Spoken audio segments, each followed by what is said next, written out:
UN Futures Lab, as well as the appointment of a UN Special Envoy to guarantee that budget and political decisions take account of repercussions on future generations are imperative. Panama is a country which has cemented its international relations in dialogue, peace, and multilateralism, is committed to strive to comply with these actions stemming from the Pact for the Future. Our young people, our children are important to us, and we listen to them always. They are the ones who will shoulder this responsibility to fulfill these actions, and that is why we have met here, to take the first step. Thank you. I thank the President of the Republic of Panama, and I invite Her Excellency Hilda Heine, President of the Republic of the Marshall Islands, to address the Assembly.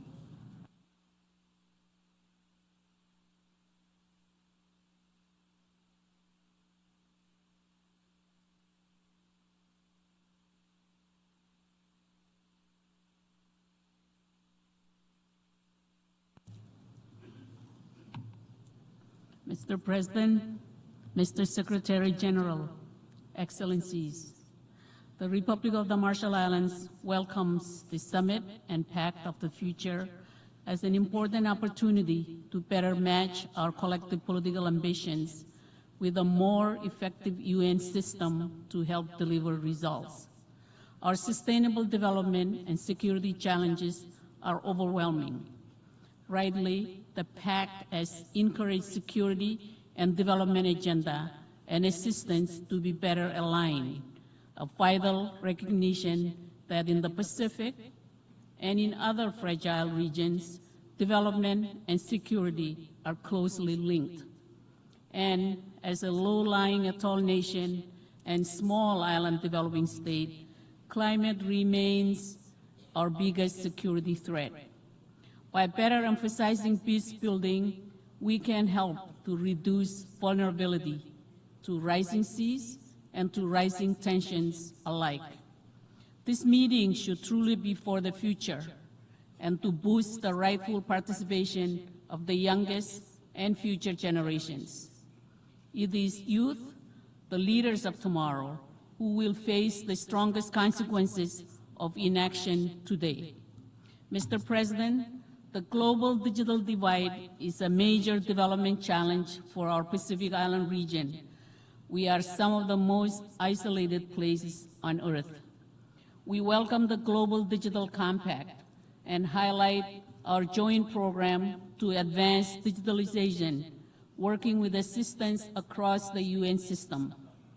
It is important that more actions continue to show that we all can do more than commit. We can implement. Mr. President, the document ultimately reflects, not shapes, the fragmented multilateral platform. It is hard not to be frustrated over apparent political limitations. There is an incredible and persistent gap between ambitious solutions and international finance at hand. We have all seen far too many set it and forget it moments at international summits. And the international system is at risk of glossing over where we all have fallen short, instead of identifying and addressing the core causes. Many of the SDGs remain stuck in place despite our ambition and political will, and we cannot keep papering over the sobering shortcomings without arriving at the conclusion that the money just isn't there, or when it is so distant that it never reaches our shores and local communities. Finally, it will be an important task to develop clear lines and linkages between the Pact of the Future and the Antigua-Abbas Agenda for SIDS.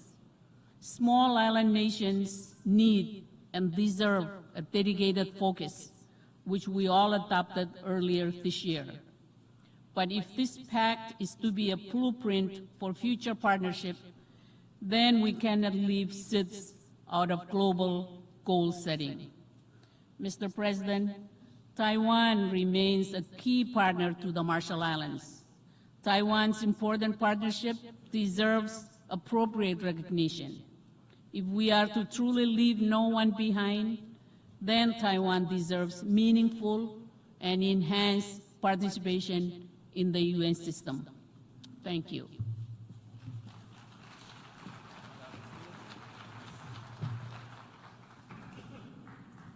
I thank the President of the Republic of the Marshall Islands, and I invite His Excellency Surendra Semo Whips, President of the Republic of Palau, to address the Assembly.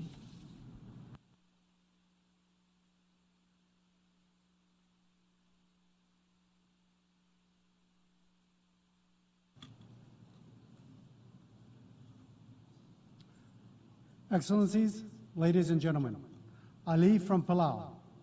Our tradition of bull is sustainable resource management practices, rooted in conservation and social order, has guided us toward sustainability for centuries, protecting our natural resources for future generations. As the least contributors to climate change, we face its harshest effects. Rising sea levels and extreme weather threaten our hospitals, schools, and food security, putting our children's future at risk. Our tradition of stewardship through the bull contrasts sharply with the global crisis we now confront, one we had little hand in creating. The fossil fuel addiction has worsened inequality and poverty. By returning to our traditions of the bull, sustainable ocean resource management, coupled with science and technology, we can lift our people out of poverty, restore balance to our ecosystems, and effectively combat climate change. We appreciate international funding for climate resilience. However, the burdensome requirements make it inaccessible.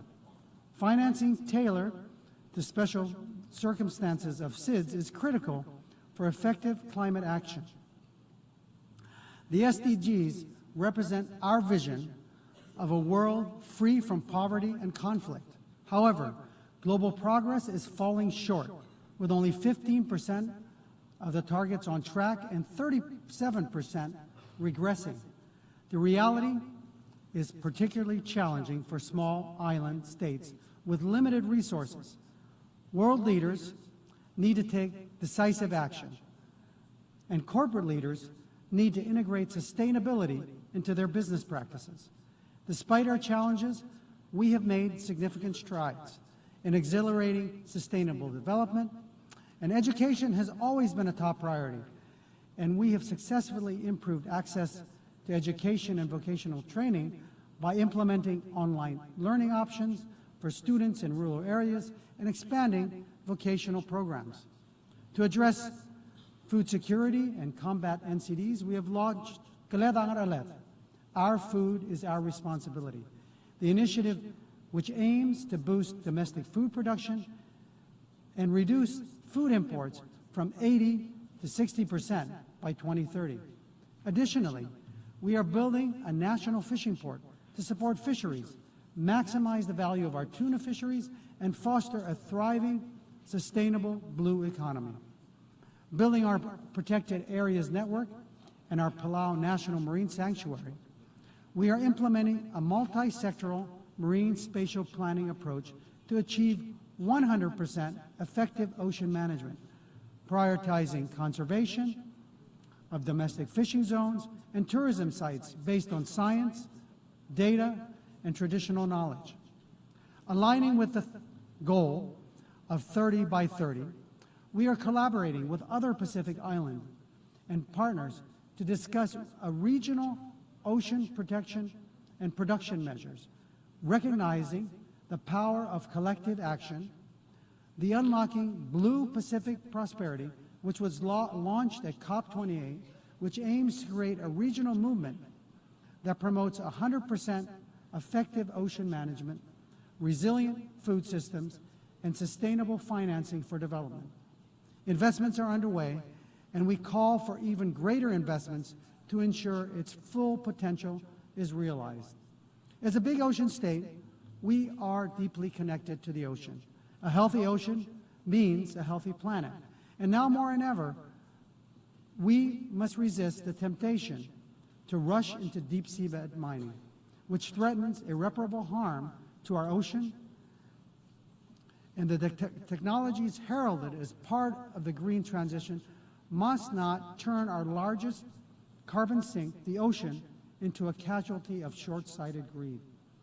If we can send people to space, surely we can innovate to meet our energy needs without exploiting the seabed and engaging in other destructive practices. We acknowledge Taiwan's valuable contribution to global sustainable development and technical cooperation. The irony of this year's UN General Assembly's theme, leaving no one behind, is starkly evident.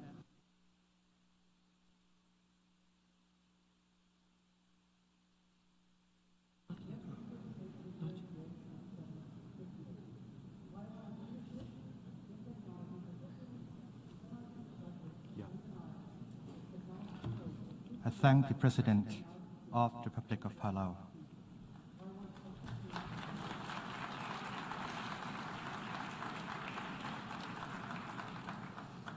I invite His Excellency Fare Esonsina Nasinga, President of the Tongolese Republic, to address the Assembly.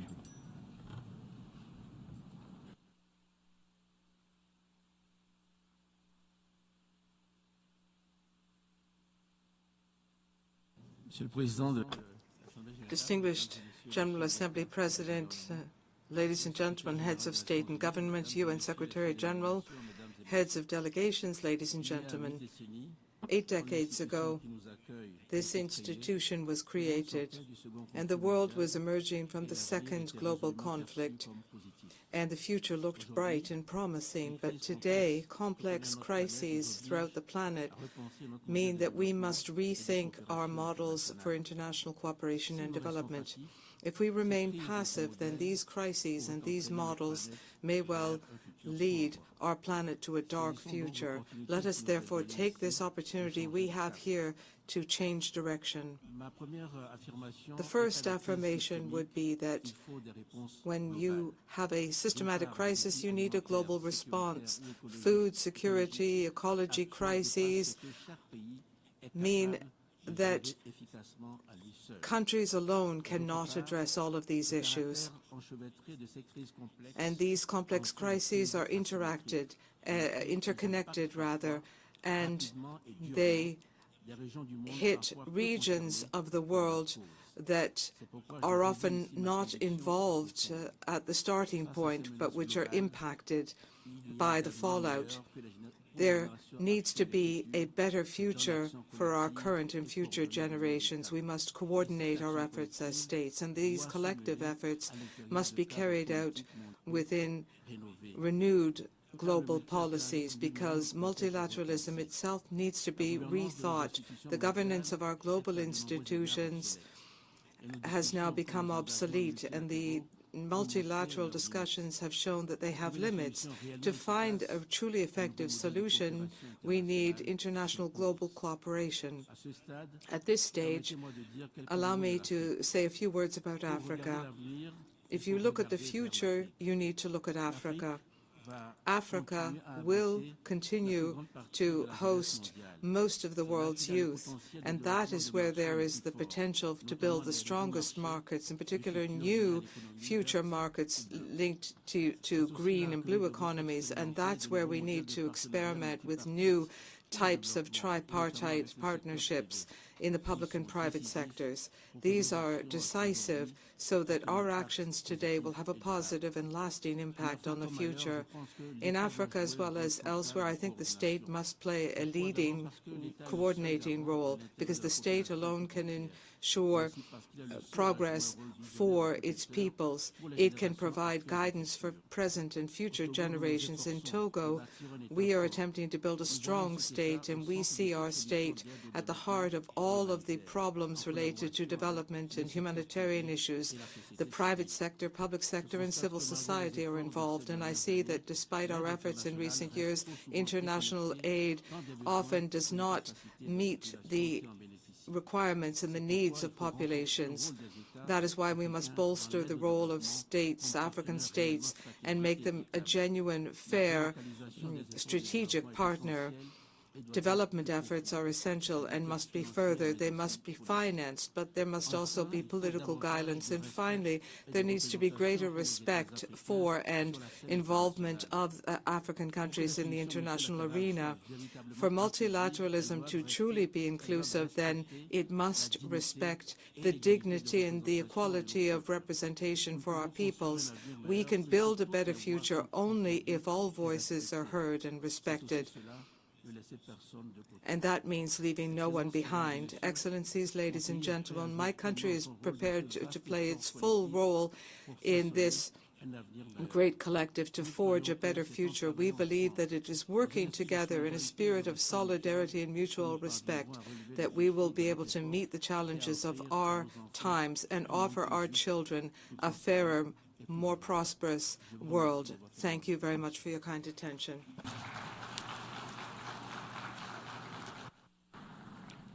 Thank the President of the Togolese Republic. I invite His Excellency Thieboko Melie Kone, Vice President of the Republic of Cote d'Ivoire,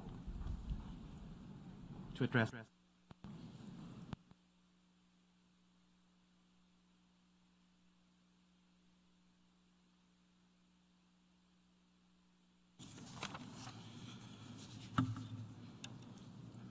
Mr.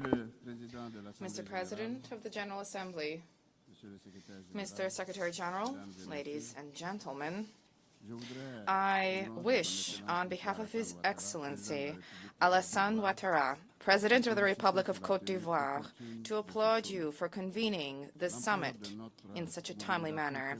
The magnitude of our mobilization reflects the grasp of the challenges related to this summit, which marks a historic turning point in our efforts to reshape the planet. International peace and security are gravely imperiled, with wars that are plaguing every continent. The human and material consequences of these conflicts are abhorrent, and no sustainable solution has yet appeared on the horizon. These conflicts compromise the cause of peace, worsening hunger and poverty, and blighting the future of much of humanity, who are facing insufficient mobilization of resources to finance the Sustainable Development Goals.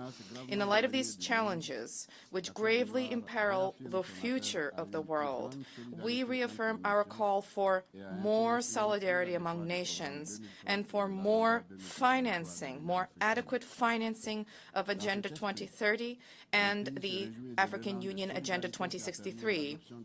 In this spirit, my country welcomes the surge of solidarity which led to the adoption of ambitious documents of our summit, namely the Pact for the Future and its accompanying annexes. Our expectation is that the Pact will foster the advent of a just, sustainable world through concrete and decisive actions. I welcome the support for the initiatives of the Secretary General, as well as the prioritization of preventing all forms of violence and security-related threats, as well as the prioritization of peaceful resolution of disputes for harmony among states.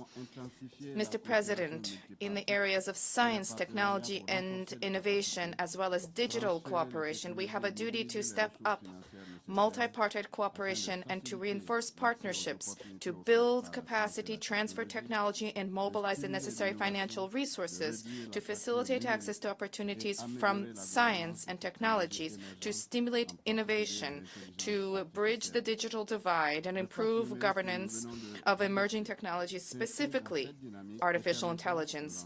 The Digital Compact, the Digital Pact, which we have adopted, is a part of this momentum, and we believe will help us to tackle critical challenges. I turn to young people and succeeding generations.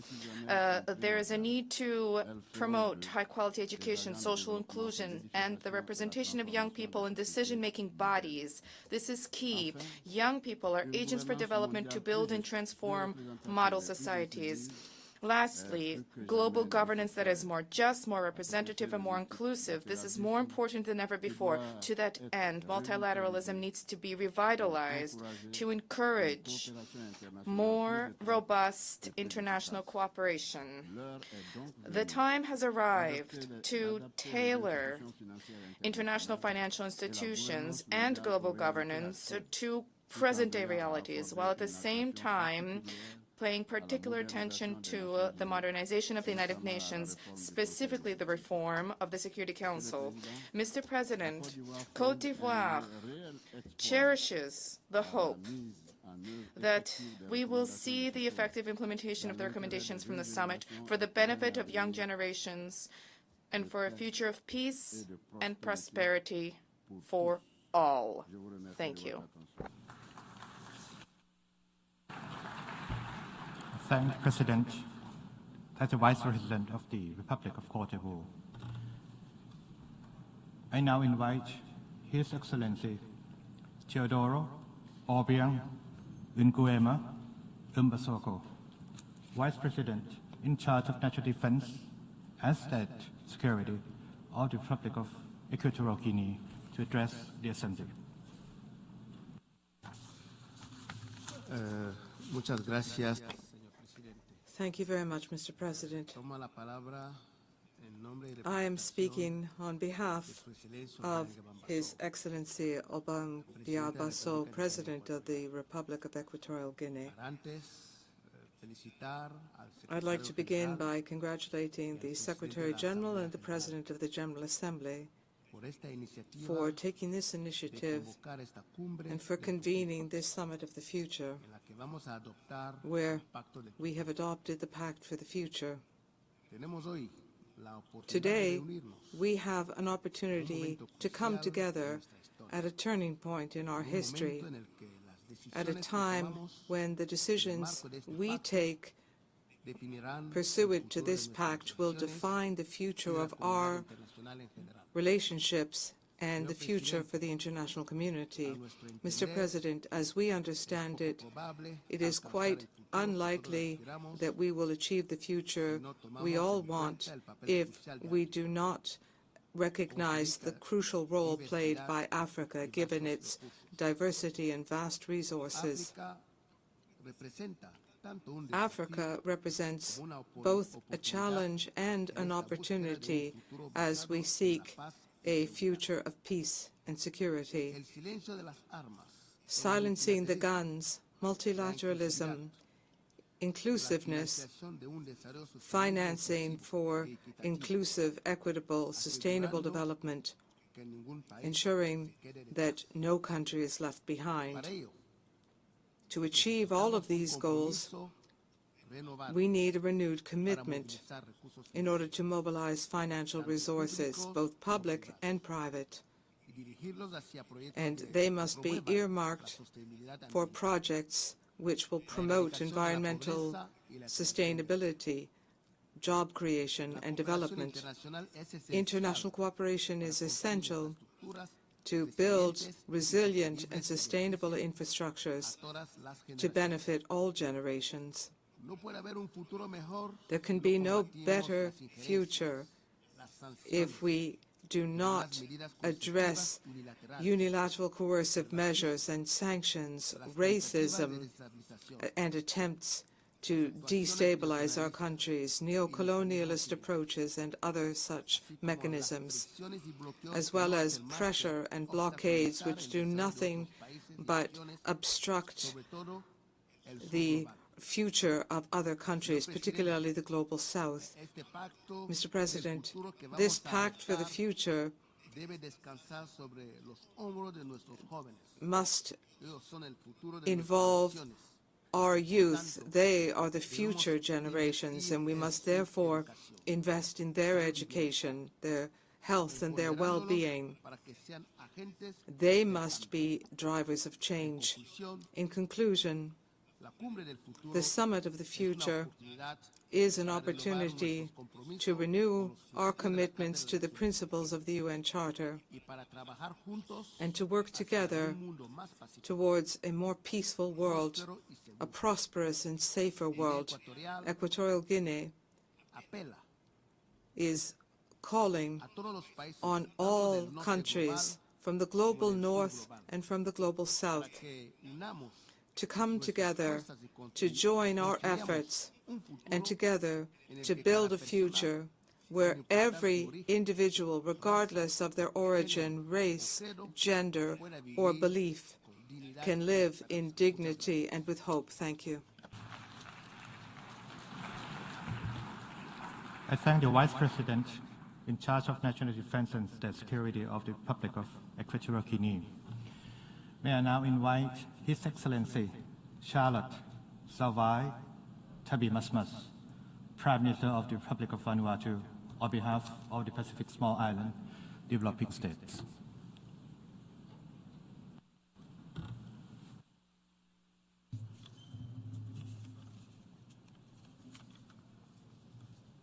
Mr. President, Excellencies, Head of the States and Governments, Mr. Secretary General, distinguished delegates, ladies and gentlemen, I have the honor to deliver this statement as the Chair of the Pacific Small Island Development States represented in New York. We align ourselves with the statement delivered by Uganda on behalf of the Group of 77 and China, Samoa on behalf of AOCs, and Tonga on behalf of the Pacific Island Forum. We are on the front line of the climate crisis. The lives, livelihoods, security and well-being of our people are threatened by the rising tides of inactions. We are here today to merely exchange words, but to forge a pact for the future, a pact that will determine the fate of our planet and the lives of the generation yet unborn. Excellencies, please endorse the intended outcomes of this summit. We understand that the Pact for the Future, the Declaration on Future Generations, and the Global Digital Compact are more than just a document. They are a blueprint for a world which is equitable, sustainable, and resilient. These frameworks demand transformative multilateralism, urgent climate actions, and the responsible use of digital technology. The stakes could not be higher. As a small island developing state, we confront the devastating impact of climate change every day. Rising sea levels, intensified natural disasters, and the erosion of our ecosystem are our daily reality. We must act now. The commitment outlined in the Pact for the Future and the Declaration on our Future Generations compel us to ensure that our action today do not compromise the rights and well-being of those who will inherit this planet. We must confront the cause and impact of climate change head-on, scaling our efforts to protect the environment and accelerate our transition to a sustainable future. Excellencies, outcome of the COP28 and anticipated decisions at COP29 are pivotal in this endeavor. We reaffirm the critical need to accelerate climate action during this decisive decade, reflecting equity, the principle of our common but differentiated responsibility and respective capabilities. We welcome the call on climate finance, starting on a flow of US $100 billion per year, with a focus on the needs of developing countries. As nations disproportionately impacted by climate change, the PCIDS urges the international community to close the adaptation finance gap that severely affects developing countries, particularly small island developing states. Moreover, we emphasize the necessity of enhancing international cooperation and support to inspire greater ambition in the next round of nationally German contribution. We must urgently accelerate the development, transfer, and deployment of renewable energy technology. Excellencies, climate change is more merely an environmental issue. It is a security issue that exacerbates social tensions, economic security, and humanitarian disaster. We must integrate climate change into peace operation mandates and ensure comprehensive risk assessment that address the needs of vulnerable groups, including women, children, and indigenous people. We all recognize the transformative potential of digital technologies, as outlined in the Global Digital Compact. However, this potential can only be realized if we bridge the profound digital divides that exists between our countries. Our digital future must be inclusive, safe, secure, and empowering all people to participate fully in the digital economy and society. We must harness digital technology to advance sustainable development, protect human rights, and ensure that no one is left behind. Let us remember the future we want within our grasp, but only if we have the courage to seize it. The Pact for the Future, the Declaration on Future Generations, and the Global Digital Compact offer us pathways grounded in solidarity, hope, equity, and justice to create a world where all people can thrive in peace, prosperity. We stand ready to work with all nations to turn these commitments into action to protect our planet and secure a brighter future for all. Thank you. I thank the Prime Minister of the Republic of Vanuatu. Now I invite His Excellency Irakli Kobakidze, Prime Minister of Georgia, to address the Assembly.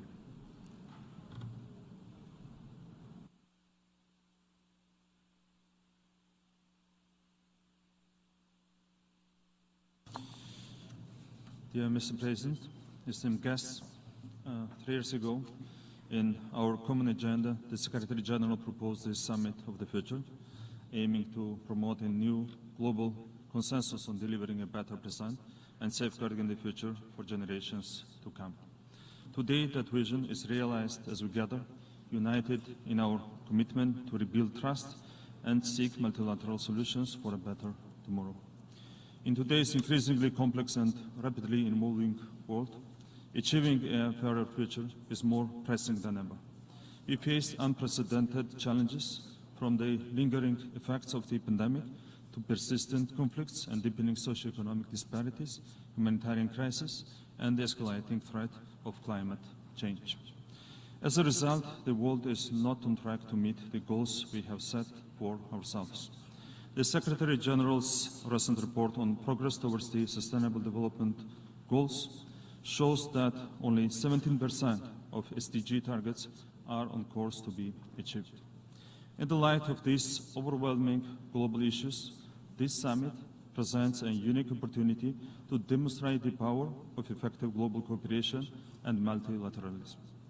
Its outcomes will significantly advance the 2030 agenda, aligned with the declaration of the SDG Summit. At this crucial moment, Georgia stands ready to unite with the international community in this shared endeavor. The Pact of the Future offers us a chance to transform the success of this summit into meaningful, lasting transformation. It sets out a more effective course leading to specific and sustainable progress for future generations. In this spirit, we welcome the adoption of the Pact, including the Global Digital Compact and the Declaration on Future Generations annexed to the Pact, and we look forward to its swift implementation. It is clear that peace and security are the foundations of human rights and sustainable development. In a world marred by conflicts, aggressions, and forced displacement, the Pact represents a crucial path forward, promoting global peace and security through adherence to the UN Charter and international law, strengthening accountability, and ending impunity. By following this path, we will uphold human rights and achieve sustainable development. In our digitized world, where technology presents both tremendous opportunities and challenges, the Global Digital Compact should serve as a roadmap towards an open, secure, and inclusive digital future. Global digital cooperation is key to leveraging the advantages of cutting-edge technologies, promoting human rights online and offline, and eliminating the risks posed by the misuse of technology. We believe it's essential to incorporate the viewpoints of future generations into our policy frameworks, ensuring that the long-term impacts of our actions are considered. The Declaration on Future Generations is a crucial tool for ensuring that their voices are heard and their concerns are addressed in shaping a sustainable future. The Summit of the Future has provided a vital platform for fostering international cooperation and solidarity. As we move forward, the real challenge will be translating our commitments into tangible actions through the effective implementation of the Pact. Let us sustain this momentum and work together to build a better tomorrow where the values of this organization are fully respected and upheld. Thank you very much. Thank the Prime Minister of Georgia. I now invite Her Excellency Giorgia Meloni, President of the Council of Ministers of the Republic of Italy, to address the Assembly.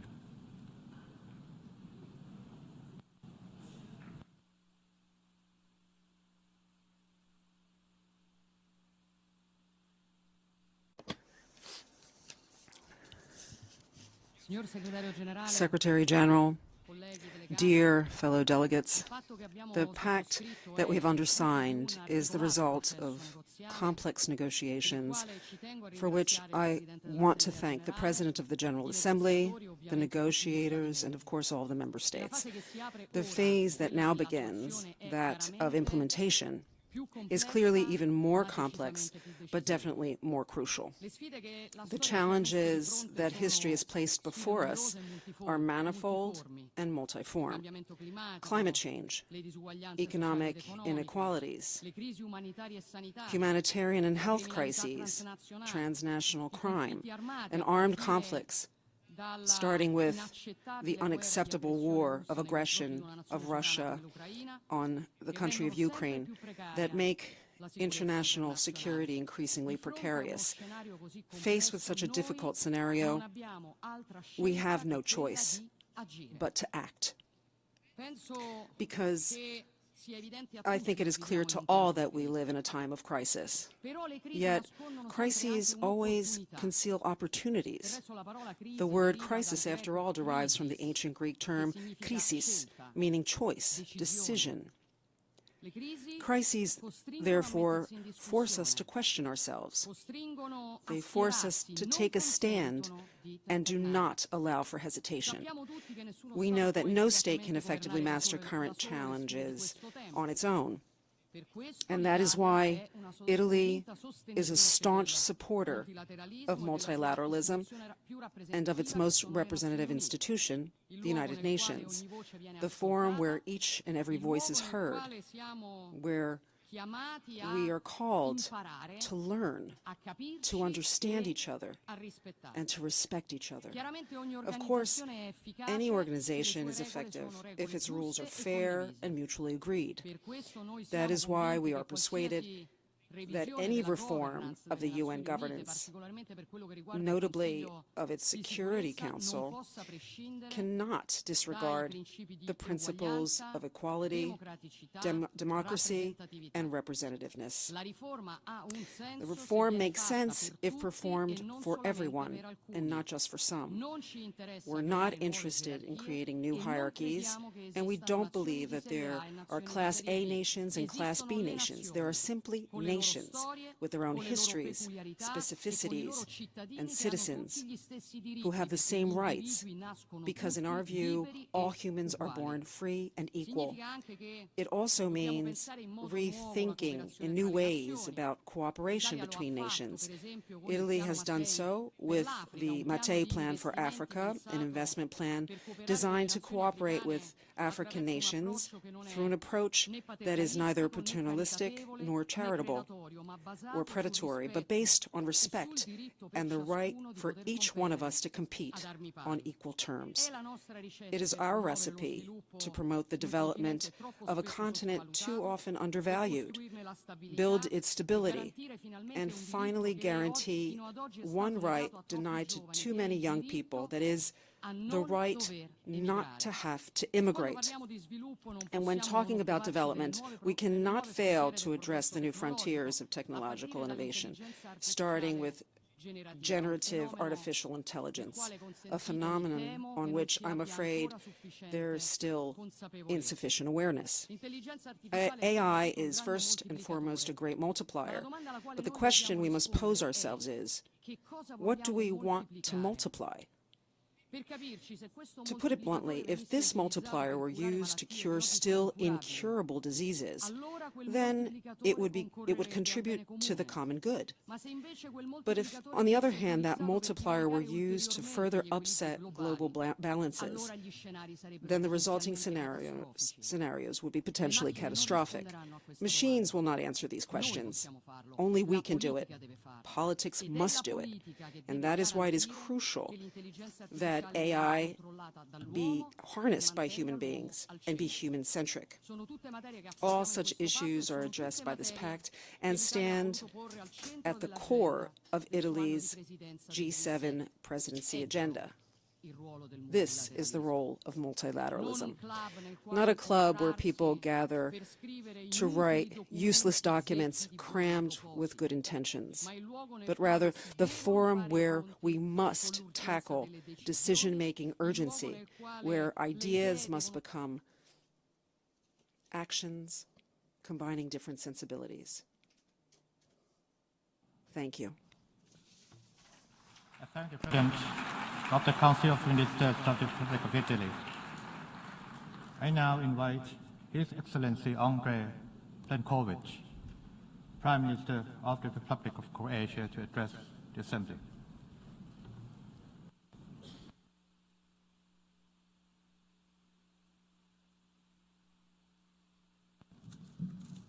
Mr. President of the General Assembly, Mr. Secretary General, Excellencies, we have gathered here today driven by a common purpose, concern for the present and a commitment to shaping a better future. This summit is crucial because the choices we make now will define the world for future generations. I thank Germany and Namibia, alongside Sweden, Zambia, Jamaica and the Netherlands, for their leadership in guiding this essential global dialogue. Today, the world faces an alarming surge in conflicts. The cooperative spirit that has long underpinned international relations, embodied by the United Nations, is under severe strain. The Russian aggression against Ukraine, the ongoing conflict between Israel and Hamas in Gaza and wider, as well as other global hostilities, are existential threats to global peace, security and humanity. These challenges do not affect just one region. They endanger us all. In these turbulent times, restoring trust and solidarity among nations is not merely desirable, it is imperative. Croatia understands this deeply. 30 years ago, much like Ukraine today, we were a nation ravaged by war, defending our sovereignty against a far more powerful aggressor.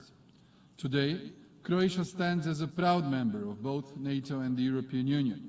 Our painful history has shaped Croatia's resilience and provided us with a unique understanding of the challenges that come with conflict. Ladies and gentlemen, despite the myriad challenges we face, we must prioritize sustainable development as a foundation for global peace and security. Sustainable development is not just an aspiration, it is essential for stability. To achieve this, we must foster global solidarity and urgently reform the international financial architecture to support these goals. Croatia firmly believes that effective multilateralism, rooted in respect for international law, the UN Charter, and genuine partnership is the way forward. Only through a unified approach, combining security, development, and human rights, can we ensure prosperity for all. Croatia's experience as a chair of the Peacebuilding Commission last year and our efforts in peacebuilding are now integral to the global peace framework. This is our legacy. We are also committed to the efficient implementation of the 2030 Agenda and its Sustainable Development Goals. I'm proud to say that Croatia currently ranks 8 out of 193 countries in Sustainable Development Goals implementation. This achievement reflects our commitment to sustainable growth and positions Croatia as a model how even smaller nations can lead by example. We continue to advance 3 key processes: digital transformation, demographic renewal, and decarbonization. These priorities, embedded in our national policies, drive our growth while ensuring sustainability. Croatia's forward-looking vision balances economic progress with social responsibility. Looking ahead, I see 3 critical areas that require our collective attention. First, conflict prevention is more urgent than ever. Our experience in Croatia reminds us of the importance of early action and diplomacy to avoid unnecessary suffering. Second, we must not waver in our commitment to sustainable development.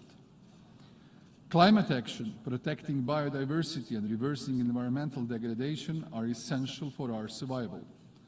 Third, we must strive for a more equitable and inclusive global governance system. International institutions must evolve to be more representative, promoting human rights and social development that reflect the diversity of the world's nations. The outcome of this summit provides us with a clear roadmap. Now it is up to us to turn these plans into reality. The time to act is now. Croatia stands ready to contribute our joint effort of a more just, peaceful and sustainable global order. Thank you. I thank the Prime Minister of the Republic of Croatia.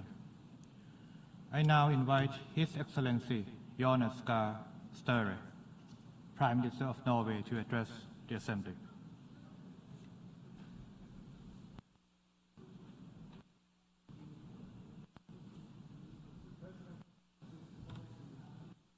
With so much dividing us and with so many wars going on, I think we can salute yesterday's agreement and that we came together and be able to agree on ambitious targets. The Pact for the Future provides a vision for this across all the UN's 3 main pillars. That should be saluted. Let me highlight 3 points from the Norwegian perspective, Mr. President. First, we have reaffirmed our commitment to international law, including human rights.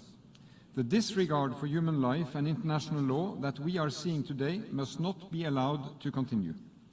Universally agreed rules and rights remain an indispensable foundation for a peaceful, prosperous and just world.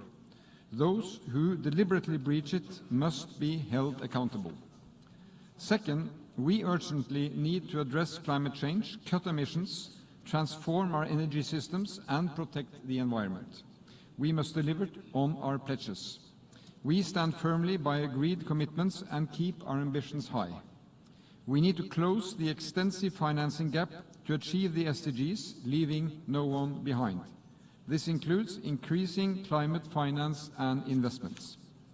Together with Mexico, Nepal and Zambia, Norway will serve as co-facilitator for the next conference on financing for development. We are committed to working with all member states to achieve an ambitious outcome in Seville this year. Mr. Chairman, our pact rightfully addresses the need to provide sufficient and timely debt relief to countries in debt distress, to reform the multilateral banks and to promote more inclusive and effective tax cooperation. Norway will continue to engage in an active and constructive manner to develop a UN framework convention on international tax cooperation. We must work towards an inclusive, open and secure digital future for all. It's part of our dialogue here at the UN today. Accessibility is key, particularly for the least developed countries. Some 2.6 billion people remain excluded from the digital world. For too many people also, they lack access to electricity. Norway supports and actively promotes the initiative by the World Bank and the African Development Bank, the Mission 300, to provide 300 million people in Africa with electricity by the end of this decade. Norway is committed to bridging the digital divide. Our efforts include advancing digital public goods and ensuring digital ID access for all.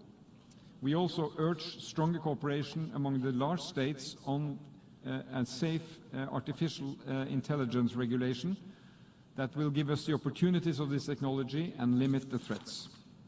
Thirdly, Mr. President, sustainable development cannot be achieved without peace and security. It almost goes without saying. Preventive diplomacy and peace building must be at the center of our efforts.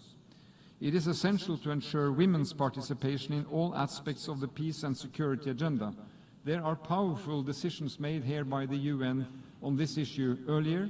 It should be highlighted again. We need a more transparent, inclusive and effective Security Council with greater limitations to the use of veto. We need to address the historical injustice against Africa and improve the representation of underrepresented regions.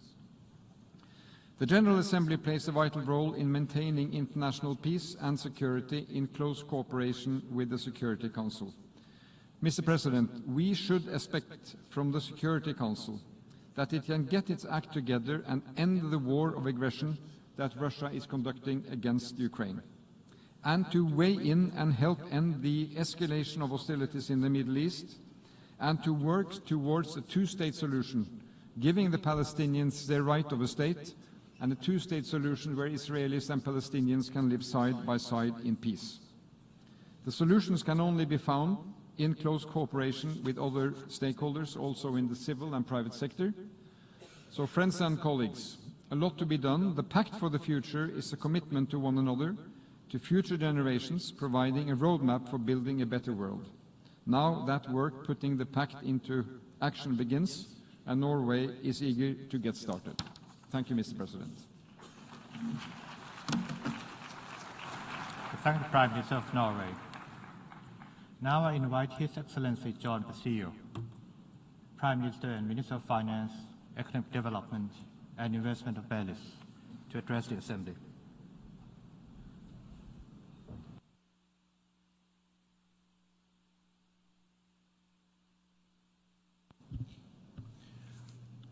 Excellencies, Mr. President, ladies and gentlemen, the adoption of the Pact for the Future, the Global Digital Compact, and the Declaration on Future Generations must not be seen as an end, but rather as a beginning.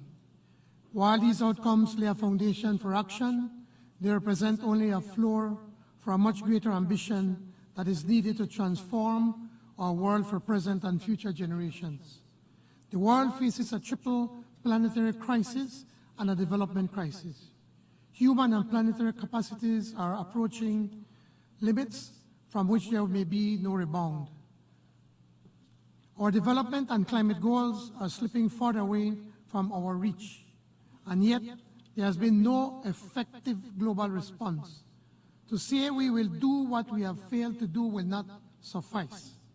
Since the adoption of the Paris Agreement, every year has seen record-breaking climate impacts. For the first time, over a 12-month period spanning February 2023 to January 2024, global warming exceeded 1.5 degrees Celsius above pre-industrial levels. If that trend persists, then Paris alone will not be enough, nor will our promise to accelerate the implementation of the 2030 Agenda. These are unprecedented times. They demand unprecedented action across whole systems at all levels and at all times, guided by values and principles we espouse as a United Nations. We must ensure the dignity of people.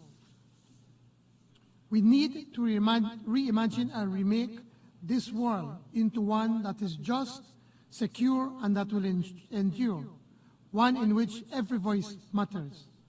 Bringing the voices from the margins to the center, the voices of young people, women, indigenous people, and the voices of countries like my own, the small island developing states. They should benchmark our collective ambition, because a better tomorrow can only be realized if solutions respond to the most urgent of needs, their needs. In Belize, the youth are calling for opportunities to harness individual and technological potential. They need sustained investments in good, decent education, comprehensive health care, and a greener and bluer economy that targets support for micro, small, and medium enterprises and startups. We can go faster with international support, but that support must be tailored to the unique characteristics of small island developing states. The Antigua and Barbuda Agenda for SIDS is a forward-looking blueprint for resilient prosperity. It defines our vision and what the international community can do to help us achieve that vision. My country, like other small island developing states, still lack representation where decisions are being made on our behalf. As a placebo, we may be given the privilege for a 5-minute intervention on a matter that will have consequential impacts on our future. Likewise, the international financial architecture, even in its current phase of reform, is built on a foundation of a bygone era. The dynamics of power are ever-changing. We need to build these institutions to be effective well into the future. Excellencies, today I affirm Belize's unwavering commitment to achieve the SDGs. They are the only ambitious, universally agreed blueprint to achieve a sustainable and equitable future for all. Let us then push harder for justice, go deeper for change, and make our actions meaningful for everyone. More than an opportunity, the Summit of the Future is a challenge. Let us rise up to that challenge, go beyond the confines of our present context, be bold in our vision, and embrace a much greater ambition. I now invite His Excellency Nikol Pashinyan, Prime Minister of the Republic of Armenia, to address the Assembly.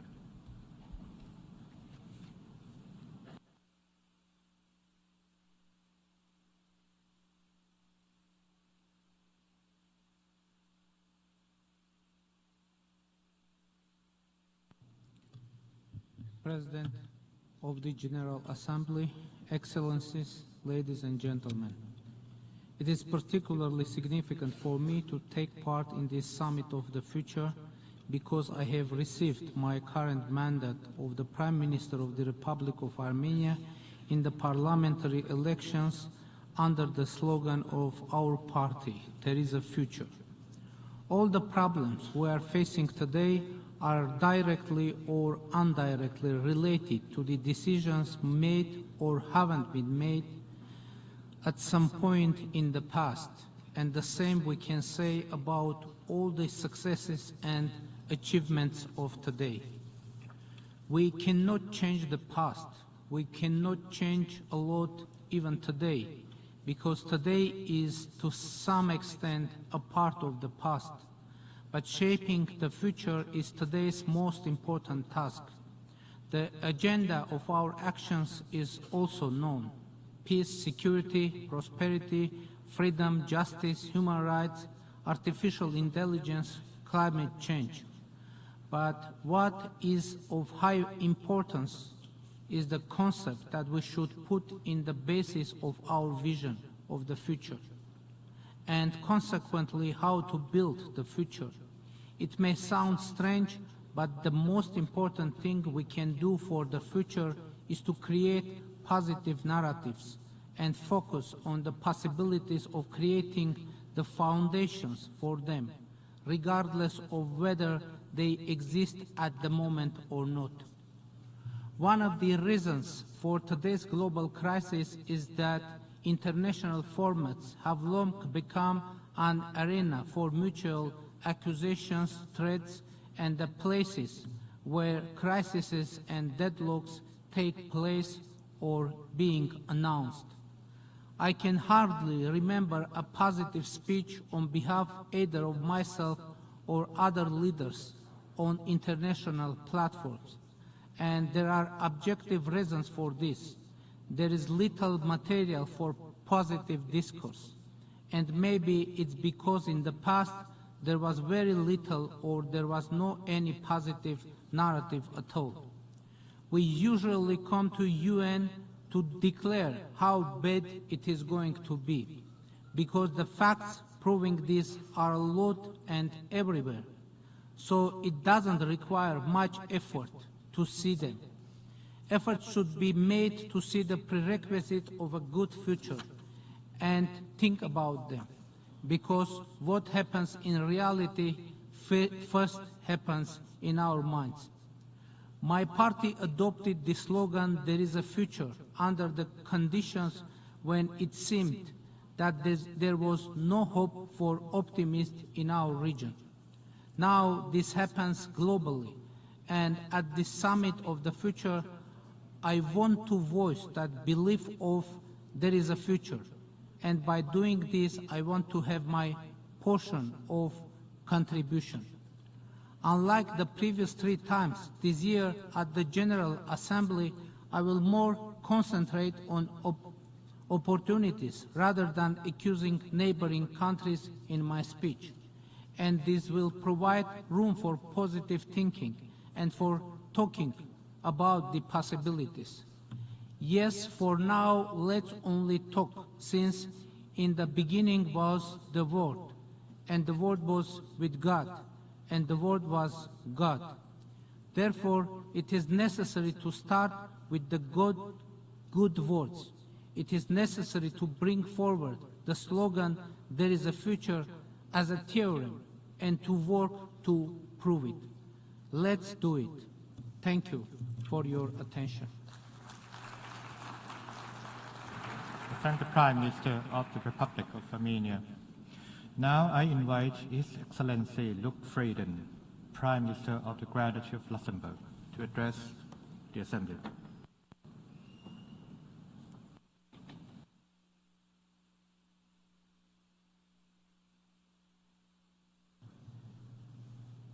Monsieur le Président, Mr. President, Mr. Secretary General, ladies and gentlemen, it is an honor to speak before you for the first time at the United Nations as the Prime Minister of Luxembourg at this Summit for the Future.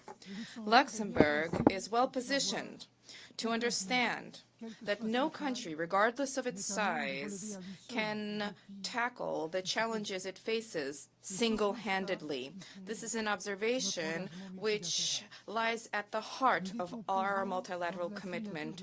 We were present when the United Nations Charter was signed in San Francisco because the people of Luxembourg, like all the peoples of the United Nations, was resolved to save succeeding generations from the scourge of war, as has so eloquently been enshrined in the preamble of the Charter. And alas, today the scourge of war is afflicting peoples throughout the world. I am thinking of the people of Ukraine who have, with exceptional courage, been resisting the war of aggression being waged by the President of the Russian Federation. I am thinking of the peoples plagued by conflict in the Middle East. I'm thinking of African peoples, those in the Sudan, in Sahel, and elsewhere, plagued by war, a lack of security, and terrorism. The international order founded in the rule of law is in crisis. Flagrant violations of the Charter and of international humanitarian law are proliferating. The Sustainable Development Goals for many are far beyond reach. In light of this reality, there is no miracle cure. There is no single solution. All that counts is the commitment, concrete commitment, day after day. Mr. President, it is clear that we need to move from words to action, more effective and efficient action on reform of the United Nations. The Security Council needs to become more representative, more accountable to all member states. Experience shows that states elected to the Security Council can make a difference by delivering new perspectives, specifically when permanent members are divided. Luxembourg demonstrated this in the past, and we hope to have an opportunity to do so yet again if we are elected to the Council for the 2013 2031 to 2032 mandate. Let us reinforce the role of the General Assembly, particularly when the Security Council is blocked by the veto. It is also evident that the global financial architecture needs to be reformed, for it is not commensurate with the challenges of the present day, specifically the needs of developing countries. Our view in Luxembourg is that development, security, and human rights need to go hand in hand. Luxembourg is committed to the advancement, to the protection and the promotion of human rights and international law. This is also our priority as a member of the Human Rights Council. Luxembourg will also continue to uphold our commitment to official development assistance by dedicating each year 1% of our gross national income to this. We will uphold our commitment to climate financing too, and this is in addition to our official development assistance. We will continue to support the mobilization of private financing, thanks to the expertise of our financial center and specifically our stock exchange. Mr. President, Luxembourg applauds the adoption of the Pact for the Future yesterday morning, and we commend both Germany and Namibia for their successful facilitation of the negotiations. But this moment reminds me of the words of one of my predecessors, Joseph Bech, who was present during the San Francisco conference. In his words, and I quote, "It is not the revision of any given of language of the Charter, but rather the revision of the spirit within us, which will save us. More than words where we found agreement. It is in Yalta or San Francisco, it is a feeling of mutual trust which needs to propel us forward in the years to come." Thank you. I thank the Prime Minister of the Grand Duchy of Luxembourg. Now invite His Excellency Narendra Modi, Prime Minister of the Republic of India, to address the Assembly.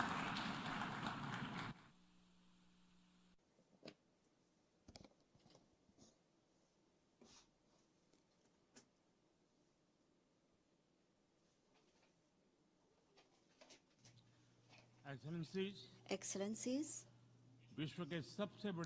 on behalf of India, the world's largest democracy, and 1.4 billion Indians, greetings to all of you. In the largest election in human history held recently in June, the people of India have given me the opportunity to serve them for the third consecutive term. And today, I bring the voice of this 1/6 of humanity to you. Friends, when we are discussing global future, we must accord the highest priority to a human-centric approach. While prioritizing sustainable development, we must also ensure human welfare, food, and health security. By lifting 250 million people out of poverty in India, we have demonstrated that sustainable development can be successful. We are ready to share this experience of our success with the entire Global South. Friends, success of humanity lies in our collective strength, not in the battlefield. And for global peace and development, reforms in global institutions are essential. Reform is the key to relevance.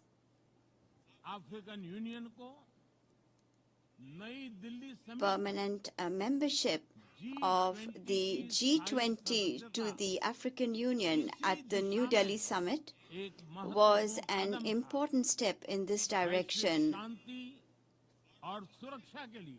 While on the one hand, terrorism continues to be a serious threat to global peace and security, on the other hand, areas such as cyber, maritime, and space are emerging as new theaters of conflict. On all these issues, I will stress that global action must match global ambition. Friends, there is a need for balanced regulation at a global level for the safe and responsible use of technology. We need global digital governance, which ensures that national sovereignty and integrity are upheld. Digital public infrastructure should be a bridge, not a barrier. For global good, India is ready to share its digital public infrastructure with the entire world. Friends, for India, one earth, one family, one future is a commitment. This commitment is also reflected in our initiatives such as One Earth, One Health, and One Sun, One World, One Grid.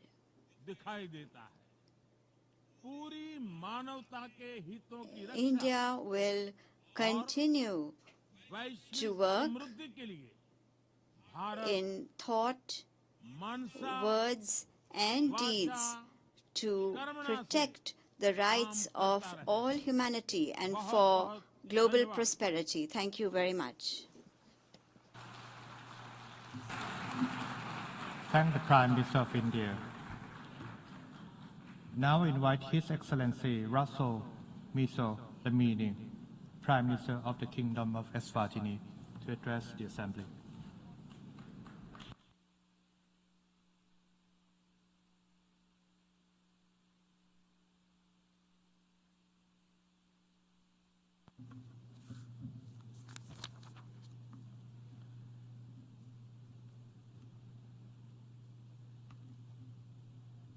Co-chairs of the Summit of the Future, Mr. Antonio Guterres, Secretary General of the United Nations, Your Excellencies, Heads of State and Government, ladies and gentlemen, it is with great honor to address the Summit of the Future on behalf of His Majesty King Mswati III, where the world leaders have gathered to commit to multilateral solutions for a better tomorrow. This summit is an opportunity to take bold actions that will shape the future of our planet and the well-being of generations to come. We commend the co-facilitators of the outcome documents, the Pact for the Future, Global Digital Compact, and Pact on Future Generations for their stellar work.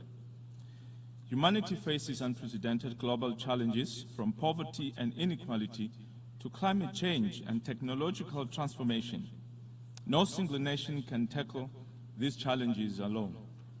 The Global Pact for the Future calls for a renewed, inclusive, equitable, and responsive multilateral system. Eswatini, along with other African nations, has long called for reforms to the United Nations to create a more inclusive and representative global governance system. The Zuluini consensus remains a cornerstone for this call. The current structure of the Security Council does not reflect modern geopolitical realities, particularly the underrepresentation of Africa. Expanding the Security Council to include permanent representation for Africa and other marginalized regions is essential for maintaining its legitimacy and addressing global security challenges. This reform is critical to building trust in global institutions. Eswatini believes Taiwan must be included in the international system. Taiwan contributes significantly to global public health, economic development, and technological innovation. Excluding Taiwan limits global cooperation when it is most needed.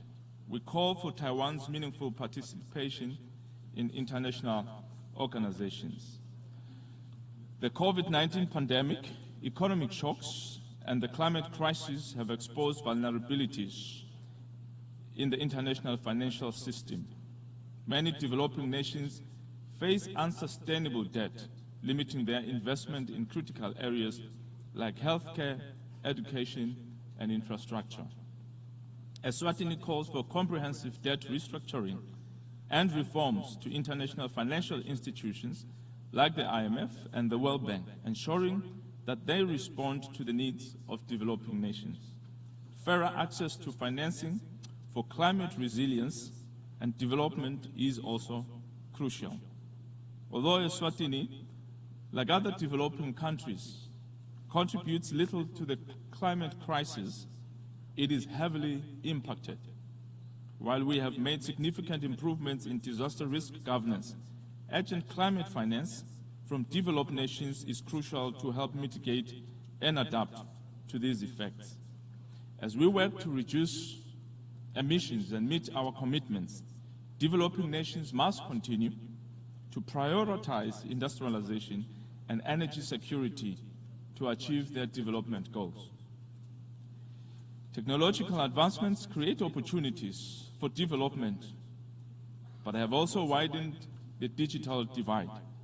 Eswatini recognizes the transformative potential of digital technologies, but urges technologically advanced nations to support affordable technology sharing with developing countries and address risks from emerging technologies like artificial intelligence. We must ensure technology becomes a tool for inclusion, not inequality. This summit presents a unique opportunity to rebuild trust in multilateral system. The crises we face require urgent coordination, international cooperation. In conclusion, the Summit of the Future offers an unparalleled opportunity to reshape the global system. We call reforms through the Ezulwini Consensus, equitable representation in decision-making forums, Taiwan's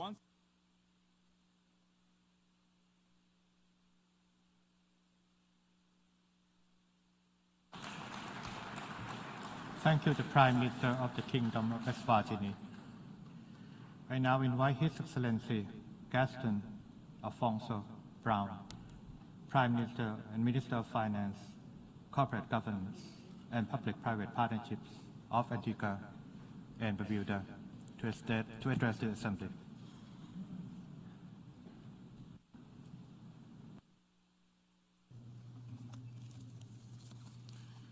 Mr. President, distinguished ladies and gentlemen, the multifaceted environmental, economic, health-related, and social emergencies we face are perhaps humanity's greatest existential challenges. The timing of this summit is critical as we confront these unprecedented global threats. Our decisions now impact not just us, but generations to come. Despite decades of UN-led sustainable development conferences, little has been accomplished to safeguard the rights of future generations. Whereas future generations are poised to inherit the greatest technological advancements, with unabated climate change, perhaps they will have no Earth to call home. Our planet is finite, but humans' current ambitions for unending economic profits and territorial expansion seemingly know no bounds. This unsustainable trajectory, marked by escalating climate impacts, environmental destruction, economic greed, wars, and threats of wars, poses an existential threat to all life on Earth. Temperature records are broken almost daily. Hurricanes, floods, and droughts ravage our lands, while mangroves and tropical forests, crucial to our planetary biodiversity and balance, are being obliterated. By making infinite demands on a finite planet, we are transforming our once hospitable home into a hostile environment. This is our moment to change course, to future-proof our burning planet from ultimate destruction. Who will compensate future generations for selfish acts? The principle that the polluters pay is meant to guide us, but in reality, it is the future that bears the greatest cost. The climate crisis neither affects everyone equally, nor is everyone equally responsible. We who have contributed least to the climate crisis are suffering its worst impacts. To add insult to injury, the large polluters are paying themselves hundreds of billions of dollars for carbon credits to protect their profligate use of fossil fuels at the expense of SIDS and other developing countries. Wealthy nations, disproportionately responsible for the climate crisis, must face the indisputable truth: they owe a debt to the world. The time for excuses is over. They must pay for their polluting, ecocidal thoughts against our planet and human civilization, and take immediate steps to slash emissions aggressively. These nations must aid in healing our environment, rebuilding homes, and transitioning from fossil fuel to cleaner, green energy alternatives. Wealthy polluters have driven climate change for far too long. It is time to hold them accountable. This is an ethical imperative that is necessary for our survival. Big Oil, hear this. Your days of exploiting the global South's natural resources are numbered. As we move to renewable energy, I reemphasize that rich industrialized nations must pay for the loss and damage that they have devastated our communities. And to the carbon billionaires, your profits must fuel a sustainable future, not your profligate lifestyles. Wealthy countries and the industrial giants must pay their dues and invest in a sustainable, equitable future for all. Excellencies, without a healthy planet, there can be no viable future for humanity. We are integral to the solution, yet we neglect our obligations as world leaders because of a globalized economy controlled by a self-interested minority. Bold new international agreements to end fossil fuel proliferation, innovative financial instruments, and advanced technology are urgently needed. The weight of history and the responsibility to the future rests upon our shoulders. Small island developing states met recently in Antigua and Barbuda and laid out the future that we want, the Antigua and Barbuda agenda for SIDS. It is time for the international community to be as bold as SIDS and to shift focus, not just to sustaining our damaged ecosystems, but also ensuring equity and fairness, providing climate and financial justice to all. I call upon leaders and policymakers to commit to an international financial architecture that bridges gaps, alleviates inequalities, and fosters sustainable development. Providing debt relief and access to finance should be based on countries' vulnerabilities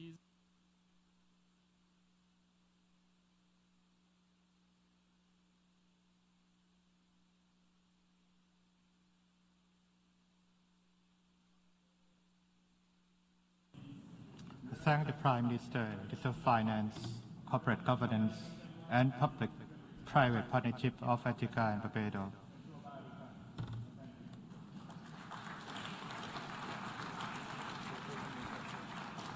I now invite His Eminence Cardinal Pietro Parolin, Secretary of State of the Holy See, to address the Assembly.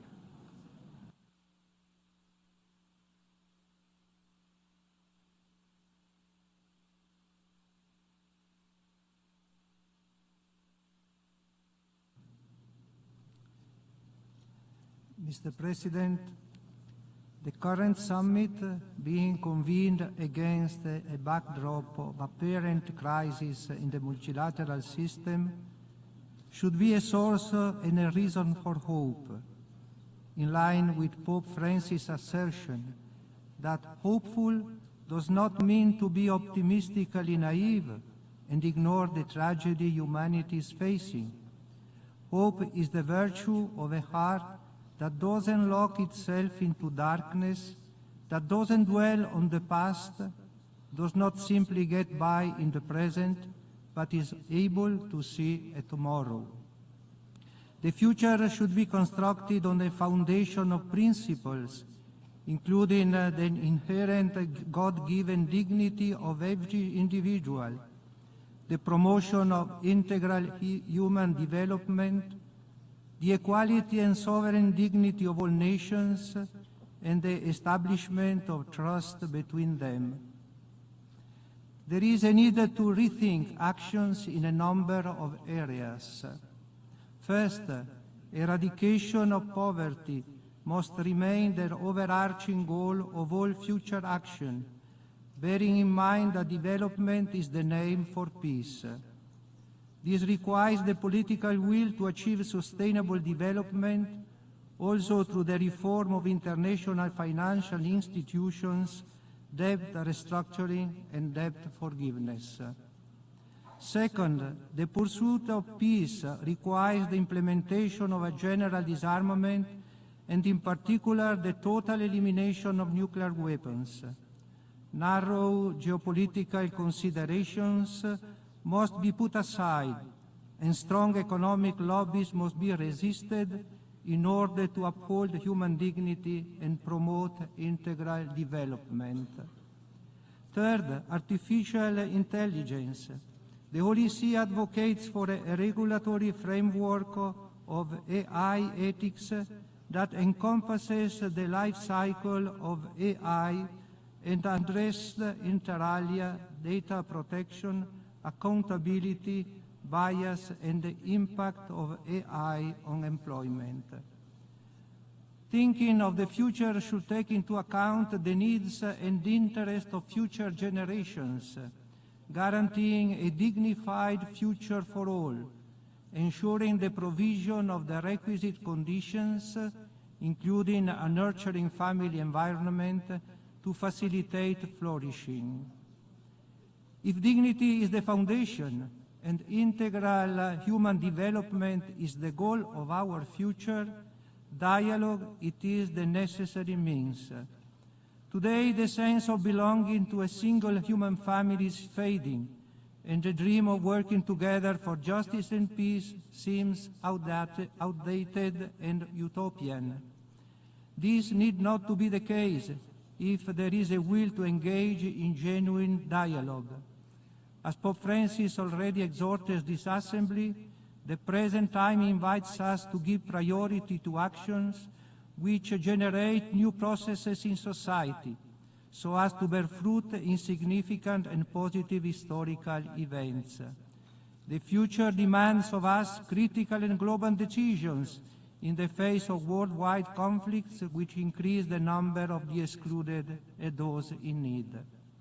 Mr. President, while taking note of the adoption of the Pact for the Future and its agnexes, the Holy See, in conformity with its nature and particular mission, wishes to express its reservations on some of the concepts used therein. In the interest of time, the full statement will be uploaded. Thank you, Mr. President. I thank the Secretary of State of the Holy See. I now invite His Excellency Chendra Sofiasok, the Prime Minister of Foreign Affairs and International Cooperation of Cambodia, to address the Assembly.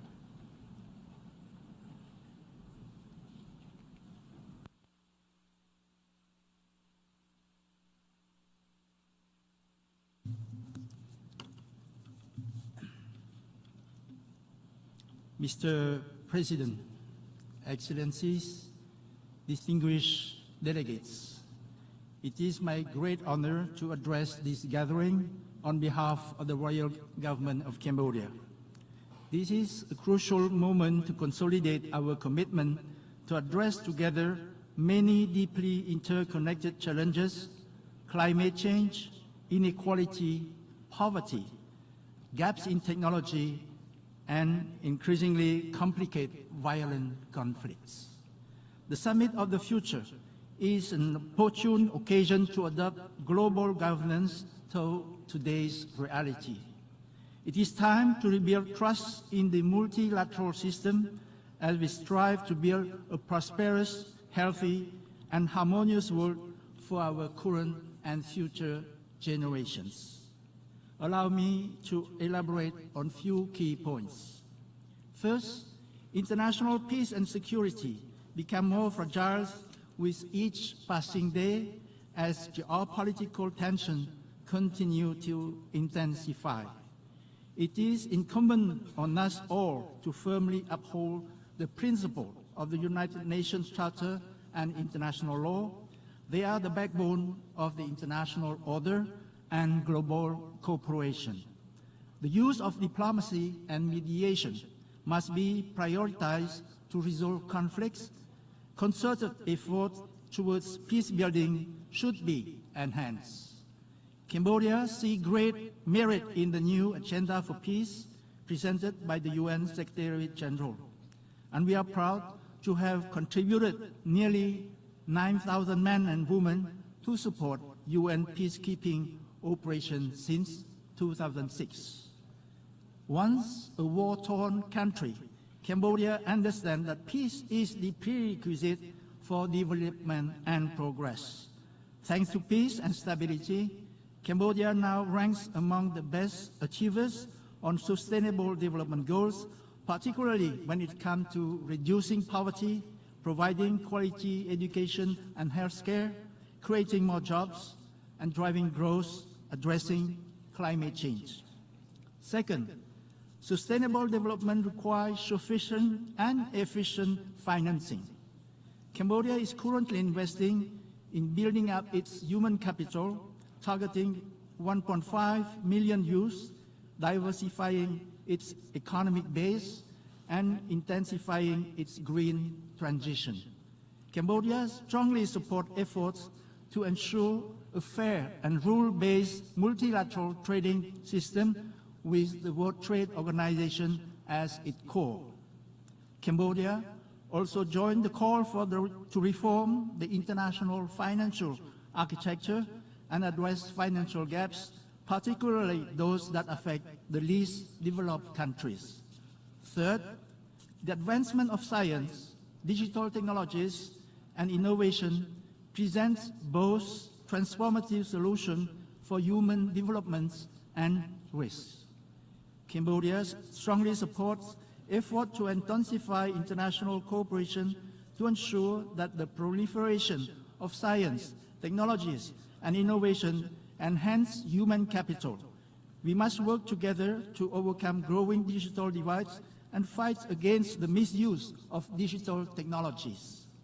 To this end, Cambodia endorsed the Global Digital Compact as a common framework to build an inclusive, open, safe, and secure digital space that will drive the digital transformation of our economies and societies.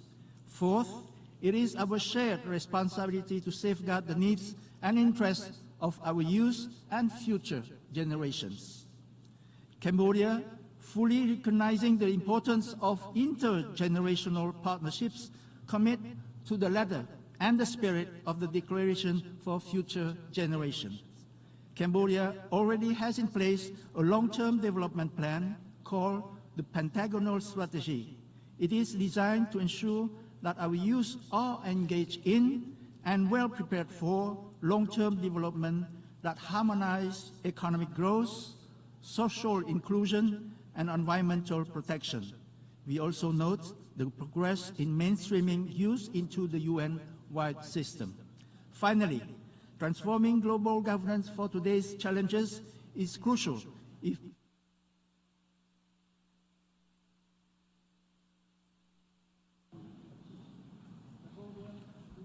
Thank the Deputy Prime Minister, Minister of Foreign Affairs and International Cooperation of Cambodia.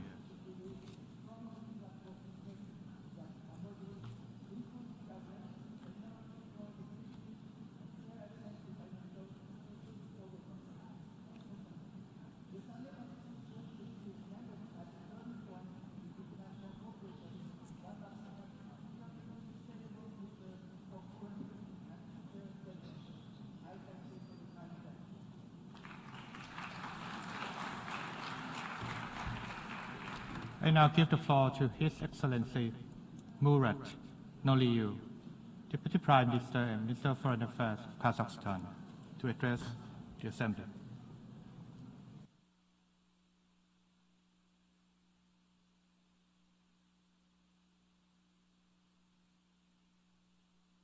Mr. President, Excellencies, ladies and gentlemen, Kazakhstan is here today to join efforts with all UN member states and its institutions in ensuring a brighter future both for our planet and entire humanity.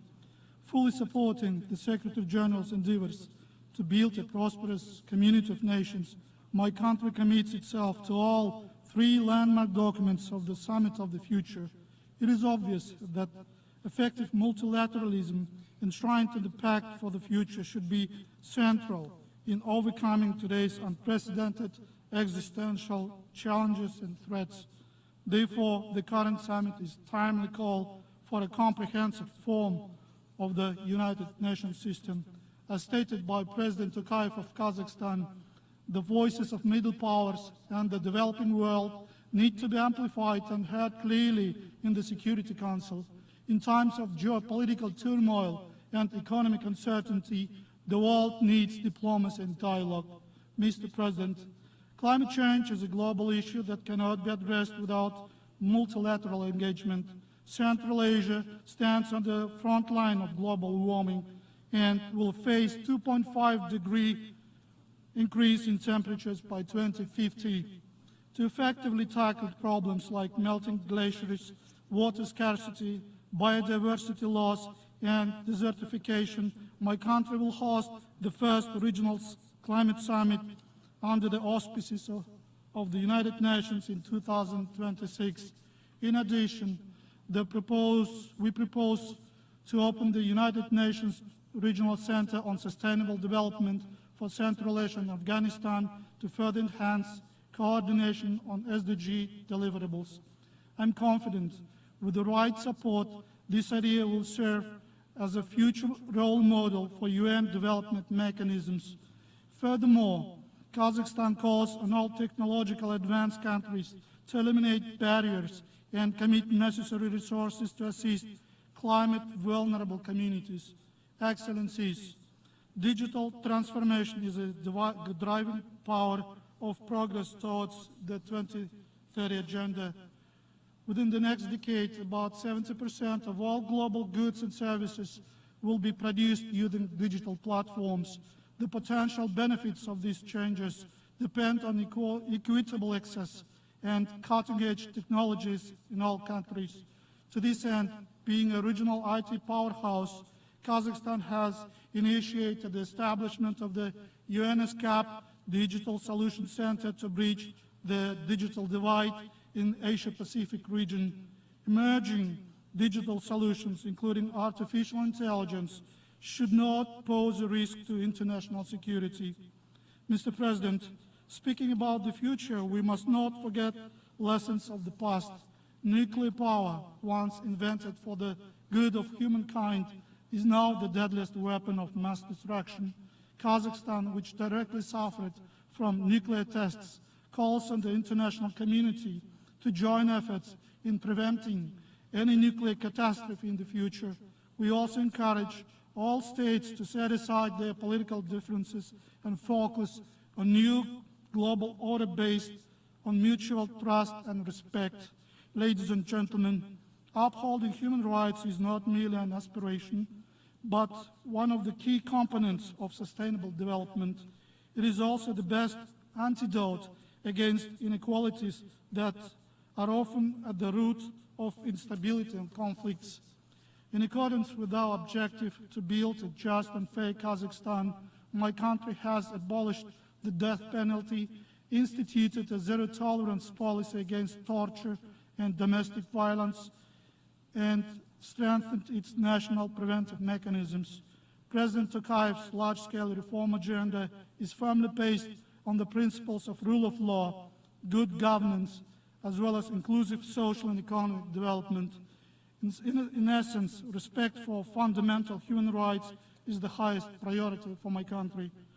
Excellencies, we have a unique chance to advance our shared vision for equitable stable, and peaceful future for generations to come. This is no alternative to the world based on there is no alternative to the world based on the UN Charter and principles of international law. Let us work together in the spirit of open, constructive engagement and through multilateralism. I thank you. I thank the Deputy Prime Minister and Minister of Foreign Affairs of Kazakhstan. I now give the floor to His Excellency Wang Yi, Special Representative of the Chinese President Xi Jinping, member of the Political Bureau of the CPC Central Committee, and Foreign Minister of the People's Republic of China, to address the Assembly.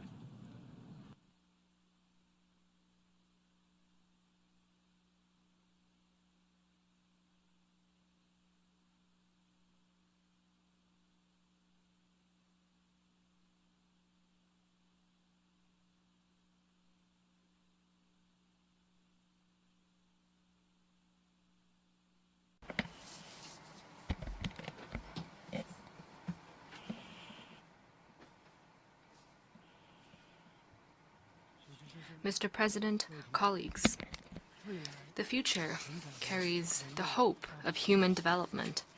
Facing transformation unseen in a century, it is highly relevant that we gather here.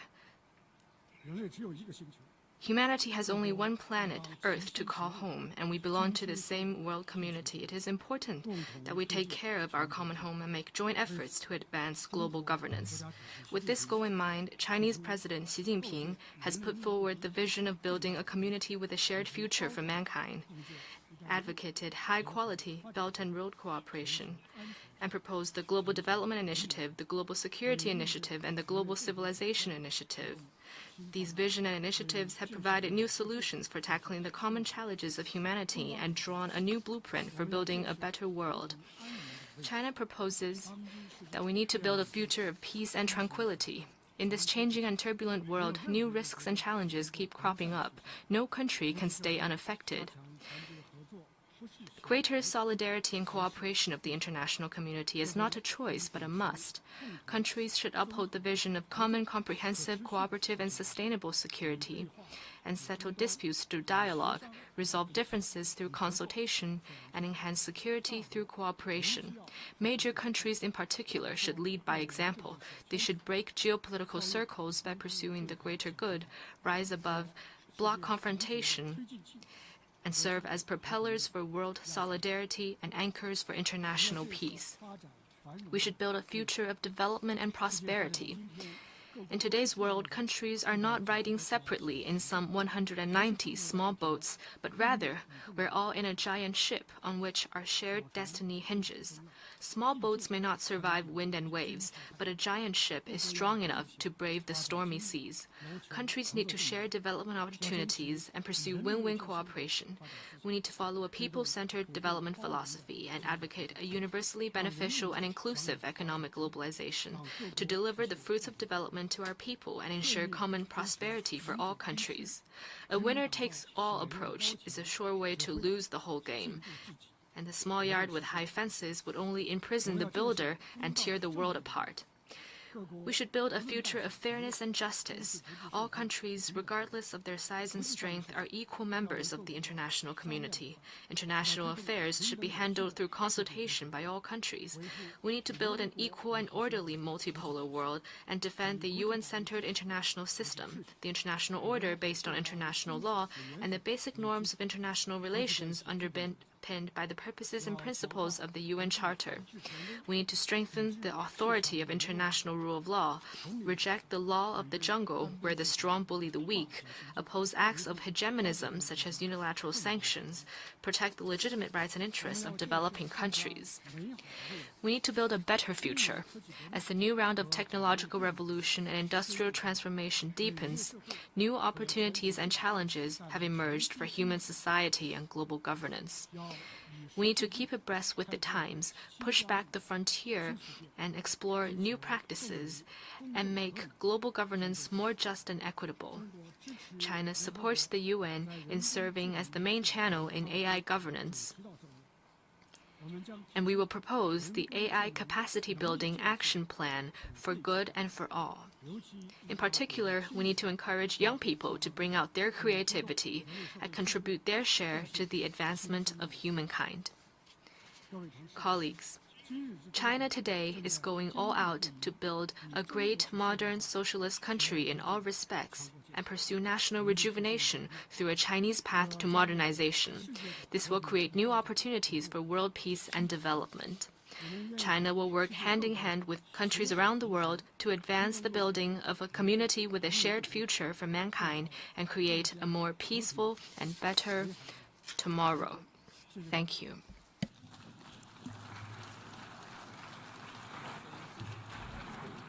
I thank the Special Representative of the Chinese President Xi Jinping, member of the Political Bureau of the CPC Central Committee, and Foreign Minister of China. I now give the floor to His Excellency Luc Mercelina, Prime Minister of Sint Maarten, the Netherlands.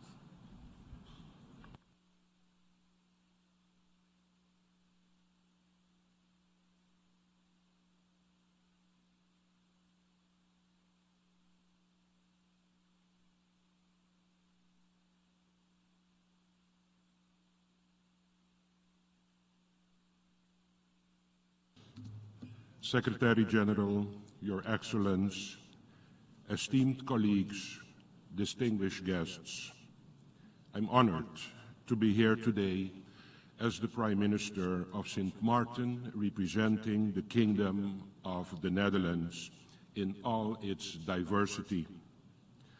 I thank the United Nations Secretary General, Antonio Guterres, for initiating this summit and spearheading efforts to forge a new international consensus on how we can deliver on a better present and safeguard the future.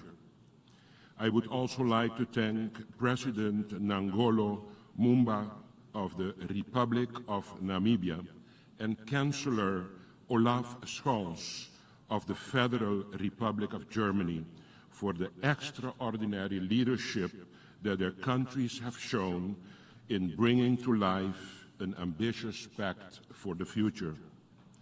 My special thanks goes also to the Prime Minister of Jamaica, Mr. Holness. Together we are presenting the historic Declaration of the Future Generations. This will help us make better decisions that safeguard the interests and needs of future generations. The Summit of the Future presents a crucial opportunity to get things right for both present and future generations. At a time of profound global change, we need to recommit to multilateral collaboration in tackling the world's most pressing issues such as climate change, gender inequality, and poverty, and collectively maintain a laser-sharp focus on the long-term challenges that demand urgent action. This summit is a chance to commit to strengthening the multilateral system based on the international rule of law, while also pursuing necessary reforms to ensure it is fit for purpose, effective, responsive, inclusive, and able to withstand future challenges. We should not forget what constitutes the fundamental principles of the United Nations architecture and its pillars of peace, security, development, human rights, and the rule of law. The Charter of the United Nations and the Universal Declaration of Human Rights are the solid foundations on which our multilateral system of rights and obligation is built. Member States all stand to benefit from a shared commitment to uphold and respect these agreements. The Pact for the Future clearly delivers on essential elements that are important to countries with particular vulnerabilities in areas like water management, and food security.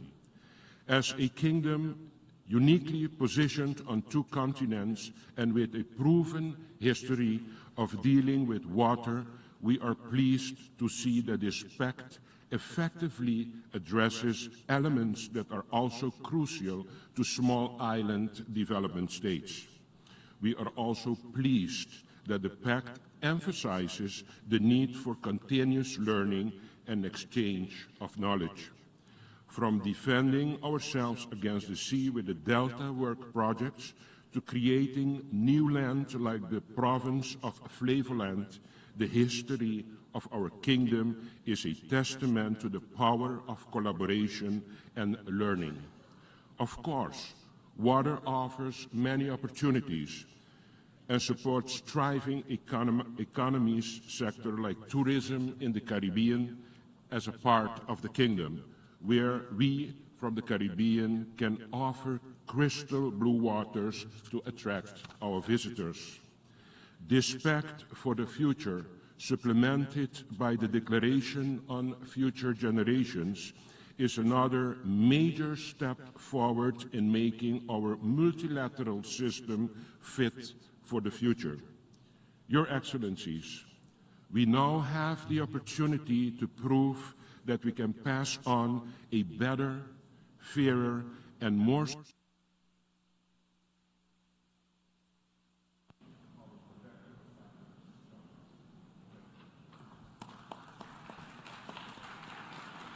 I thank the Prime Minister of St. Martin, the Netherlands. I now give the floor to Her Excellency Retno Lestari Priyansari Marsudi, Minister for Foreign Affairs of Indonesia.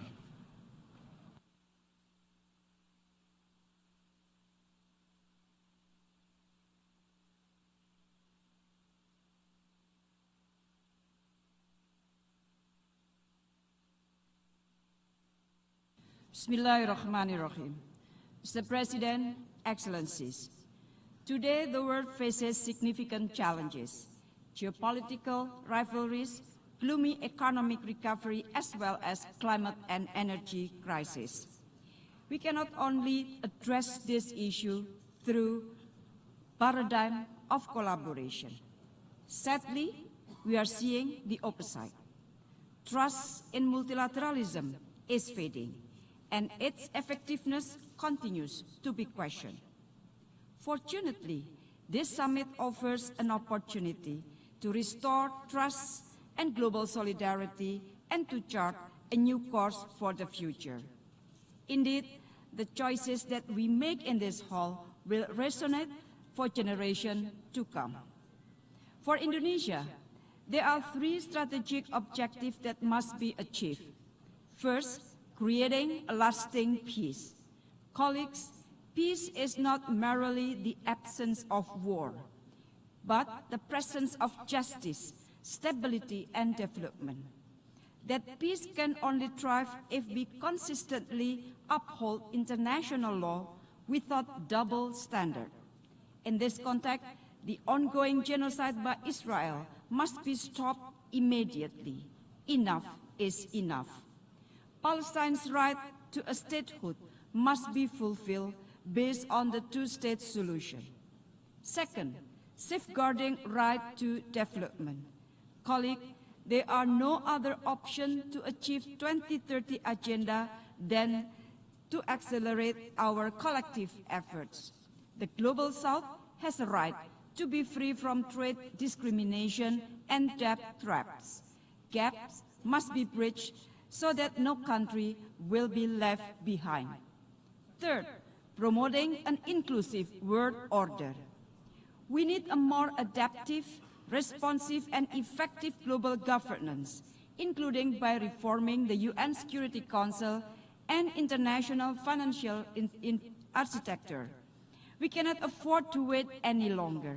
We must push for a true and real reform, a reform that listens to the voices of developing countries and address their concerns.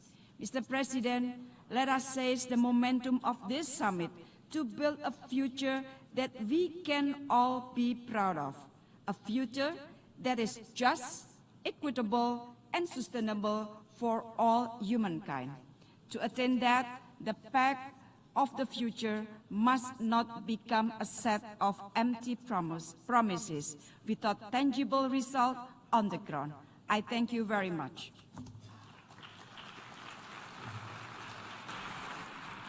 I thank the Minister for Foreign Affairs of Indonesia.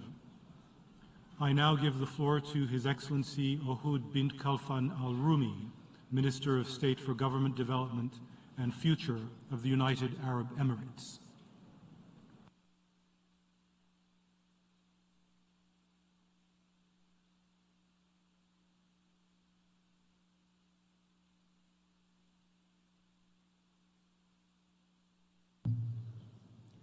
السيد الرئيس الحضور الكريم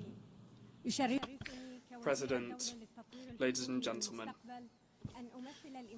as Minister for Development and the Future of the Government, I have the honour of representing the United Arab Emirates at this historic summit. I thank the Secretary-General, Mr. Antonio Guterres, for his vision for a future of international multilateral cooperation.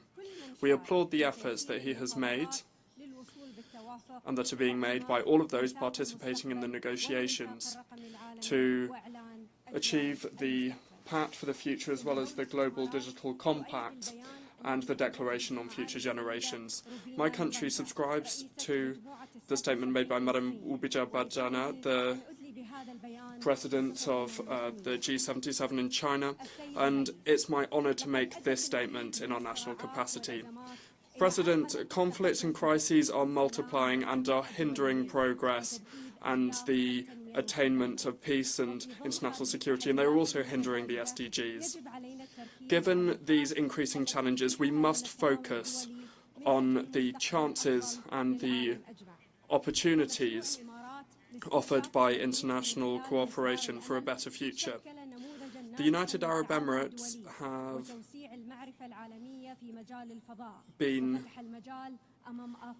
focusing on the future, and this is an example of success in international cooperation, and this is providing new opportunities for youth the world over. The situation across the world at this moment requires us to pool our efforts and for us to commit to respecting our commitments and for us to overcome all the challenges we face. We must strengthen the United Nations Charter and the principles of multilateral international action. In this regard, my country wishes to extend the three following important messages. First of all, today's summit is an historic opportunity to confirm our commitment to multilateral international cooperation and to overcome the major joint challenges we face. No country alone can overcome all of these challenges. For this reason, this summit is of the utmost importance because it provides us a common vision for the future based on the UN Charter. For international cooperation to succeed, we must listen to all points of view. The COP28 was hosted by the United Arab Emirates, and that showed the strength of multilateralism. The agreement reached during that Conference of the Parties, and it was adopted by 198 states. The second message, my country believes that we should prepare for the future. To do this, we need to use modern technology, in particular artificial intelligence, whilst at the same time respecting the principles of tolerance and cooperation. To achieve the SDGs, we need to use this modern technology properly, and that way it can help us to overcome major challenges and to achieve the SDGs. This technology is something that can help us to strengthen cohesion, tolerance, and can help us to counter hate speech. Furthermore, we need to strengthen creativity and innovation, as well as cooperation in the realm of digital technology. cooperation between governments and different stakeholders to achieve a safe digital future where this technology is available to everyone and where nobody is left behind. We are committed to a vision for the future that is based on the Global Digital Compact. The third message, we must do everything we can to preserve our planet for future generations. We must do absolutely everything to establish peace, security and prosperity. To achieve this, we need to listen to youth, to women and all segments of our societies when we are engaging in decision-making, and in particular those in regions suffering from difficult situations. We need to adopt a scientific approach, and we have taken measures in the sectors of space and technology, and in order to be ready for the future, the interpreters apologize, the microphone's cut off. State for Government Development and Future of the United Arab Emirates. I now give the floor to His Highness Faisal bin Farhan Al Saud, Minister for Foreign Affairs of Saudi Arabia.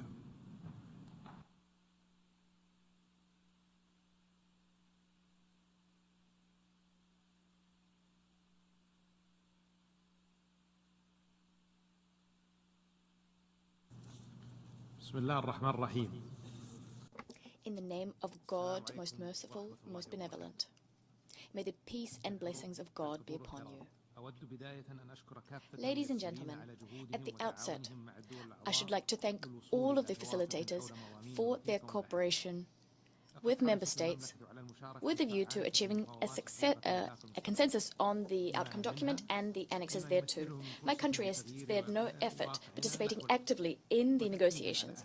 We did this because we're convinced that we need to do everything to build a better world, a greener world. We must also promote multilateralism so as to effectively confront today's challenges and future challenges, achieving peace and security for the benefit of future generations. The Pact for the Future is aligned with fundamental principles.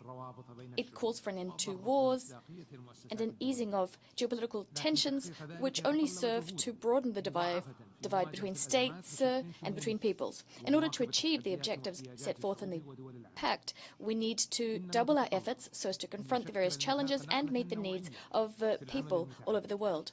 This pact marks a qualitative step forward in multilateral action.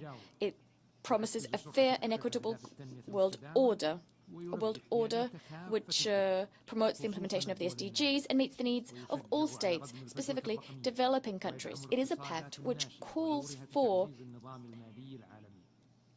the closing of the digital gap and which also promotes economic development in developing countries.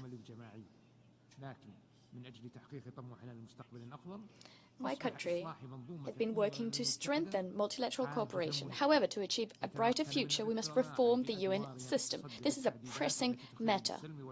It is necessary to ensure that the organization can shoulder its responsibility to uphold international peace and security. International institutions must be reformed, because currently they are not fit for purpose for meeting the challenges and addressing the humanitarian catastrophe in Palestine. This institution cannot hold the occupying power, Israel, to account following all of the atrocities that Israel has committed. Therefore, we must promote the Pact for the Future. Ladies and gentlemen, turning to climate change, my country is committed to a diversified approach that's context-specific and tailored to the capacities of each and every country. We must bolster the following 3 points: energy security, economic development, and the mitigation of the effects of climate change. We need to ensure that our commitments enshrined in the Paris Agreement and the UNFCCC are upheld. We'll be welcoming the next meeting of the UN Convention to Combat Diversification. This will be the 30th anniversary meeting of parties to the Convention. My country is committed to meeting the SDGs and the objectives enshrined in the Pact for the Future. We're going to make every effort to bolster cooperation. We hope that our collective efforts will allow us to uphold various values such as sovereignty and to build a better future for current and future generations. I now give the floor to Her Excellency Luminita Teodora Odobescu, Minister for Foreign Affairs of Romania.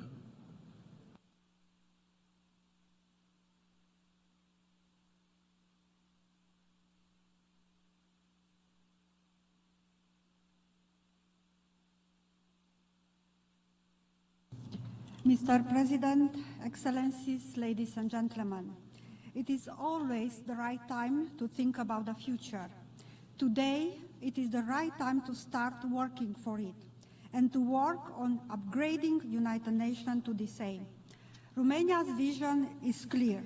The pillars of our work, peace, human rights, and 2030 Agenda implementation, they are more than needed and valid. International rules-based order, which is under attack, should be at the core of our actions. We need global solutions to global challenges: climate change, digital transformation, disinformation. Now, how can we together better serve the needs and aspirations of future generations? First and foremost, the imperative for all its members to respect the international law, the principle and the objectives on which UN was built. It is a question of credibility, and it is the most basic commitment we were entrusted with by our citizens. The aggression against Ukraine is a painful reminder. Our societies are in need of peace. Wars, violence, human rights crises are taking away human dignity, drawing back economies, and ruining years of development. The solution to these threats need to be rooted in the principle of international human rights and the rule of law. Accountability comes first.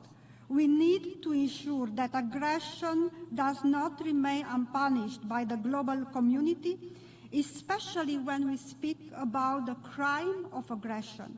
Romania supports the international efforts to address this issue. Second, never lose sight of tomorrow. This summit and its outcomes are already a big step to upgrade our work. The young generations need a healthy planet.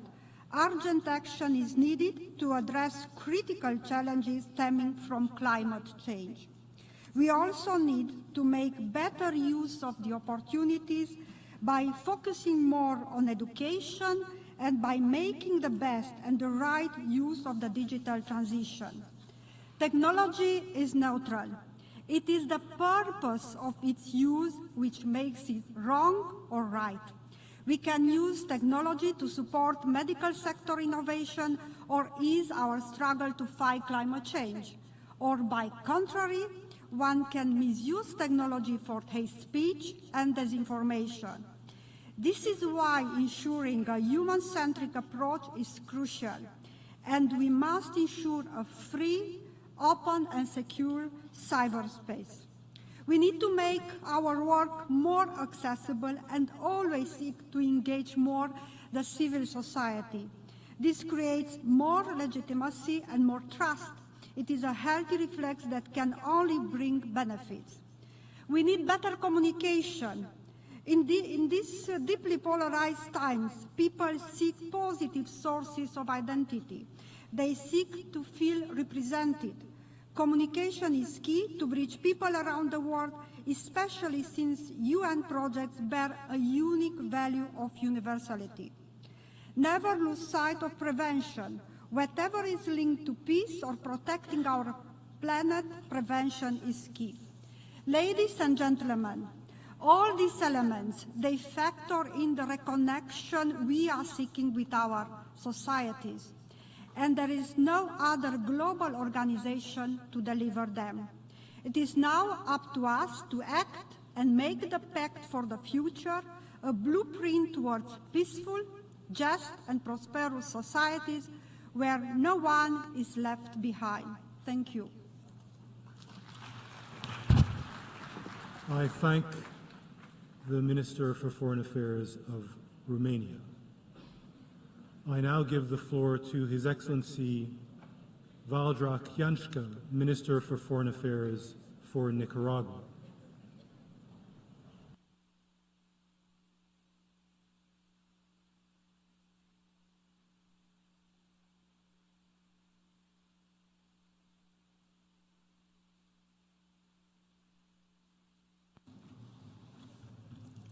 Señor Presidente,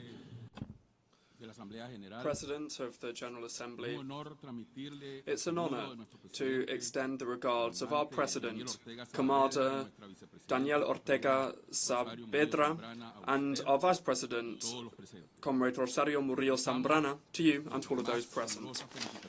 We also extend our most heartfelt congratulations to you upon your election as President of the 79th session of the General Assembly. Your experience and your able leadership will ensure our discussions are a success, and it's a great point of pride for us to have a brother from the African continent heading up the work this year. The government of Nicaragua is grateful for the organization of this Summit of the Future to discuss solutions to build a better future, and the search to ramp up efforts to achieve the 2030 Agenda for Sustainable Development and to eradicate poverty. Developing countries are continuing to work on sustainable and innovative solutions to achieve the Sustainable Development Goals.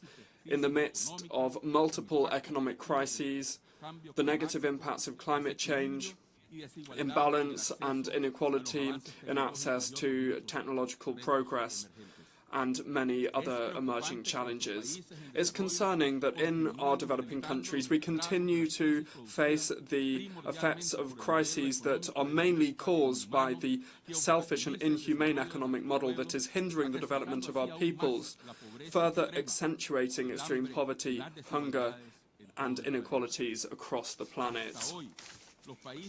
Thus far, we, the countries that make up the Global South, have not seen or received an adequate or fair response from developed countries vis-à-vis the commitments made by them,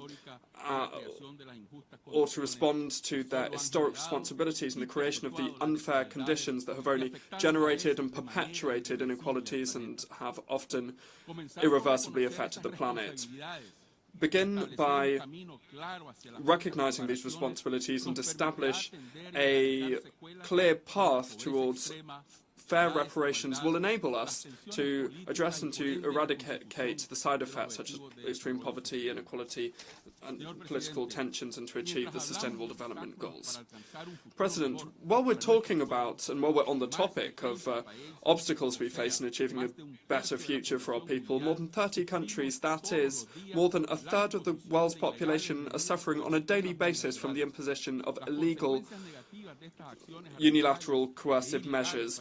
The negative consequences of these arbitrary and illegal actions on the development of the third of the world's population is evident. It's essential that we adopt a clear, unequivocal commitment without conditions to drive forward the right to development of all people in equal conditions. We must urgently undertake collective actions to strengthen international and multilateral governance that is inclusive in order to increase cooperation for developing countries, increasing the flow of official assistance, transfer of technology, and capacity building, among others. We are gathered here today not only to talk about the future, but rather to build a future collectively. We require a global political pact to forge this common future, consolidating the multipolar world that we're building based on cooperation and not on aggression, and based on the respect of international law, of solidarity, sovereignty rather, and the self-determination of peoples. A multipolar world that creates peace and well-being without exclusions or any type of impositions. A world that recognizes the rights of the state of Palestine as a free, sovereign and independent state. Thank you very much. I thank the Minister for Foreign Affairs of Nicaragua. I now give the floor to His Excellency Vince Henderson, Minister for Foreign Affairs, International Business, Trade and Energy of Dominica.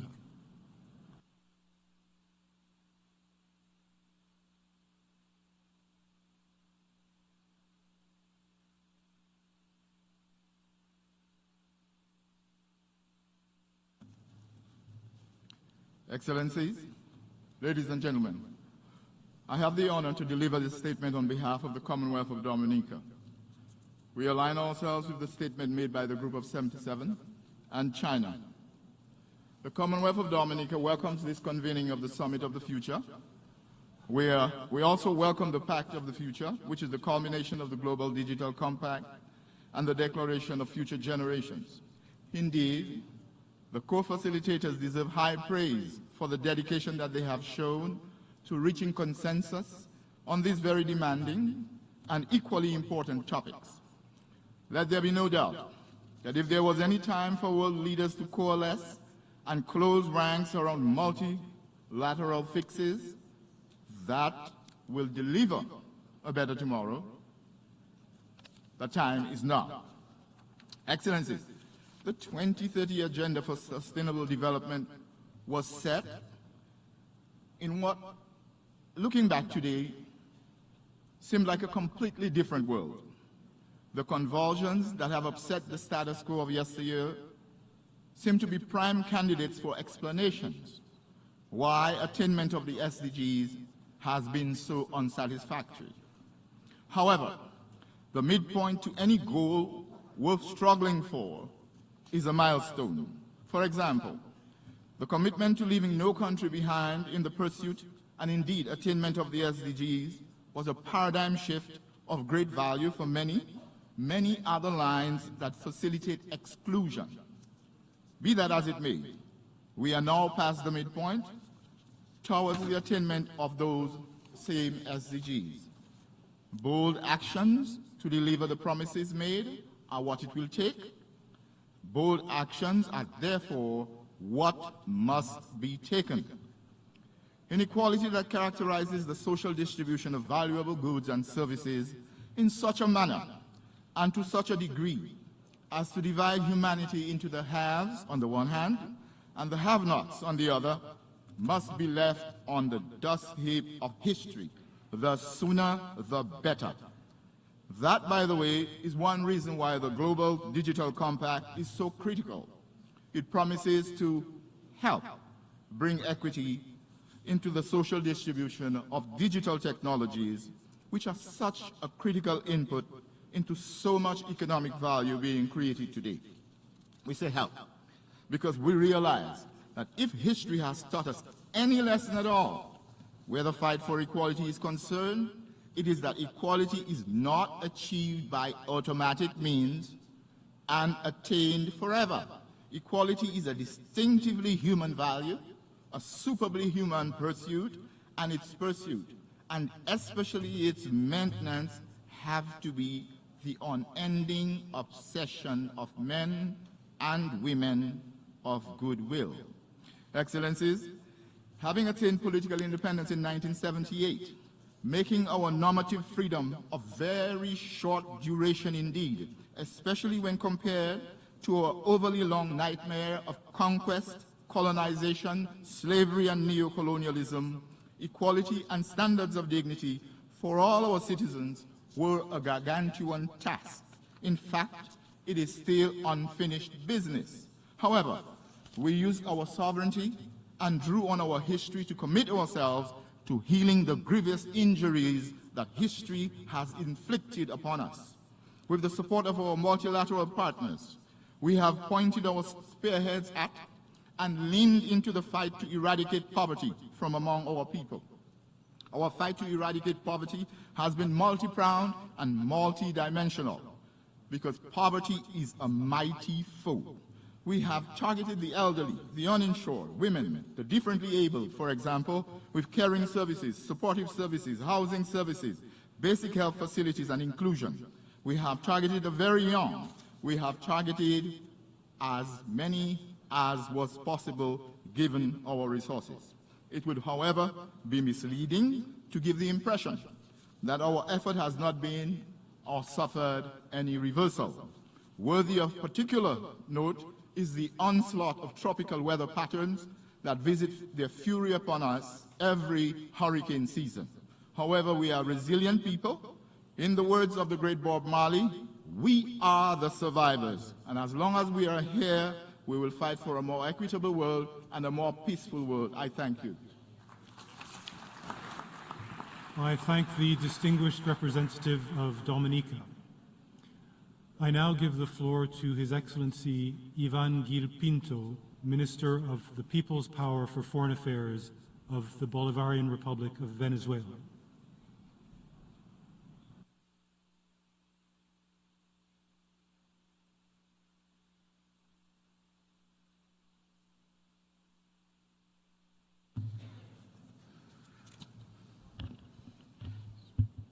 Señor Presidente. Mr. President, the Bolivarian Republic of Venezuela is honored to take the floor on behalf of the Group of Friends in Defense of the United Nations Charter. Mr. President, when we agreed on the modalities of the Summit of the Future, we were aware that the challenges that the international community was facing, which have only deepened, were interconnected. We also recognized that through enhanced solidarity and international cooperation, and through reinvigorated and more inclusive multilateralism with the United Nations at its core, we have the potential to not just meet, but also overcome the challenges of both the present and of the future. Paradoxically, at a time when increasing global interconnectedness demands greater pluralism, the world is witnessing a growing resort to unilateralism. This trend, marked by isolationist and arbitrary actions, including the imposition of unilateral coercive measures, the attempts to replace international law with an alleged rules-based order, are undermining crucial efforts to address our common challenges. We insist on the fact that true multilateralism and the application, without double standards, of the principles of the United Nations Charter are the crux of international relations and are required for peaceful coexistence among nations. Throughout negotiations of the Pact for the Future, we emphasize the importance of respecting both the letter and the spirit of the United Nations Charter, and the understanding that it is crucial that we commit to strengthening multilateralism and to preserving our organization's intergovernmental nature by refraining from the growing trends to replace, minimize, or equate the central and leading role of states in the United Nations with that of non-state actors, most of which represent the interests of the developed world. Mr. President, there will be no future without peace, and there will be no peace without sustainable development, which requires, among other things, to ensuring the realization of the inalienable right of people to self-determination living under foreign and colonial occupation. The question of Palestine and the human tragedy unfolding in Gaza are a stark reminder of the vital importance of this timeless principle. Time to advance towards the elimination once and for all of our colonialism in all of its forms and manifestations. It is our moral and ethical duty to conclude the pending decolonization process around the world. In this context, we reiterate our appeal for a ceasefire in Gaza, as well as for justice and the end to the illegal Israeli occupation, and our appeal for the Security Council to fully shoulder its responsibilities, including by favourably reconsidering the application of Palestine for fully fledged membership of the United Nations. Remaining silent is not an option. as this will only embolden the occupying power as it continues to commit grave violations of international law in complete impunity. In addition to peace, our people also deserve to live better, and in this regard we are convinced that the right to development must be the ultimate goal of this organisation, and our future depends on ensuring that our nations, particularly those of the Global South, get back on track towards the timely achievement of the SDGs. It is urgent, of course, to reform the international financial architecture currently designed to serve the interests of a model of subjugation, and also ensure that states refrain from using unilateral coercive measures. It's necessary to ensure a balanced realisation of the three pillars of the United Nations and to ensure a peaceful, prosperous, just and equitable world order in compliance and in strict adherence to the purposes and principles enshrined in the UN Charter. Only the consolidation of friendly relations and cooperation among states will ensure peace, security, stability, and the development of the international community as a whole. We regret that the Summit of the Future and its outcome documents may not have been as ambitious as we hoped in terms of turbocharging the 2030 agenda, which continues to be on our compass.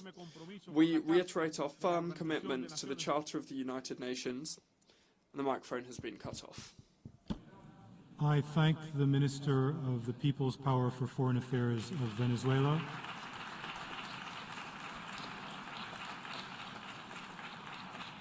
I now give the floor to His Excellency Eduardo Enrique Reina Garcia, Minister of Foreign Affairs and International Cooperation of Honduras.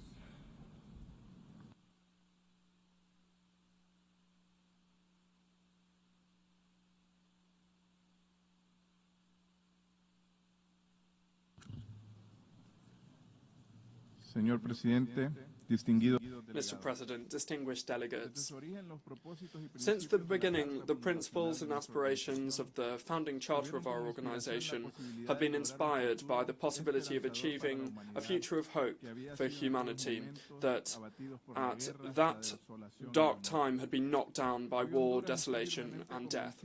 Today, Honduras is firmly convinced that a better world with opportunities for all is possible, and in line with our aspirations, we remain convinced that reaffirming peace and international security are, without a doubt, the norms that we need to achieve peaceful coexistence between nations.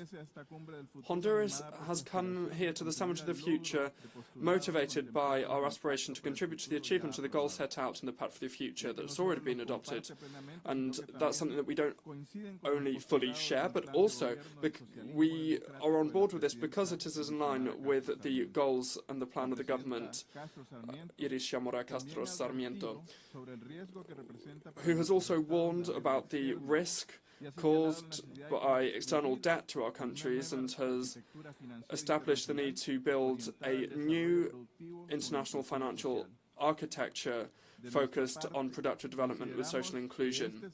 We believe that this is the right time for the United Nations Secretary-General to organise a summit whose goal is to reaffirm peace and international security in the framework of the Pact for the Future when we're seeing huge tragedies like the tragedy faced by the Palestinian people. It's therefore necessary to reaffirm the need for constructive dialogue and to establish a roadmap that helps to strengthen this dialogue and makes it possible for more stability in the global order. Therefore, we believe that it is urgent to build a society with gender equality to achieve true social justice. In the same vein, it is necessary to promote a reform of the UN system. When it comes to the Security Council, it is necessary to make it more democratic in order to re-establish respect for international law and build a new political and economic order that is able to deal with the self-determination of the peoples of the Global South. It's necessary to do this to achieve global peace.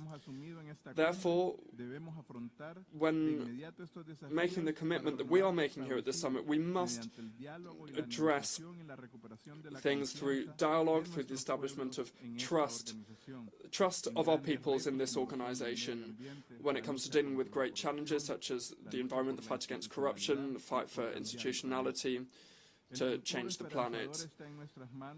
This future of hope is still within our grasp, and to consolidate peace and international security, it is doable.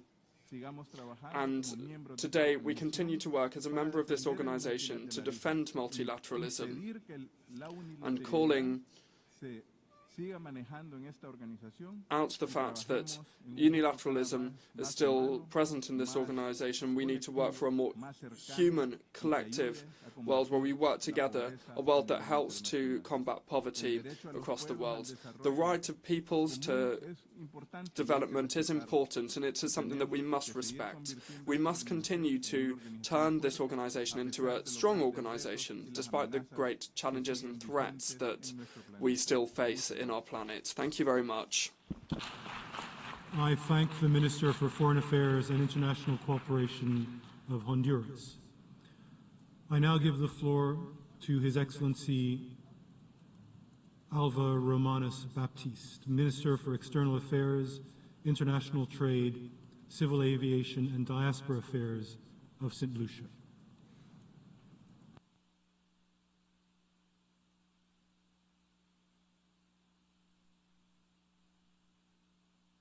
Mr. President, distinguished members of this august assembly, Victor Hugo said, and I quote, "There is nothing else in the world more powerful as an idea whose time has come," unquote. The idea that underpins the overarching purpose of this summit, multilateral solutions for a better tomorrow, is one born not only out of the urgent demands of a cascading crisis of our time, but it is the core principle of this global assembly of nations. The idea that we must forge a new international consensus to deliver a better present and safeguard the future is a categorical imperative. Mr. President, the time has come. St. Lucia continues to diligently chart its sustainable development path at a time when the world faces many global risks and challenges as well as remarkable opportunities. We remain firm believers in the power of multilateralism and the hope it offers to deliver actions that address the critical priorities of our times. These solutions require both a unified and resolute international community and an efficient multilateral system. Mr. President, the time has come. The power of the covenant of the future lies not in the text we have adopted, but in its application, in the implementation of its commitments, when we turn those words into action. We have the power to fundamentally address the systematic challenges that have plagued the multilateral system for decades.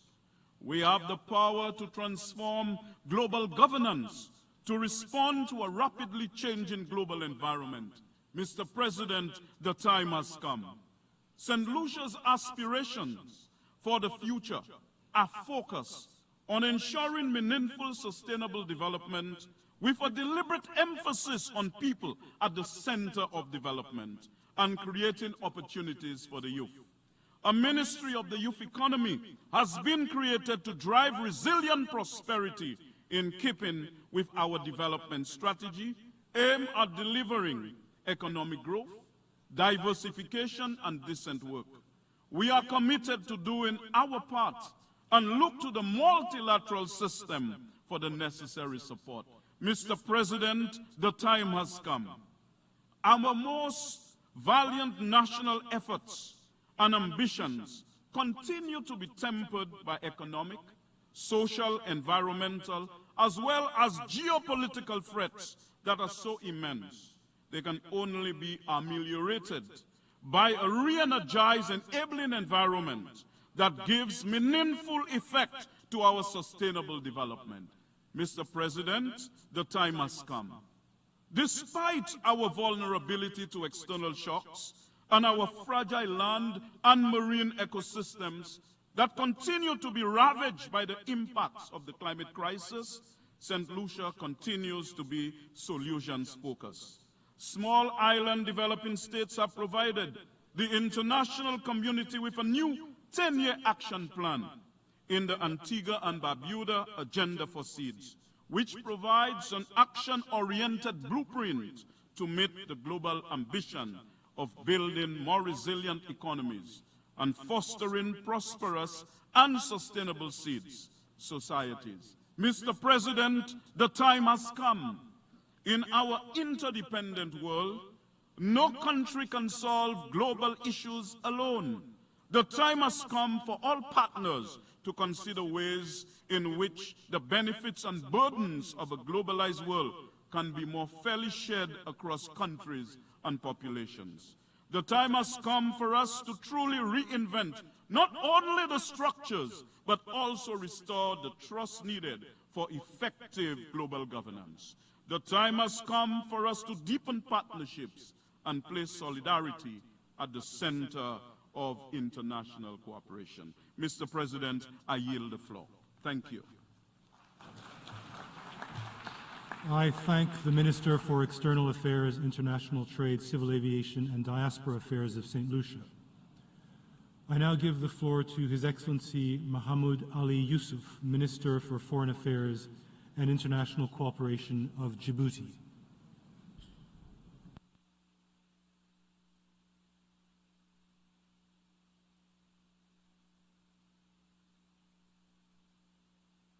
Mr. President, Your Excellencies, ladies and gentlemen, at the outset, allow me to express our profound gratitude to the co-facilitators, Germany and our own Namibia, for masterfully steering the work that led to the adoption of a bold and ambitious Pact of the Future. While recognizing the many challenges and the constraints that our organization faces, we indeed agree that we are at a moment of hope and opportunity. We're all by now acutely aware of the risks that erosion of multilateralism entails and the cost of inaction. We are grateful for the Secretary General's contribution and the elaboration of the landmark report, Our Common Agenda, as well as the various thematic policy briefs in response to the request by world leaders. The ideas and insights contained in this report offered a useful basis for discussions among member states.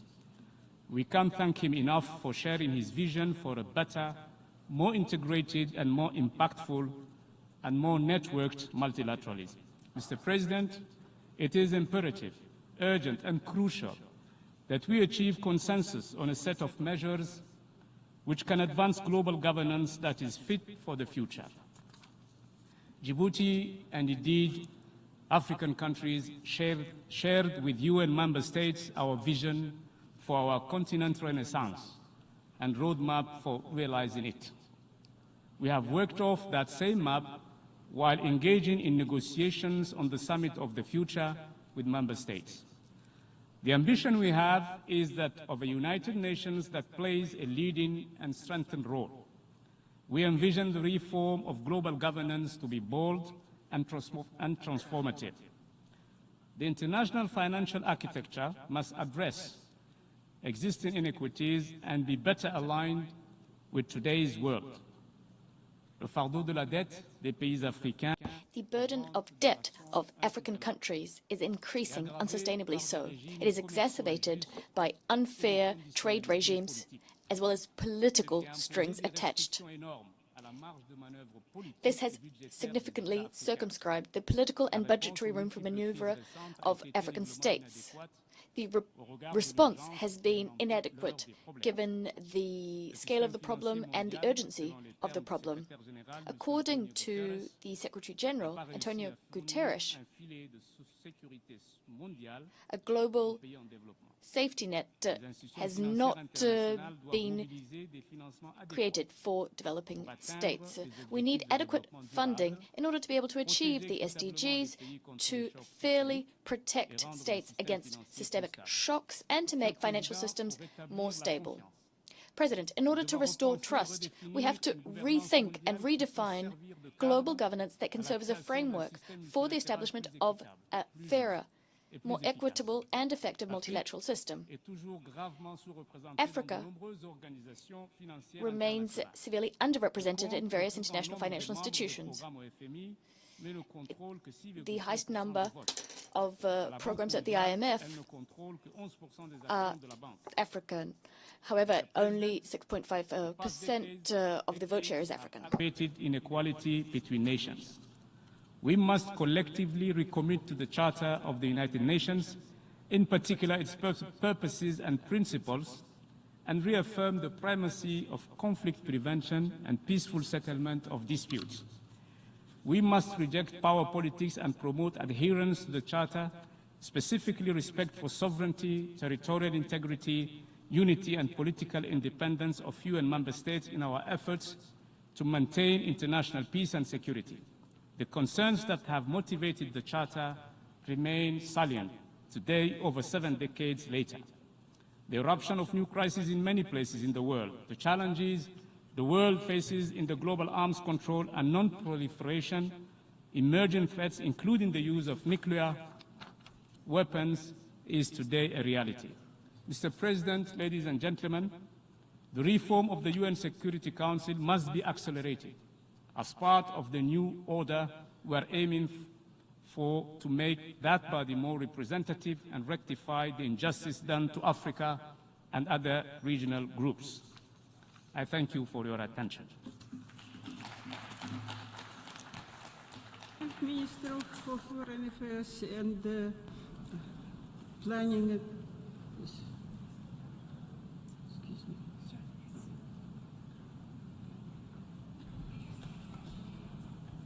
Excuse me.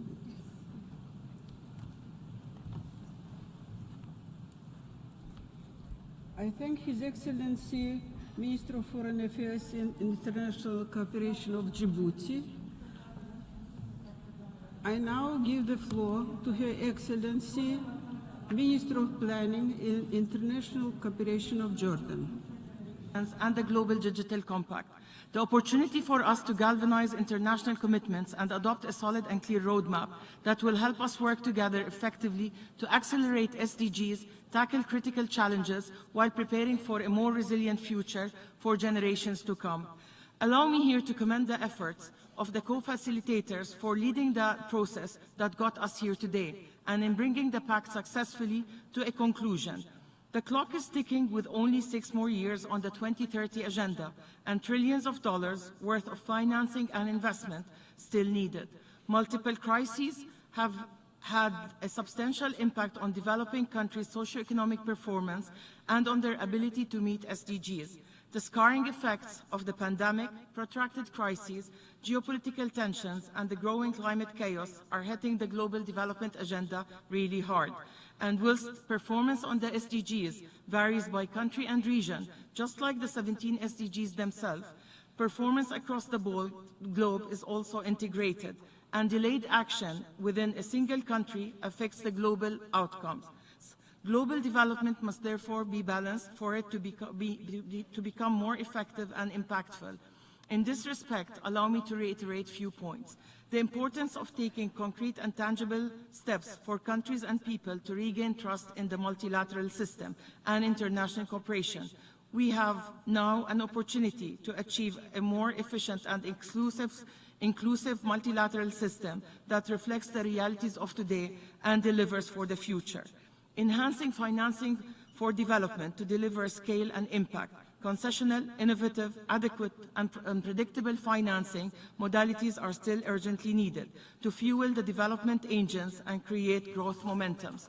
The international financing architecture must be a tool to remedy proportionate burdens, not exacerbate their disparity.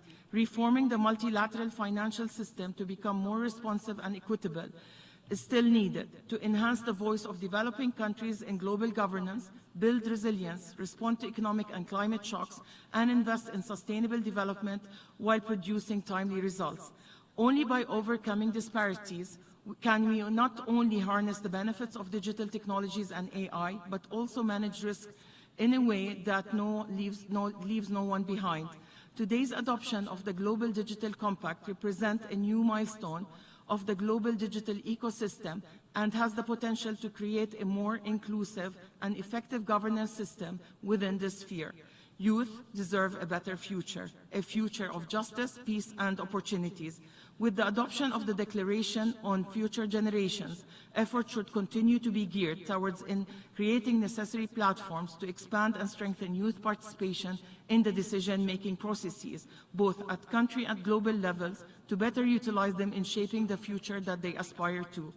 As we collectively work to catch up on the lost time and accelerate progress, we cannot forget the most vulnerable, especially in conflict-ridden countries and regions.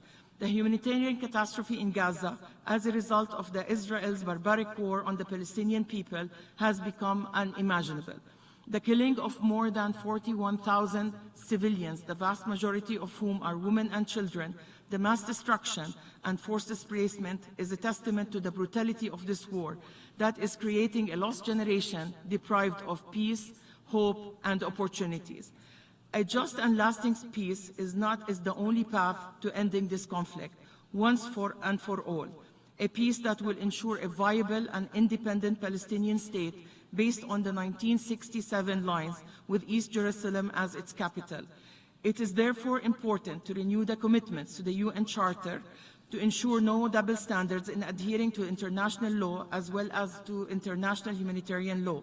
We must strive to revitalize and strengthen the work of the General Assembly and focus on reforming the Security Council in a way that reflects the realities of today's work and its role in promoting international peace and security in a way that ensure effectiveness and the ability of these bodies to fulfill their mandate.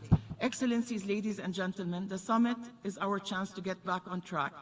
To deliver on it, we need to stay united. Jordan looks forward to being part of these collective efforts to achieve the desired goals. Thank you. I thank Her Excellency, Minister of Planning and International Cooperation of Jordan.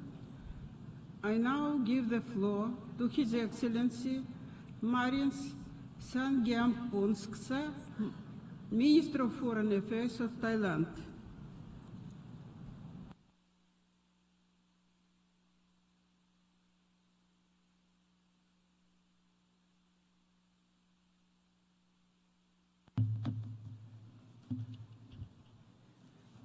Mr. President, Excellencies, distinguished delegates, humanity today stands at the inflection point, which is mainly of our own making.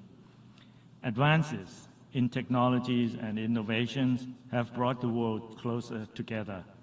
Yet misinformation and disinformation have pushed us further apart. The world economies and global wealth are expanding, yet inequalities and injustice persist. Threats to peace and to the environment are present everywhere, but so too are ideas to address them. This Summit of the Future, Mr. President, offers us the hope to steer our course towards a better future. With this summit, we are presented with the opportunities to forge not just the future we want, but the future that humanity needs. What kind of future am I talking about? First is a future where all can be protected, and that protection starts with heeding the call in the Pact of the Future for a fundamental shift in the way we approach growth. Thailand's sufficiency economy philosophy, our locally driven people center, and planet-centric development approach, prioritize the sustainable use of our planet's resources, and teaches us to live harmoniously and in balance with nature, because without sustainability, there is no future. However, sustainable development can never be realized in the midst of discriminations and division, or through the ravages of conflict. Towards this end, Thailand is fully committed to the reform of the United Nations, including Security Council, so that the UN can truly represent the interests of all countries, and the Council will be more effective in maintaining international peace and security. We also need to overcome the challenges of illicit drugs and transnational crimes, including cybercrime. We will work with all partners to enhance the United Nations' role and as an actor of peace and sustainability that takes into account the interests of the developing countries. Second is the future where all can prosper. At the heart of prosperity is equitable access to resources, quality education, health care, and employment opportunities must be readily available to all. This also includes bridging the gender gap and the digital divide to ensure that technologies contribute to inclusive prosperity. Therefore, Thailand supports the Global Digital Compact's call to bridge the science, technologies, and innovation gap between and within the countries. Further, Thailand recognizes that human rights is the foundation to build a prosperous future for all. It is for these reasons that we have presented our candidature for the United Nations Human Rights Council for the terms 2025 to 2027.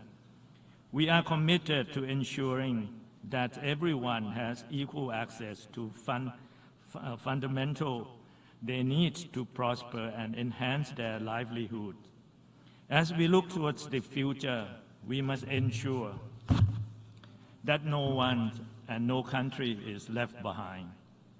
Third is the future that is promising for all. This begins with the recognizing the role of youth, the true bearers of change. We must prioritize their engagement, empower their voices, and invest in their potential. With this in mind, Thailand is proud to have youth delegates joining our national delegations to UNGA so that they can actively participate in shaping the future they envision.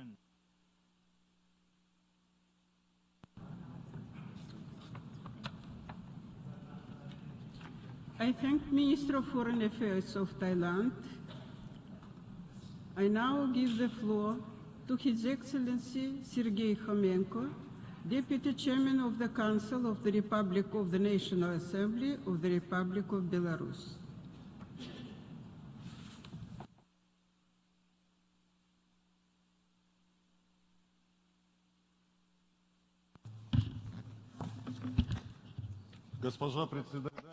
Madam President, distinguished delegates, the Republic of Belarus welcomes the SG's initiative, the initiative being to convene a summit of the future.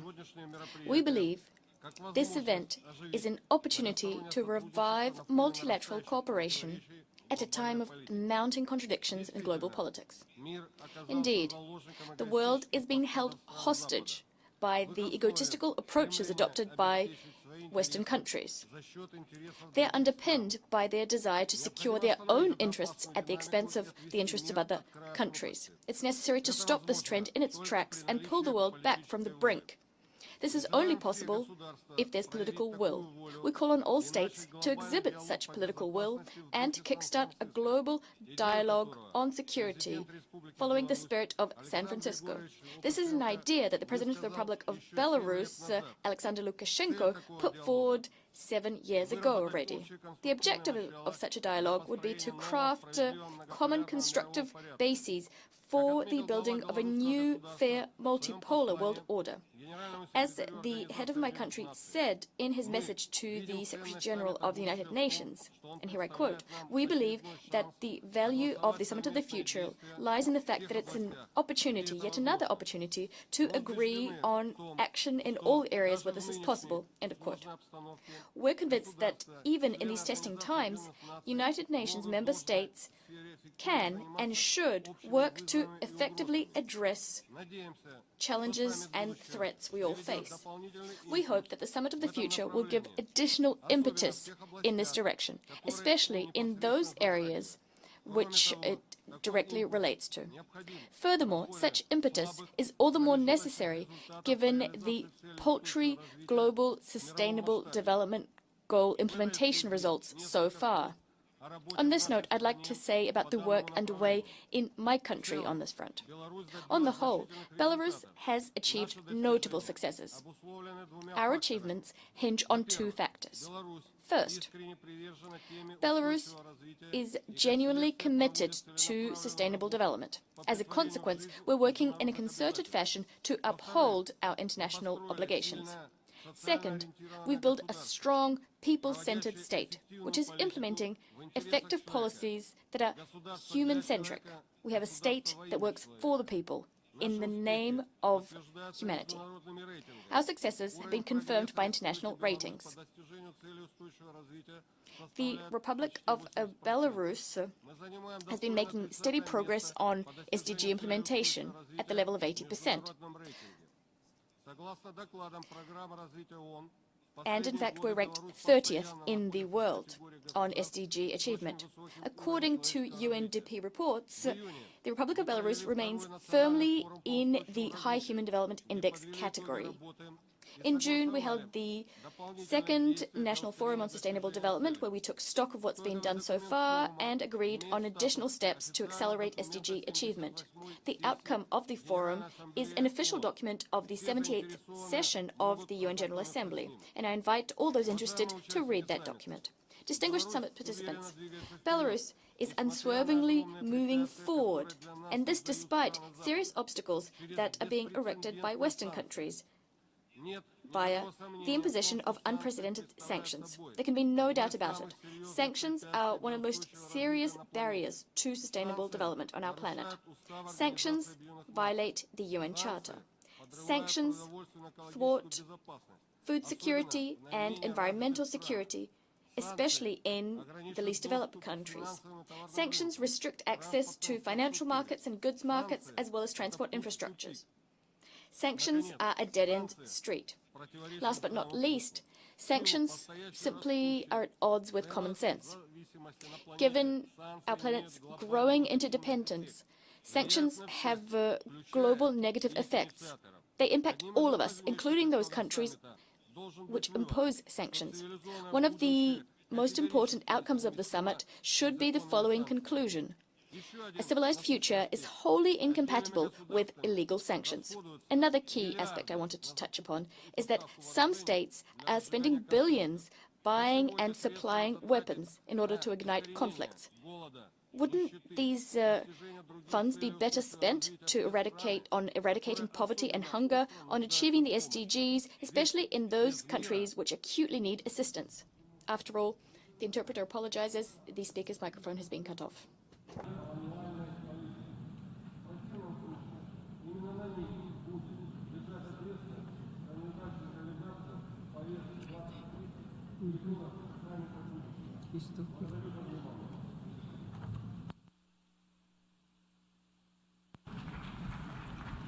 I give the floor.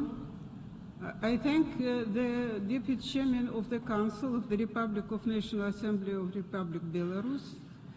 I now give the floor to His Excellency Osman Salih Mohammed, Minister of Foreign Affairs of the State of Eritrea.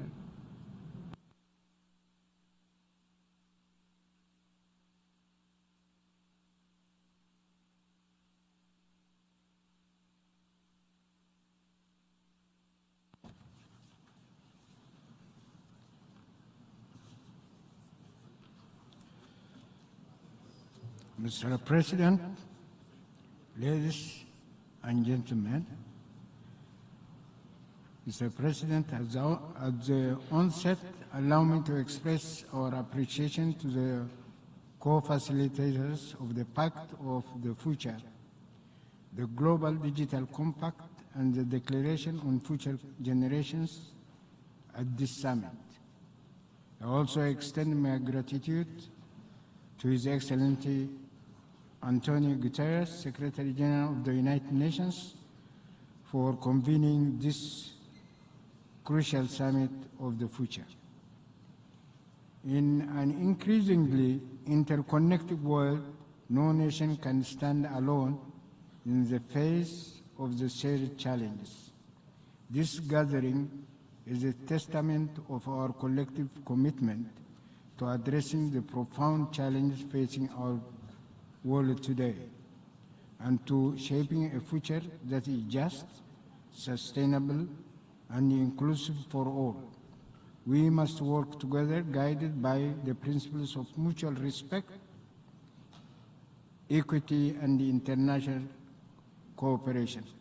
The United Nations remains the primary forum for such collaboration, where every nation, regardless of size or power, has an equal voice.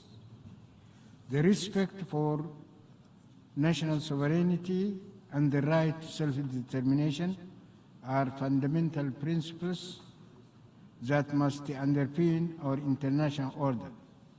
It is the prerogative of all nations to pursue their own development paths, free from external interference and unilateral coercive economic measures. True partnership should be rooted in equality and respect, not in dominance and imposition. Eritrea reaffirms its unwavering support for genuine multilateralism and intergovernmental processes as the cornerstone of our global governance system. Mr. President, it cannot be emphasized enough that the importance of peace and security as prerequisites for sustainable development. At the global, regional, and sub-regional levels, we are witnessing firsthand the devastating impacts of conflicts and instabilities. The international community should resort to peaceful resolution, prioritizing diplomacy over force. To collectively address the global challenges, the international governance institutions must be referred to be more inclusive, representative, and accountable. This includes reforming the Security Council, democratizing international financial institutions, and ensuring that the voices of developing countries are heard and respected. We are utterly dismayed that the efforts of the member states, especially countries from the global world south, were not able to have a strong language on the much-needed reform of the current international financial architecture. In the age of digital transformation, the potential of technology to drive progress and innovation is immense. However, we must also be vigilant against its misuse and abuse for malicious purposes. An international legal framework must be put in place to ensure technology serves humanity and is shared equitably, and to protect against threats of cybercrime. Mr. President, Eritrea is strongly committed to the principles of sustainable development and to combating the existential threats posed by climate change. As a country on the front line of climate impacts, we understand the urgent need for action, and we call for enhanced global solidarity, particularly in supporting vulnerable nations through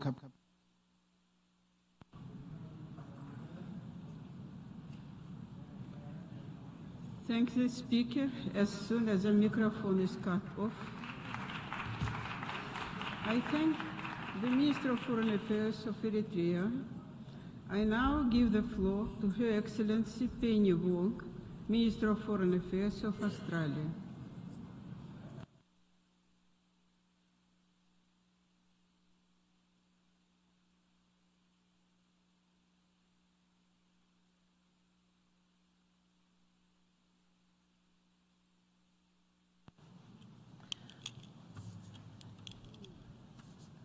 "79 years ago, we established the United Nations, agreeing on a vision to protect all of the world's peoples and the sovereignty of all nations. A vision for a world where no country dominates and no country is dominated. Yet these ideals endure more in promise than in practice. Our shared challenges are only getting bigger, but trust that this UN system can deliver for everyone continues to decline. As our challenges evolve, the UN has not evolved with them. The Pact for the Future is a sign of what we can still achieve together, but our inability to agree on so many issues prevents us from addressing today's challenges. We need to reform the UN system, but reform cannot become a means for disruptors to undermine elements of the United Nations that protect us all. It must be about meeting the needs of all countries, including small and medium countries, rather than increasing the power of a few. We need a reformed UN Security Council that includes representation from Africa, Latin America and the Asia-Pacific, and where small states see their interests reflected and voices heard. We need stronger peace-building and conflict prevention architecture, and we need to strengthen resolve to achieve peace in Ukraine, Gaza and Sudan. Friends, last month we marked the 75th anniversary of the Geneva Conventions, a reminder of a time when the international community agreed rules to limit human suffering in conflict. We are falling short of that commitment, with 2024 shaping up to be the deadliest year on record for humanitarian personnel. Australia has listened to humanitarian leaders' calls for greater protection of aid workers, and we are taking action. This week we are convening ministers and humanitarian leaders to begin work on a new declaration for the protection of humanitarian personnel. Just as we are listening to our friends in the developing world, and we are taking action. With just over 5 years to 2030, we are falling behind collectively on the SDGs, over a third of them stalled or regressing, climate change upending development gains and finance targets not being met. Australia has listened to calls from Pacific Island nations for breakthroughs on climate change, and together we have taken action. Australia and Tuvalu's Falapili Union is the first time two nations have recognised in a legally binding treaty continuing statehood and sovereignty, notwithstanding the impacts of climate change-related sea level rise. Australia has listened to calls to advance the Multidimensional Vulnerability Index and the Bridgetown Initiative, and we have taken action. We will offer climate-resilient debt clauses in our sovereign loans by the end of 2025 to help developing countries build economic resilience in the face of climate change and other shocks, resist coercion and focus on delivering for their citizens. Australia has listened to calls for smarter and greater financing, and we have taken action. This year, we have committed $492 million to the Asian Development Fund replenishment round, working with Japan to unlock a record $5 billion in new assistance over the next decade to the region's most vulnerable countries. Australia has listened to calls to lessen the digital divide, and we have taken action. We are building sustainable south-south connectivity via submarine cables across the Pacific and Timor-Leste. So in this and in many other ways, Australia is working to deliver on the Pact for the future. And we will continue to act, because the United Nations cannot reform itself. This is a job for all of us, collectively as member states. It is up to us, our summit, our United Nations, our future. Thank you. I thank the Minister for Foreign Affairs of Australia. I now give the floor to His Excellency Ahmed Attaf, Minister for Foreign Affairs and the National Community Abroad of Algeria.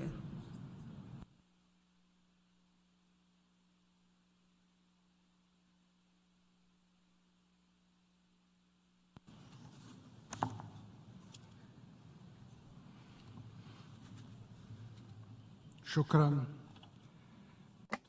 Thank you.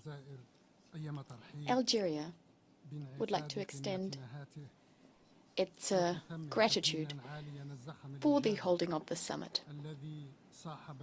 We'd like to applaud the very positive momentum that's been built up around this valuable initiative put forward by the United Nations Secretary General. This momentum is synonymous with hope. Hope that the United Nations organization will take charge and shoulder its responsibility as an inclusive forum for achieving consensus, bringing together member states to confront various challenges. Indeed, the international community today, more than ever, needs to wake up in order to take stock of the challenges we face. The international community, our community, needs to rise up more than ever and right now to confront the various dangers lurking all over the world. I'm referring to, for instance, crises and wars which are getting worse and growing in number day by day. I'm also referring to development gaps which are only getting deeper. Moreover, there's climate change and environmental dangers which have reached unprecedented levels. On this note, Algeria would like to welcome the qualitative outcomes of this summit. We are committed to contributing to the implementation of the conclusions we've reached. Furthermore, my country believes that a serious process must be begun so as to strike the necessary balance in international relations across all of its dimensions: political, economic, and social. The current imbalance is a source of very serious tension, upheaval, all of which are thwarting international relations, especially as regards the marginalization of developing countries, notably African countries, and in the Security Council in particular, but also in various international financial and monetary institutions and international institutions generally speaking. We stand convinced that the United Nations organization is absolutely vital. It cannot be replaced. Nonetheless, at the same time, we believe that the organization requires reform. Reform that would ensure continuity, but also that the organization adapts to rise up to the challenges and requirements of this era. Such a reform would restore the organization to its vital role as the beating heart of international diplomacy and multilateral action. We need a reform that would allow the UN to respond to the aspirations of current and future generations, and to do so equitably and wholly. Thank you. I thank the Minister for Foreign Affairs and the national community abroad of Algeria. I now give the floor to His Excellency Bakhtiyor Saidov, Minister for Foreign Affairs of the Republic of Uzbekistan.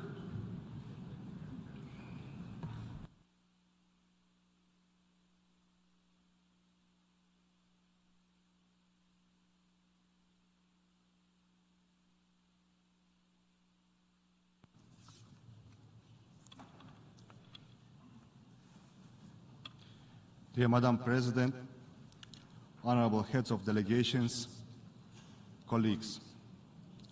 First of all, allow me to extend our deepest gratitude to the UN Secretary General, Mr. Antonio Guterres, for organizing this pivotal summit.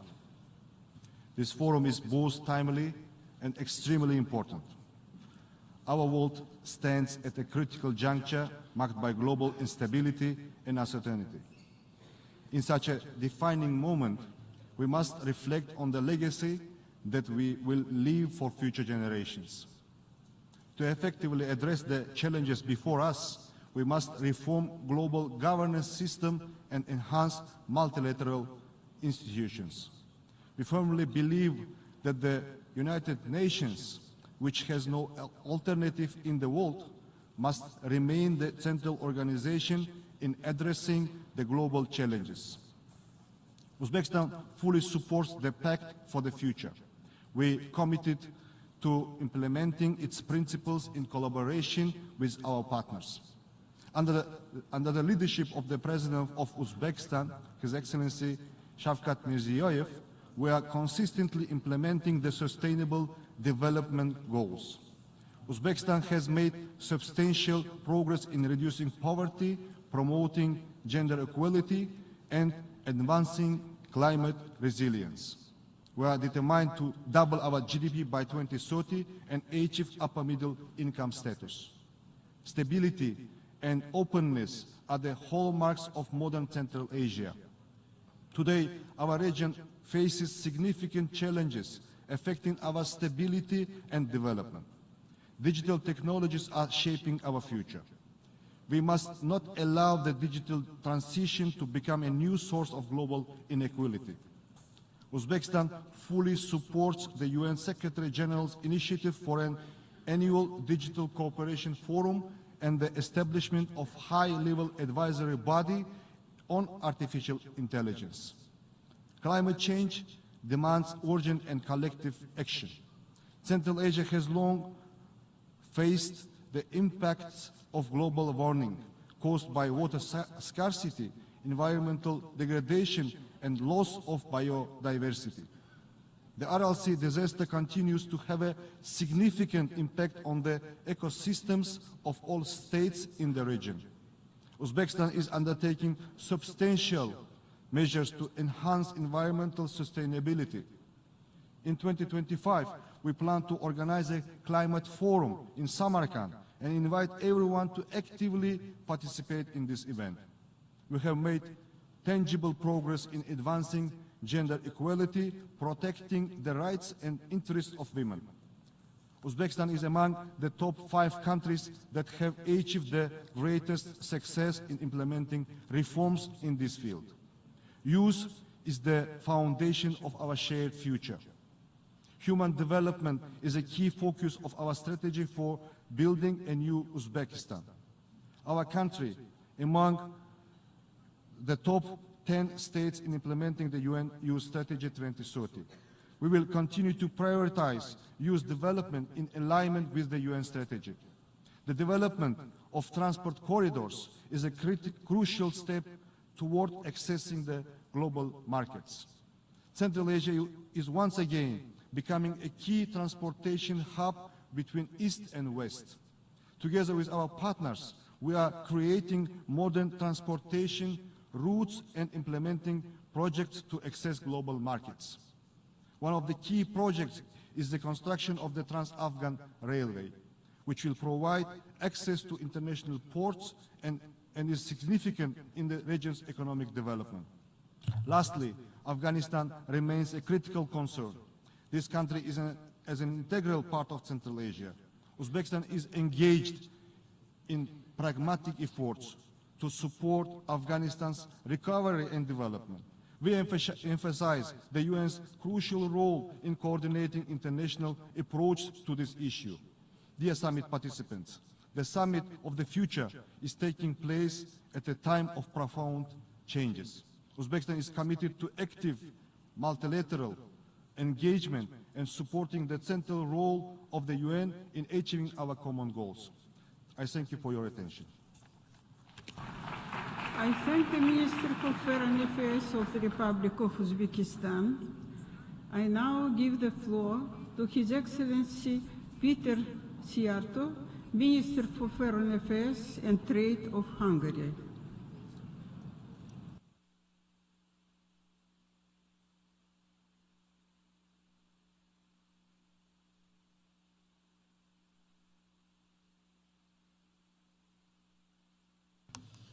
Madam Ambassador, dear colleagues, Your Excellencies, I regret to start with the fact that since the conclusion of the Second World War, the security situation of the world is now the most deteriorating.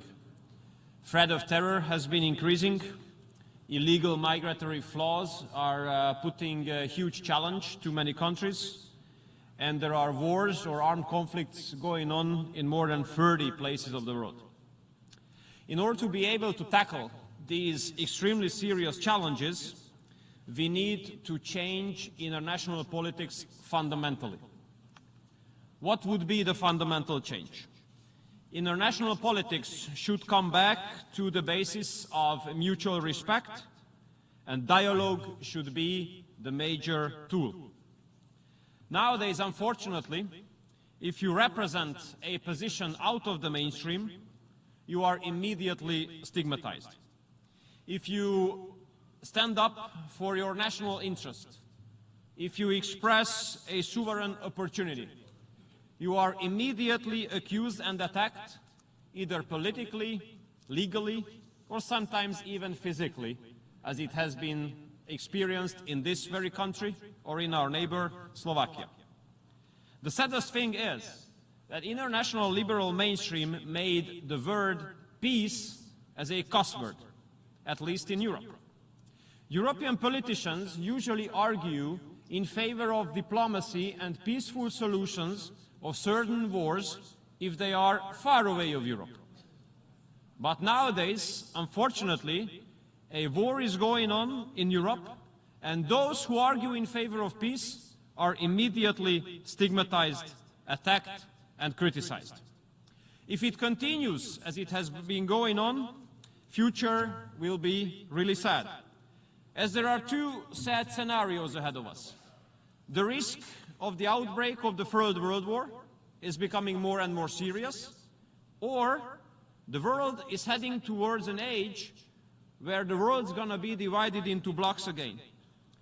And myself, coming from Hungary, from Central Europe, a region which has suffered a lot under the age when the world was divided into blocks. We lost 4 decades of our lives at that time. And I do believe it's not a wonder after this that we don't want this age, the age of the world being divided into blocks, to come back. We want that the next decades would be characterized by connectivity and fair international cooperation. Because unlike the world divided into blocks, when the age was about connectivity, we had really great experience. When it was even realistic to speak about the chance of a Eurasian cooperation from Lisbon to Vladivostok, if these times could come back, I think the whole world would take a lot of profit out of it. And I do believe, Madam Ambassador, dear colleagues, that the United Nations should play a huge role to this direction. Because I'd like to remind all of you, United Nations was not established to be a group of like-minded countries. United Nations was established as a platform where everyone can talk to everyone about everything. And I do believe that United Nations should gain back this function of it. Because my question is, Where should we speak about peace if not here? Where should countries talk to each other who are in a hostile situation with each other if not here? What would be the other platform? What would be the other venue? Therefore, we don't accept any kind of restrictions with whom to meet, with whom not to meet, and which topic to be discussed or which topic to not to be discussed. Madam Ambassador, we Hungarians are a Central European peace-loving nation.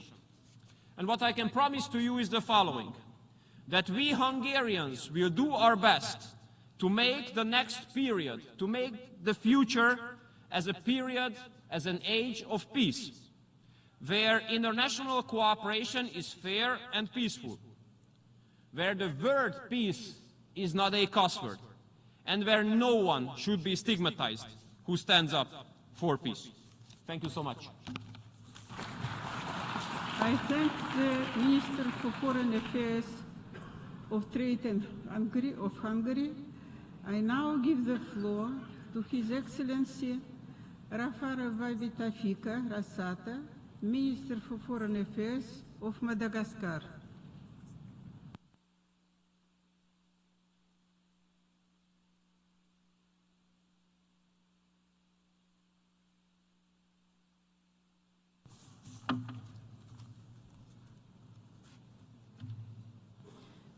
Excellences, Mesdames et Messieurs. Excellencies, heads of state and government, Excellences, Mesdames et Messieurs, les chefs de délégation, heads of delegation, Madame l'Ambassadeur. Madam Ambassador, ladies and gentlemen.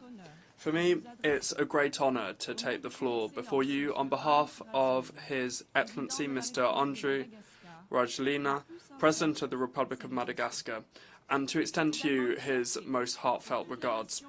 It's also a real point of pride for the whole of the Malagasy nation, and in particular for all of the young people of Madagascar, to contribute to building our common future. While we are blazing the trail of our future actions, I wish to welcome the effective and able leadership of the co-facilitators, Namibia and Germany, in the negotiations that led to the adoption of the Pact for the Future and its two annexes, the Global Digital Compact and the Declaration on Future Generations. Madagascar aligns its voice with the statement made by the representative of the G77 and by the representative of the African group. Madam Ambassador, Madagascar is a young country. Two-thirds of our population, that is 70.6% of our population, is under the age of 30. In Madagascar, our youth is aware of the responsibilities that weigh upon them and of the challenges that they face. We also firmly believe in our ability to bring solutions. This year, to mark the participation of youth in this historic summit, we have launched a vast campaign called Let Us Give the Voice to the Future in all regions of our country to make sure that we hear from the young people of Madagascar. Our young people have shared their vision to define their priorities, and through the Youth Declaration they are calling for the inclusion of youth in public policy so that their aspirations for the future are taken into account, the valuing of their skills by promoting entrepreneurship and job creation, and participation in decision-making processes and involvement in high-level bodies. Excellencies, Madam Ambassador, we are all here for a reason, that is to find solutions for today and for tomorrow. Climate change, inequalities, armed conflicts, pandemics, all of these crises require collective action, courageous action for all of us, leaving nobody behind. It's distressing to see that 6 years from 2030, only 10% of these goals, these Sustainable Development Goals, have been reached.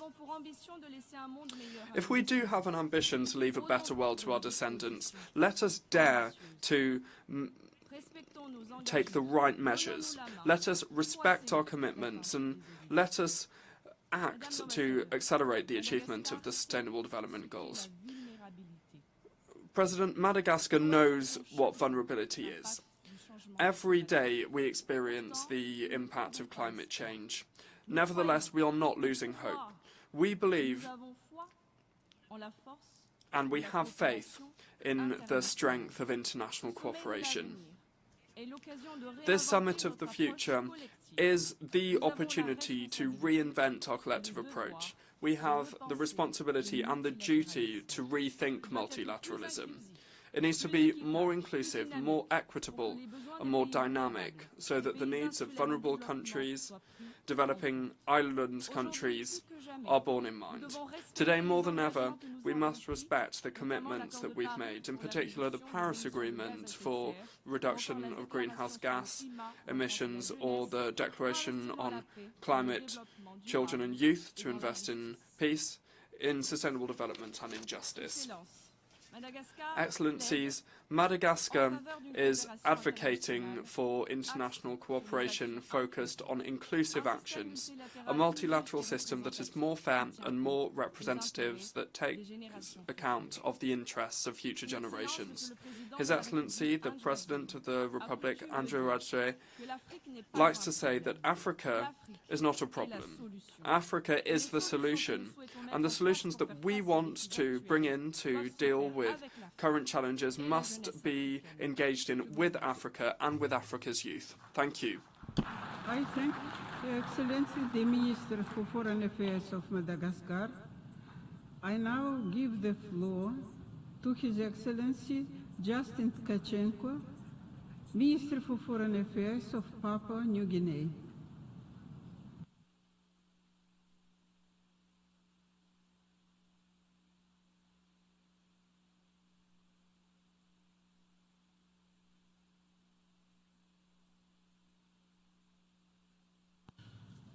Madam President, Excellencies, all protocols observed.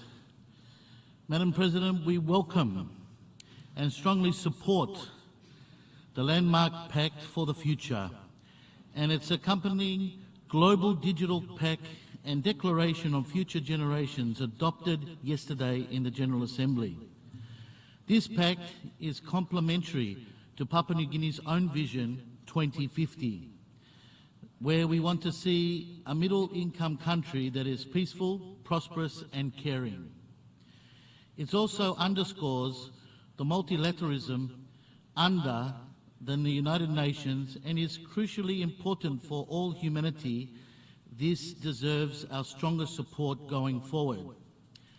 As leaders of our peoples in countries, we now need real and genuine action to translate the Pact for the Future and its accompanying outcome documents to benefit in an inclusive, fair and just way for all of us.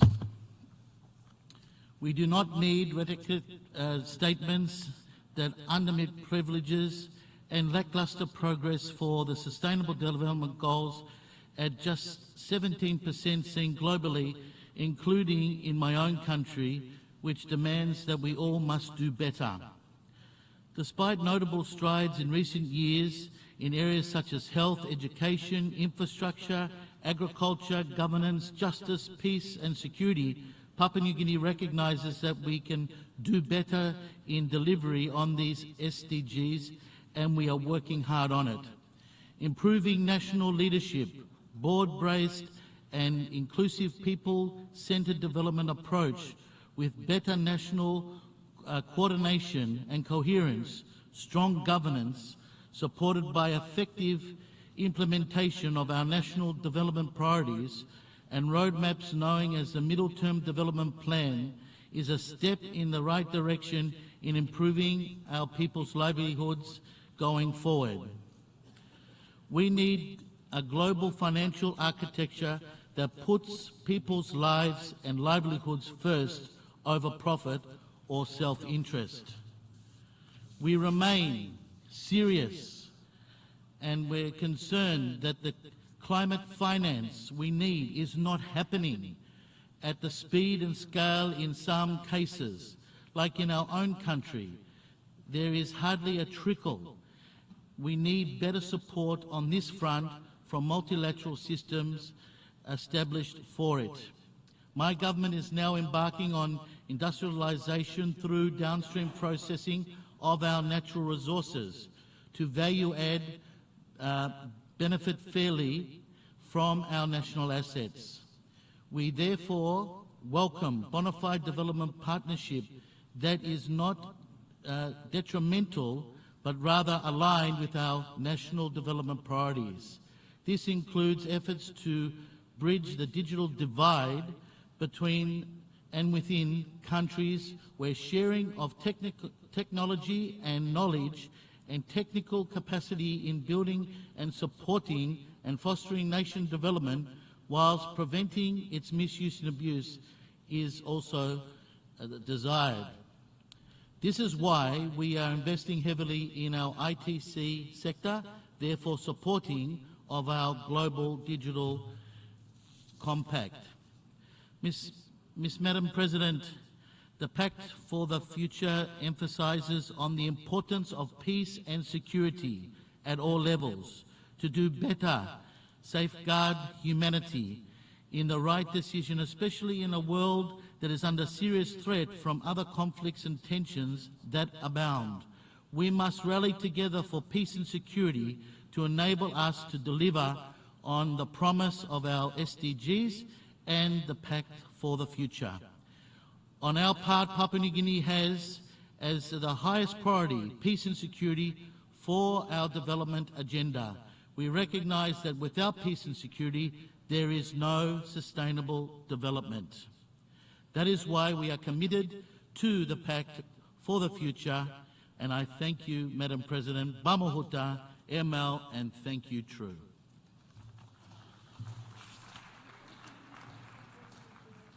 For New Guinea, I now give the floor to His Excellency Frederic Makamure Shaba, Minister for Foreign Affairs and International Trade of Zimbabwe.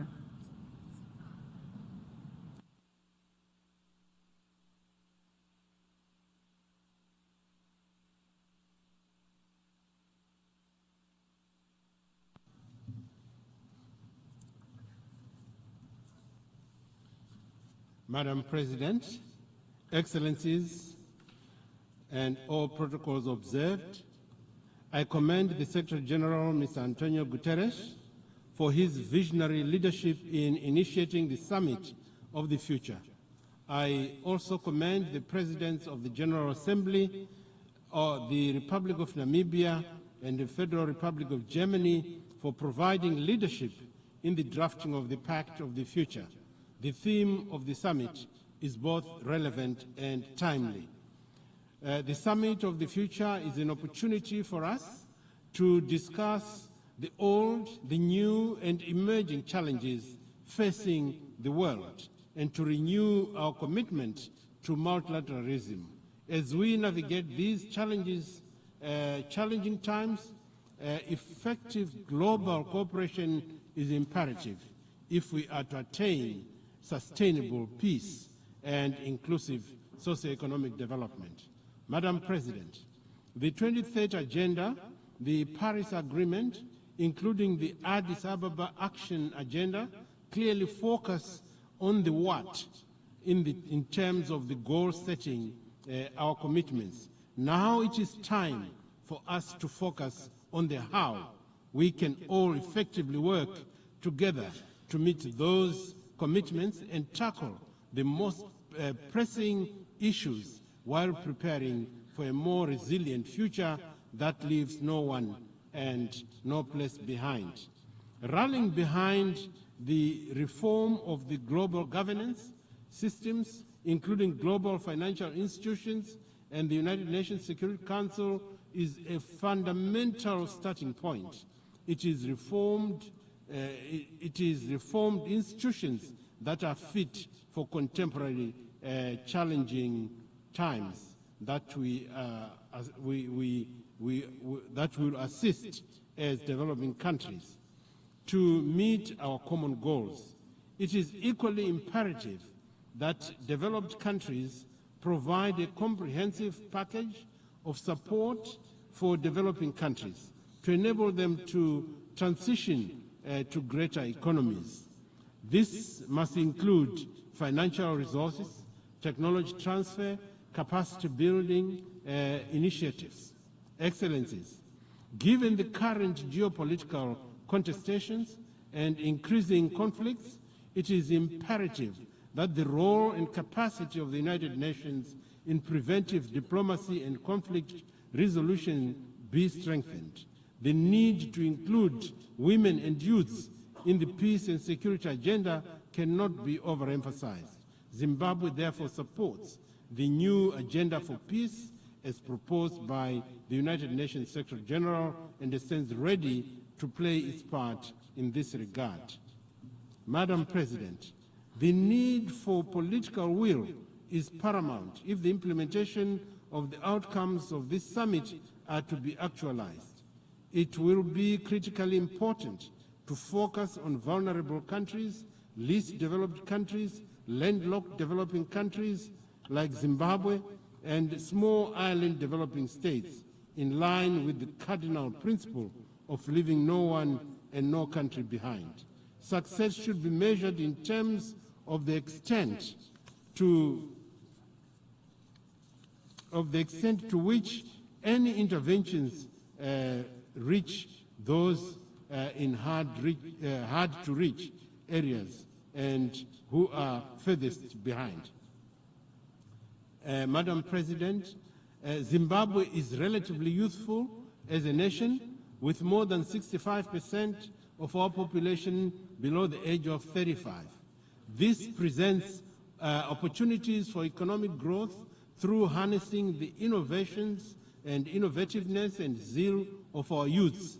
Our policies and programs have been designed and redesigned and strengthened to ensure that young people are key drivers of our social and economic transformation agenda. This includes the establishment of innovation centers at all institutions of higher education, underpinned by a number of new heritage-based approach to education 5.0. This approach is enjoying growing success, inculcating a sense of self.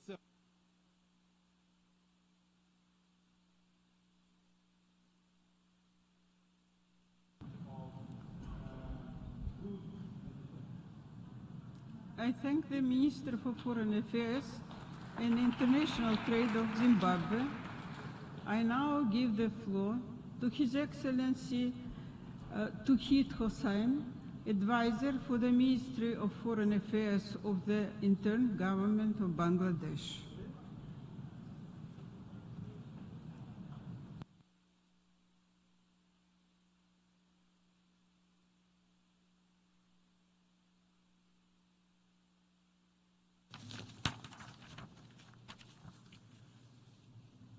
Madam President, Excellencies, I applaud Secretary General Guterres for convening this historic summit. Gathering the most diverse actors and stakeholders to reflect on collective actions is indeed a triumph of multilateralism.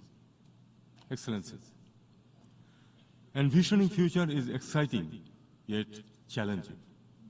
In an intensely connected and instantaneous world we live in, future is fraught with too many unknowns, unknowables, and uncertainties. As we speak of securing our common future, we have to be ready to make inconvenient choices, difficult trade-offs, and critically question the decisions we take. The world acknowledged all such in adopting the Agenda 2030 as we pledged to create a secure and sustainable future for our descendants based on shared responsibility. Nearly a decade since the Agenda 2030 being in place, we note social and economic inequalities across communities are rising. Poverty and hunger persists, yet we focus more on output than outcome. Humanity is endowed with so much of resources, knowledge, and technology. Yet, vast majority of population still lack capacity to cope and progress. While wealth abounds to finance almost all the global needs, even though developing countries are ready to pay for the solutions, we see very little money moves to critical developmental issues such as climate adaptation, securing future of water for farmers, etc. Excellencies, 2 months back, a remarkable people's movement in Bangladesh starkly reminded how 170 million people value their aspiration for freedom, dignity, justice, and equality over sheer growth numbers. Drawing on the past 5 decades' global discourse and development, we may need to truly value the values to secure our future. Understanding empathy for people and nature alike, placing harmony and stability beyond peace and conflict only, balancing ecology and economy, weighing well-being over profits, rediscovering responsibility. What is key to me is to rediscover learning beyond skewed remit of education only. We need to blend content with values that spark creativity. We also need to democratize digital technology tools, applications, and innovations beyond profit. Else, many risk to be left out in a vast, evolving world of work. I see how people in deserts, islands, or coasts without literacy or numeracy can turn their circumstances around. They ask for modern support, modest support. Let us indicate how we can shape and reach solutions to those billions on the fringe. At the same time, the wealth of traditional practices and heritage across communities merit to be blended with contemporary knowledge. In all, let us liberate the potential latent in entrepreneurship of individuals and enterprises across the developing world, where so much still revolves in informal economy. Excellencies, diversity of nations presented different perspectives that enriched the Declaration on Future Generations and the Digital Compact. The guiding principles, elements, and suggestive actions surely sow the seed for a shared global undertaking beyond 2030. Bangladesh stands ready to contribute her bit beyond this summit. I thank you all.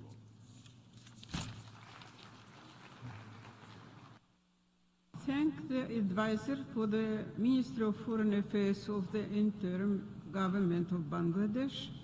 I now give the floor to His Excellency Frederick Mitchell, Minister for Foreign Affairs and the Public Service of Bahamas.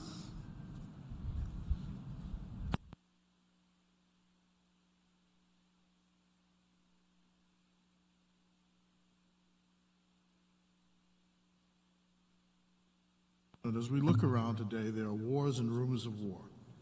Some countries have marched into other countries and claimed the space as their own, simply because their troops are standing all over the land. We all ascribe to the UN Charter on territorial integrity, but the goal, though laudable, has fallen short.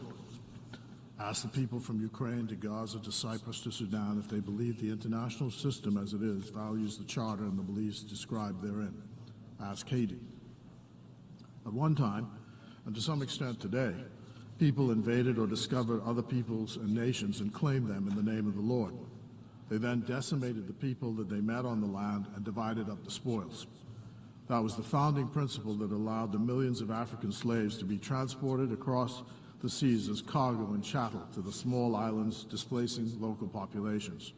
And that's how my fellow Bahamians and I got to be in the place called the Bahamas. We've made it thus far by faith. So Carl Sagan, the American astronomer, has a widespread video that shows the Earth in far relief from outer space. It is a blue dot, and he describes that we are, as far as we know, all alone on that blue dot in the loneliness of space. And from that standpoint, where there are no boundaries that can be seen, he argues compellingly that that is why we have to work together to resolve the issues of our survival. It is still all we have. Neil deGrasse Tyson argues that the one thing about science is that whether you believe it or not, it's true. I refer again to the immutable truth: Earth is all we have, and we are all in this together, for good or ill. The age of discovery that wrought the systems that we have today is still at work. Countries are now reaching out into the void of space and seeking to carve up in national names the resources of that void. This is what appears as we land on Mars and on the Moon. We argue and we give lip service to the creed that it belongs to all mankind, but the doctrine of "I got there first, so it's mine" still applies as far as we, the smaller countries who have not gotten there, can see. If we scale back then to the immutable logic of what that means, it means that we who do not have the resources are expendable, and power is the only fact. I said yesterday to one of the world's leaders that every time the Caribbean region tries to use the provisions of the market to save ourselves, the response from the powerful is to use their laws and other forms of coercion to ensure that our innovations in the market do not succeed. They often use the moral principle that they are preventing money laundering or tax evasion or some other invented evil. But morality works both ways. When actions result in penury, poverty, and displacement, and you're unable, after all the blandishments and niceties and forums such as these, to get any world leader on the phone, and you realize we're in trouble. Shakespeare wrote the words, "Help me, Cassius, ere I sink." The nations of the Pacific are facing the existential threat of climate change. Those who are responsible have not stepped up to the plate as they should have, with money and material. And the same can be said for the Caribbean. The commitments have been observed more in the breach than in fulfillment. 51 years ago, on the 18th of September 1973, the Commonwealth of the Bahamas raised its flag here at this body. Our then Prime Minister, Lyndon Pindling, committed our country to the Charter and its provisions. We accepted and believe today, under the present Prime Minister Philip Davis, that we have no choice but to believe and subscribe and support the Charter and to commit ourselves today to global governance. We believe and recommit ourselves to the shared nature of the resources of the earth. We superintend 100,000 square miles of water. We superintend 4,000 square miles of land. We're about 400,000 people. This is not even the size of a small village in India. We fight, though, for the right to exist in the land that we now occupy and govern. We're tenacious about it. We pay tribute to the people who were there before us, and we fight to establish a viable economy that can survive on the moral principles that have founded that many nations talk and talk but don't walk the walk. So, I end here with a recommitment to this body, to the Pact for the future, so we have no choice. I ask delegates to forgive the circumlocution, but it is what it is. We are confident that humans have a soul, a right to exist, a God-given right to all the resources of the earth, sea, and sky, all humanity, not some. There must be a guiding moral and ethical principle to underline all that we do and say going forward to 2030 and beyond. That is why we say today, now more than ever, we need the United Nations. Thank you.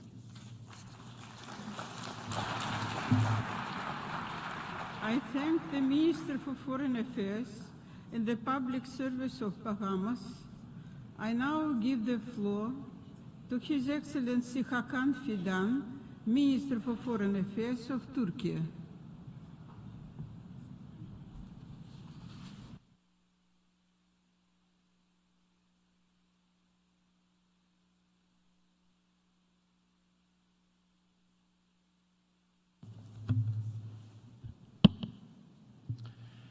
Distinguished heads of state and government, esteemed representatives, Madam President, both the international community and the United Nations are going through a historical test. Our ability to produce solutions to crises and conflicts is declining, while the injustices in the income distribution are deepening. Global inequality and injustice prepare the ground for extremism and failing states. Hatred against Islam and xenophobia, in their turn, gain strength on this fertile ground. The imbalances are constantly growing, be it in nature, economy, income distribution, as well as social and political spheres. Unfortunately, the United Nations cannot display the leadership that it should in the face of ever-growing threats against humanity. Today, we need an effective structure that will produce common solutions to our global problems, that will uphold hope against despair, prosperity against poverty, justice against injustice, and peace against violence. We need a more just, inclusive, and effective multilateral model. A comprehensive reform is needed in the United Nations, especially in the Security Council. In fact, the world is bigger than 5. We need to democratize the decision-making procedure at the UN. The resolutions that are adopted with an overwhelming majority at the General Assembly cannot be implemented because of the Security Council. International peace and security cannot be left to the will of a privileged clique consisting of a limited number of countries. We also need efficient tools and mechanisms to promote dialogue in the face of increasing polarization. In addition, the reform of the international financial architecture is also a must. This is the only way to achieve the sustainable development goals. To pursue these objectives, we will continue to work and voice our views on every platform. Dear colleagues, at the same time, we are looking for ways to adapt new technologies, especially digitalization and artificial intelligence. In this context, we welcome the adoption of the Global Digital Compact, which is one of the fundamental components of the Pact for the Future. We expect the international community to increase its support to the United Nations Technology Bank, hosted by Turkey, in its critical task of closing the digital gap between developed countries and the least developed countries. The success of today's summit is a test that will reaffirm our determination to rebuild trust in the multilateral system. The Pact for the Future will shape our joint commitments towards a common world vision. I would like to take this opportunity to thank all the stakeholders who have contributed to the process. Thank you. I thank the Minister for Foreign Affairs of Turkey. I now give the floor to His Excellency Nicolas Albertoni, Vice Minister of Foreign Affairs of Uruguay.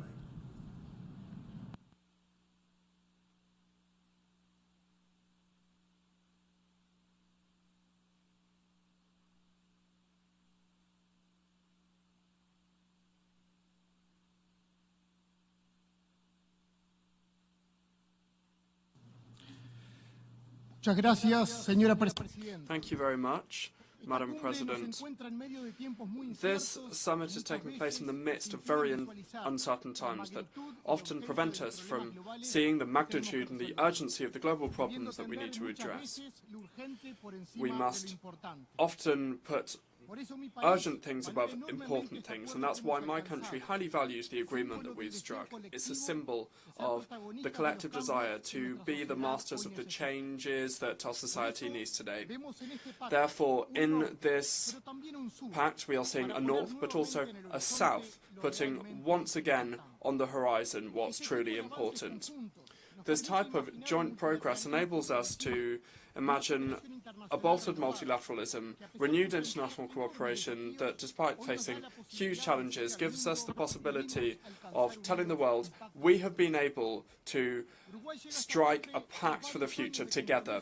Uruguay comes to this summit having been committed to the agenda that we've agreed on today for many years. And in 2021, since 2021, we've had a bicameral commission for the future, and the UN system in Uruguay, alongside the Uruguayan government, between 2022 and 2024, organised dialogues for the future, seeking to empower this agenda with a futurist perspective. This pact has also been motivated by focusing on climate change, because we need to improve the perspectives of future generations. It's essential to ramp up cooperation and commitment on climate change, and in this regard I must refer to the fact that although our greenhouse gas emissions are minimal on a global level, we have completed an energy transition with 90% of our energy from renewable sources. Now we are focusing on a second transition, enabling us to achieve electric mobility. However, like so many developing countries, my country needs us to comply with the commitments made in terms of climate financing with the framework of common but differentiated responsibilities. Furthermore, we are calling for innovation and finance mechanisms that incentivize compliance with social indicators, environmental and governance ones. We are only 6 years from 2030. This is the deadline that we established for the SDGs, and something that they constantly remind us of is that sustainable development is essentially multi-dimensional. That's why we applaud the fact that this pact establishes a process to measure development beyond GDP. That's something that we've been calling for a long time in order to avoid us punishing those that are making a lot of effort to do things well. President, just like the Secretary General has said, we cannot build a future for our grandchildren with a system that was designed by our grandparents. That's why in Uruguay we are working to guarantee access to better education, health and employment opportunities for future generations. In this regard, I wish to underscore that Uruguay recently delivered an education transformation that will empower our education for the future. We also enacted a law for social security based on intergenerational solidarity that will not only enable the system to be sustainable on the long term, but it will also provide employment and entrepreneurship, formal entrepreneurship opportunities, and will ensure a future for today's and future generations. And talking about future generations, please allow me to applaud the creation of a UN Youth Office, and at the head of the mission we have our compatriot Felipe Paulier, searching for better participation of youth in decision making. We must be clear that the current situation is alarming. We have so many people displaced by humanitarian emergencies, conflict, armed violence. There should be no doubt that on this pact we have made a great step forward in terms of multilateralism. However, now our energy should be focused on ensuring that the commitments made do not just become good intentions. Be aware that Uruguay has always been an ally when it comes to looking to the future, because our country doesn't understand the future as something that we should wait for, but rather something that we should actively build together. Thank you very much. I thank the Vice Minister of Foreign Affairs of Uruguay. I now give the floor to His Excellency Sergei Vershinin, Deputy Minister of Foreign Affairs of the Russian Federation.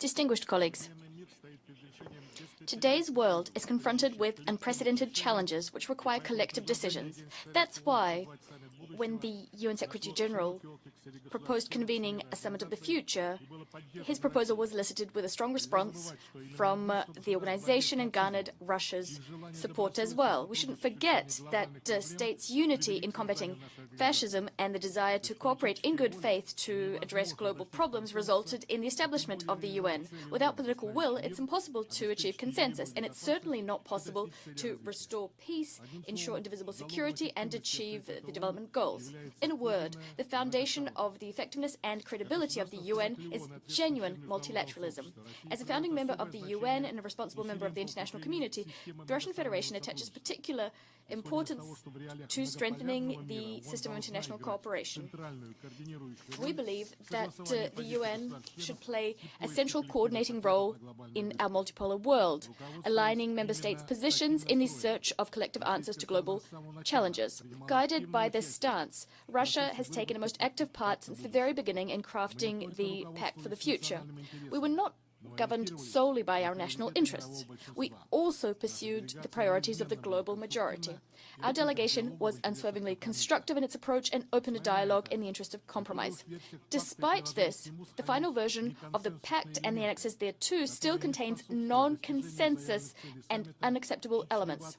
This does not foster the achievement of the stated goals of the summit and spells negative consequences for the very foundations of the UN. For this reason, Russia did not block the adoption of the Pact and joined the statement of the Group of Friends in Defense of the UN Charter voiced earlier.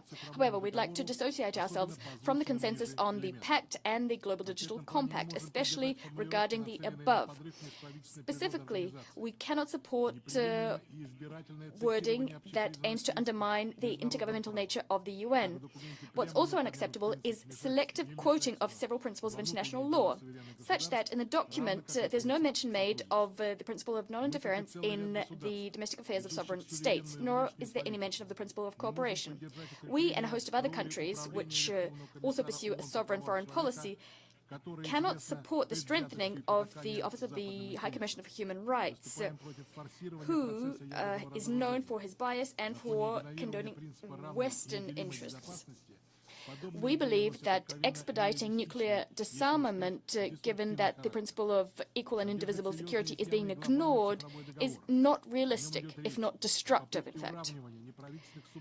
The Global Digital Compact contains serious shortcomings. It covers attempts to put non-government entities and governments on an equal footing when taking decisions on the international technological agenda, as well as for the establishment of additional review bodies with unclear mandates.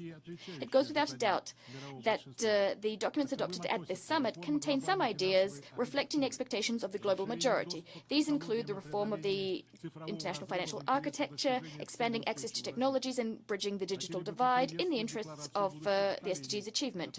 We welcome the Declaration on Future Generations, which is a shining example of the fact that it is possible to achieve consensus within the UN if the political will is there.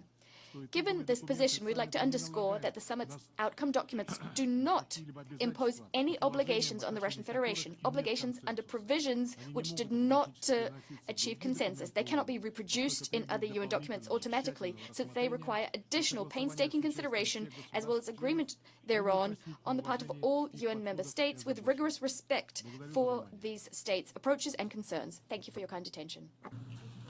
Of the Russian Federation, I now give the floor to Her Excellency Bahia El-Hariri, Member of Parliament of Lebanon.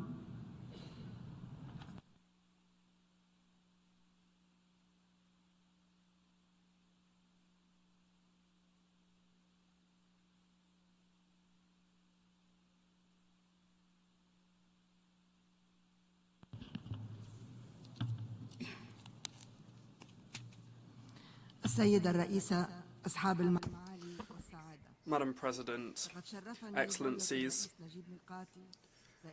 I have the honor of making this statement on behalf of His Excellency Mr. Najib Mikati, head of the Lebanese government, during this plenary meeting of the Summit of the Future. He tasked me with giving you his excuses, his apologies for not attending here in person, given the urgent circumstances and the destruction facing the Lebanese people, including in their homes. Mr. Mikati is working with the government and government teams to deal with the aggression that we are victim to at all levels: diplomatic, humanitarian, health, security, and also in terms of people's livelihoods. We're seeing a wave of exodus and seeing residential areas being targeted following the massacre that killed more than 3,000 people in the port of Beirut, and we are seeing the destruction of large areas of agricultural land and residential buildings in the majority of the regions of Lebanon. This has damaged the economy of our country and threatened our social order, especially since several countries have asked their nationals to leave our country.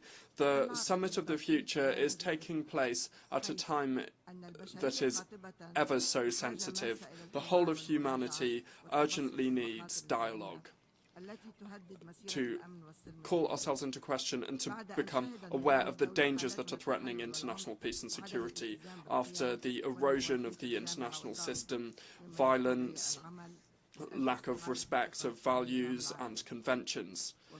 In response to this, we require efforts to reinstate trust in this system. We, on behalf of the Lebanese government, welcome the efforts of the Secretary General and the United Nations to prepare this summit through the dialogues being addressed and the strategy and the approach to it in place since 2015. The 2030 Sustainable Development Agenda, the Paris Agreement on Climate Change, and the Addis Ababa Action Plan for Sustainable Development, the declaration made on the 75th anniversary of the United Nations in 2020, our common agenda in 2021, the statement by the Secretary General in 2022, the summit on the transformation of education, the fight against the spread of pandemics in 2023, the SDG summit.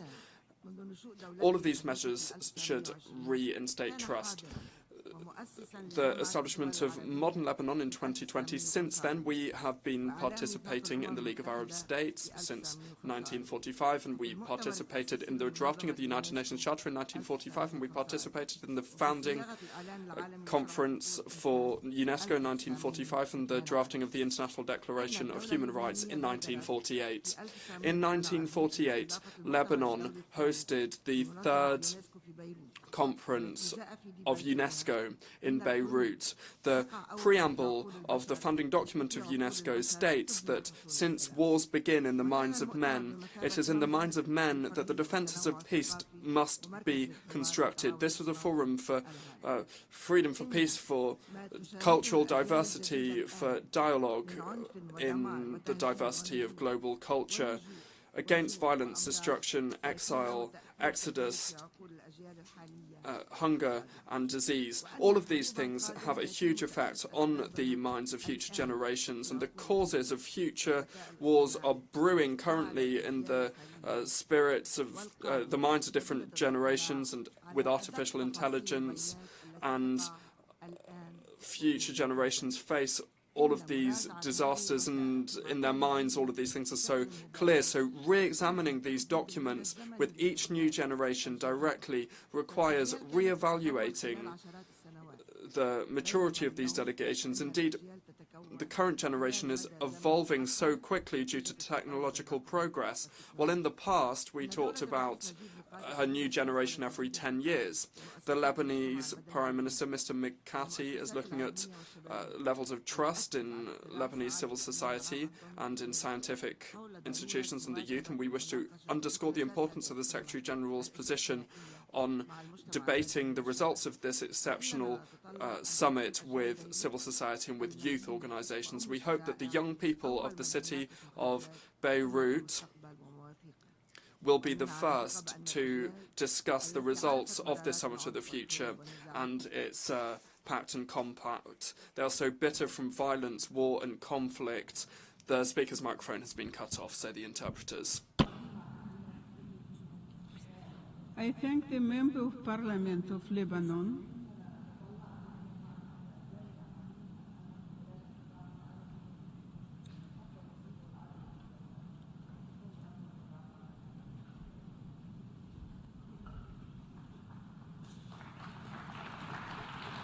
I now give the floor to His Excellency Karamoko Jean-Marie Traoré, Minister for Foreign Affairs, Regional Cooperation, and Burkina Faso abroad of Burkina Faso.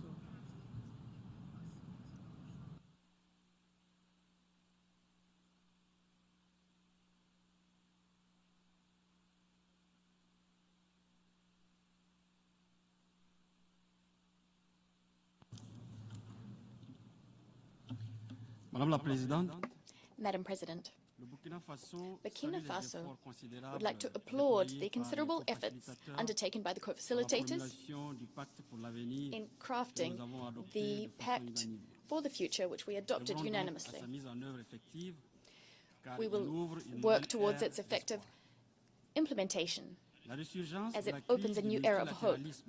The pressing crisis of multilateralism resulting from the failures of the international system in confronting current challenges calls for us to take action. It also affords legitimacy to this summit. Unfortunately, the United Nations, which sits at the heart of multilateralism, is itself seeing dissent among its ranks and serious disagreements within the Security Council. The future is bright, and to build that bright future, we need rigorous, consistent international cooperation, with us shouldering our responsibilities and our obligations with the future generations front of mind. The following proposals are contributions which my delegation would like to make to this summit. First, for us, it's of utmost importance to monitor that there is strict compliance with the UN Charter to ensure that the use of force or the threat of the use of force becomes a thing of the past, as well as economic and political pressures, as well as the interference in the domestic affairs of states. We must promote transparency, justice, equity, and we can do this by moving forward with the reform of the Security Council. Second, security. It's vital for us to bolster the effectiveness and efficiency of peacekeeping operations, as well as the credibility of the United Nations organization when it comes to managing crises and conflicts. Third, it is important for development and health issues to remain front and center of our efforts, especially when it comes to implementation, bolstering capacity, technology transfer, as well as sufficient, predictable, and additional, as well as sustained funding for development. To this end, we need to strengthen multilateral efforts geared towards helping states manage debt distress. We need orderly, predictable, coordinated, transparent and timely efforts on this front. The same interest should be placed in international financial architecture reform. This brings me to my fourth point. We must continue promoting our commitment to the empowerment of all girls and women across all areas. We must break down barriers to their access and their full, equal, and effective participation in the sciences, technology, and innovation. We shouldn't forget people who fallen victim to war, including IDPs and refugees. In a similar vein, the youth of our planet should participate in decision-making at the global level. A standing assembly within the United Nations system would be an excellent idea. Next, given progress, digital progress, what we need is cooperation on digital matters which would pinpoint the principles, decisions that would uphold human rights. And to that end, we need an annual global dialogue on the governance of artificial intelligence under the auspices of the United Nations. This needs to be inclusive and green, as does international data governance. Next, our collective conscience is stirred by the threat of terrorism, which threatens to undermine the very foundations of our societies. We must stand in solidarity to combat this scourge, as well as take measures against states which support and fund terrorists, as is the case in the Sahel. It's incumbent upon us to translate into actions the Pact for the Future, so as to bolster multilateralism and meet the expectations of our people, and also to revive at last the hopes that they've pinned on our common organization. Thank you for your attention. I thank Minister for Foreign Affairs, Regional Cooperation in Burkina Abroad of Burkina Faso. I now give the floor to the distinguished representative of Sri Lanka.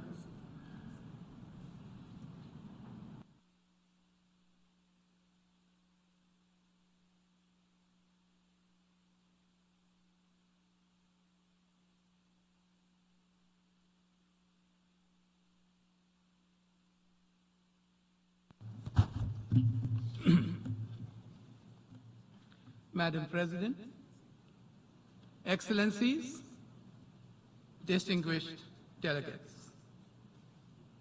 Today, the 17 Sustainable Development Goals are in peril. We know where we need to be and how we need to progress, but the 2030 Agenda for Sustainable Development, which is our blueprint, is in peril. It, however, appears that we are plagued with a lack of political will and the commitment to multilateralism. Madam President, we are gathered here today to commit to 56 multilateral solutions that address the needs of our people, both now and in generations to come. The Pact of the Future is our opportunity to demonstrate our shared resolve to chart this new course. During our deliberations, we have visited several key aspects that require urgent attention, including reforms to the international financial architecture, the debt restructuring, financing for development, international peace and security, science, technology and innovation, global governance, youth and future generations. Madam President, Sri Lanka thanks Namibia and Germany, Zambia and Sweden, and the Netherlands and Jamaica for navigating the deliberations over the last 18 months towards the adoption of this pact. We are sensitive to the fact that all our aspirations may not be accommodated in this pact. Negotiations on the Pact for the Future highlighted the challenges of our multilateral system, which must fit for the present and the future, prioritizing people at the center of our actions over political and economic divisions. Madam President, as a developing country, Sri Lanka sees the considerable opportunities that we can seize through the Pact of the Future and its accompanying declarations, the Global Digital Compact, and the Declaration for Future Generations. We will structure our national digital development strategies upon the commitment under the 5 objectives of the Global Digital Compact to augment the delivery of the SDGs.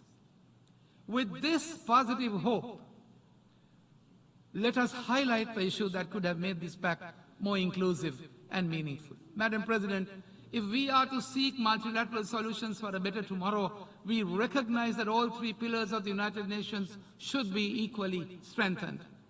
Sri Lanka is concerned about the growing SDGs financing gap. We welcome the Secretary General's proposal for an SDG stimulus to mobilize resources and encourage developing nations to meet their official development assistance commitments.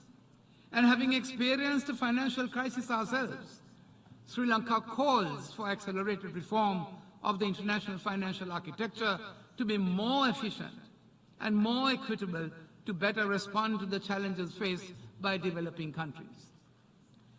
Madam President, we call for the United Nations, the Secretary General, the IATF, on financing for development and member states to review the sovereign debt architecture and present reforms as we head to the 4th International Conference on FFTs next year.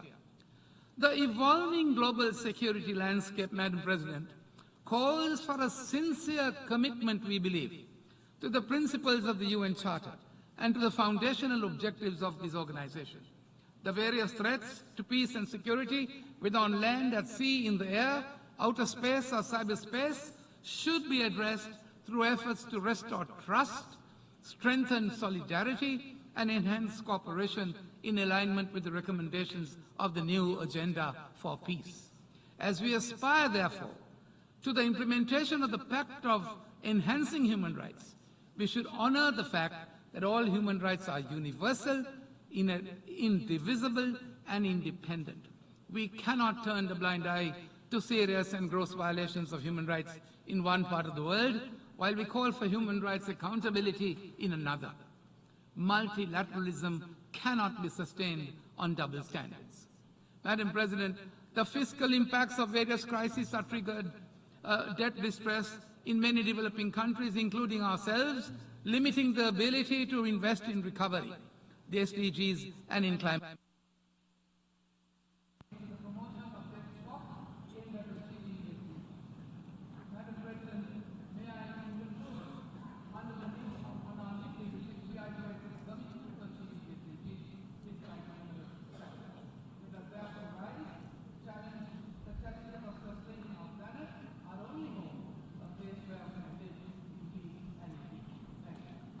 I thank the distinguished representative of Sri Lanka.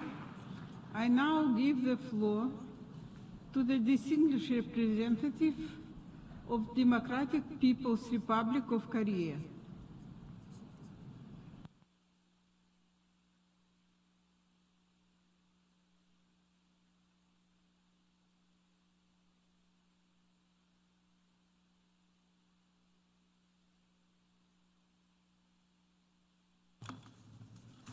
Madam President, it is aspiration of the humankind to achieve independent and stable development in peaceful world free from aggression and war.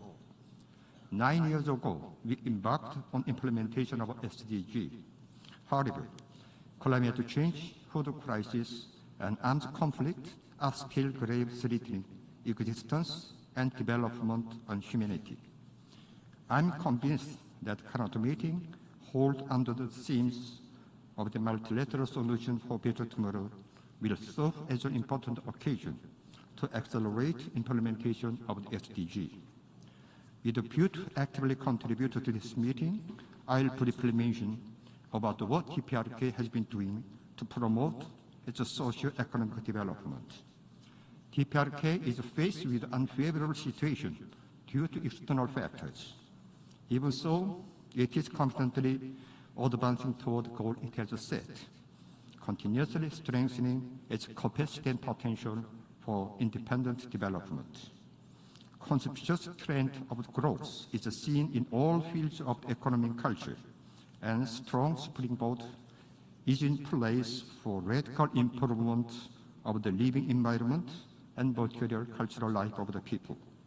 The experience of TPRK proves in reality that the future of the mankind lies in the people-first policy that hold the people in both sacred esteem. Madam President, the peaceful environment for development is an indispensable requirement for sustainable development international community. Comrade Kim Jong-un, President of State Affairs of DPRK said, I quote, "We should not tolerate imperialist moves for aggression and war against sovereign nation. Instead, we should struggle to prevent the danger of war and safeguard world peace and security," unquote. Today, aggressive joint military drills of the United States, its allies, and their expand the military bloc are main factors that seriously threaten the regional peace and undermine global security landscape. In particular, unilateral sanctions and economic coercive measures imposed by few countries cause tremendous damages to the economic development and people's life in developing countries. International community should never allow anti-peace and confrontational acts that incite conflict and instability and instigate distrust and hostility among UN member states. The right to development of developing country should be fully ensured in the international economic system, which serves as a firm guarantee for successful implementation of agenda for sustainable development. To overcome shortcomings in current global governance system and realize genuine international justice is becoming more important than ever before. and restoring trust in the United Nations and establishing fair international order. Today, we witness wrong practice in international area, where fundamental principles governing international relations are openly disregarded due to high-handedness and double standards of few countries. UN Security Council did not take any action to stop war crimes against humanity in Gaza Strip almost for a year. Indeed, abnormal situation persists in Security Council, denouncing as a threat legitimate exercise of the right to self-defense of sovereign states, which does not cause even slightest damage to security of neighboring countries. Prevailing reality shows the Security Council must be reformed immediately to correct current composition of unfair Western-led membership and expand strength representation of developing countries. In conclusion, the DPRK government is committed to fulfill its responsibility and role as a member of international community in the work to build a new just world that guarantees a better future of the humankind. I thank you. I thank the representative of Democratic People's Republic of Korea. I now give the floor to the distinguished representative of New Zealand.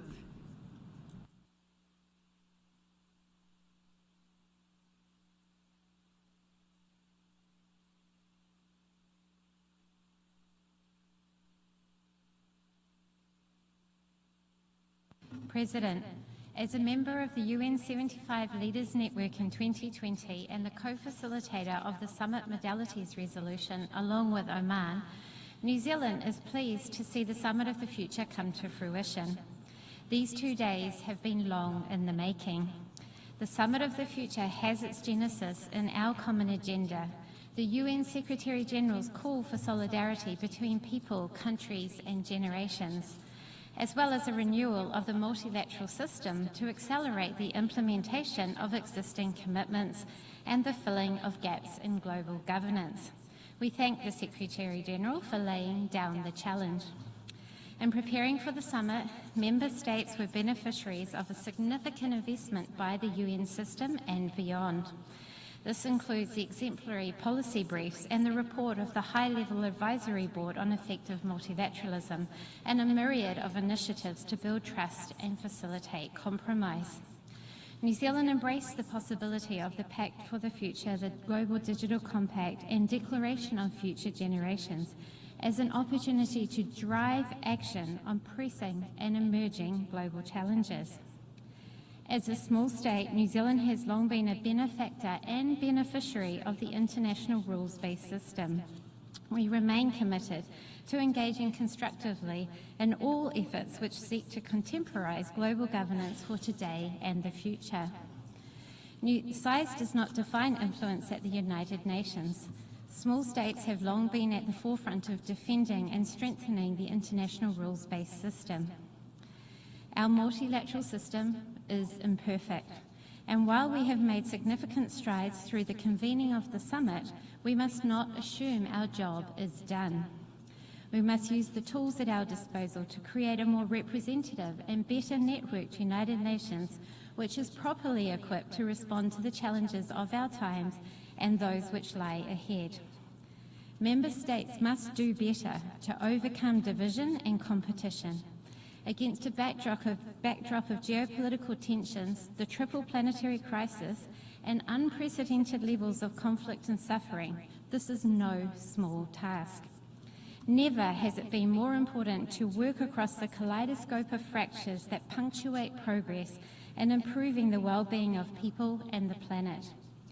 Consensus does not happen on its own. It needs to be forged. Consensus demands leadership. It rests upon foresight. It requires hard work. We thank Germany and Namibia, Sweden and Zambia, and the Netherlands and Jamaica for their respective leadership in guiding the negotiations on the Pact, Compact and the Declaration. With regard to the Pact, we are pleased to see the relative balance between the three pillars of the United Nations: peace and security, sustainable development and human rights. We are satisfied that issues of importance to New Zealand, including gender, human rights and sea level rise, are reflected in the Pact. We all have our disappointments. For New Zealand, language on nuclear disarmament falls well short of our collective goal of a nuclear weapon-free world, and how we take concrete steps to achieve this. We had also wished for stronger language on reform of the United Nations Security Council, although we do see some glimmers of hope. New Zealand welcomes the Compact as an opportunity to foster an inclusive, open, safe and secure digital future for everyone. This future rests on three essential pillars: human rights, multi-stakeholder governance and inclusion. And on the declaration, New Zealand welcomes the concept that present generations act with responsibility towards safeguarding the needs and the interests of future generations. President, colleagues, as the geopolitical landscape continues to evolve, Member States must act with agency in protecting the UN Charter and international law and in the implementation of the Pact. And we must engage all stakeholders to ensure that what we do here in the United Nations has real-world benefit for the communities that we serve. We must work together, listen to each other, and rebuild trust to ensure the future we want for people and the planet. Thank you, President.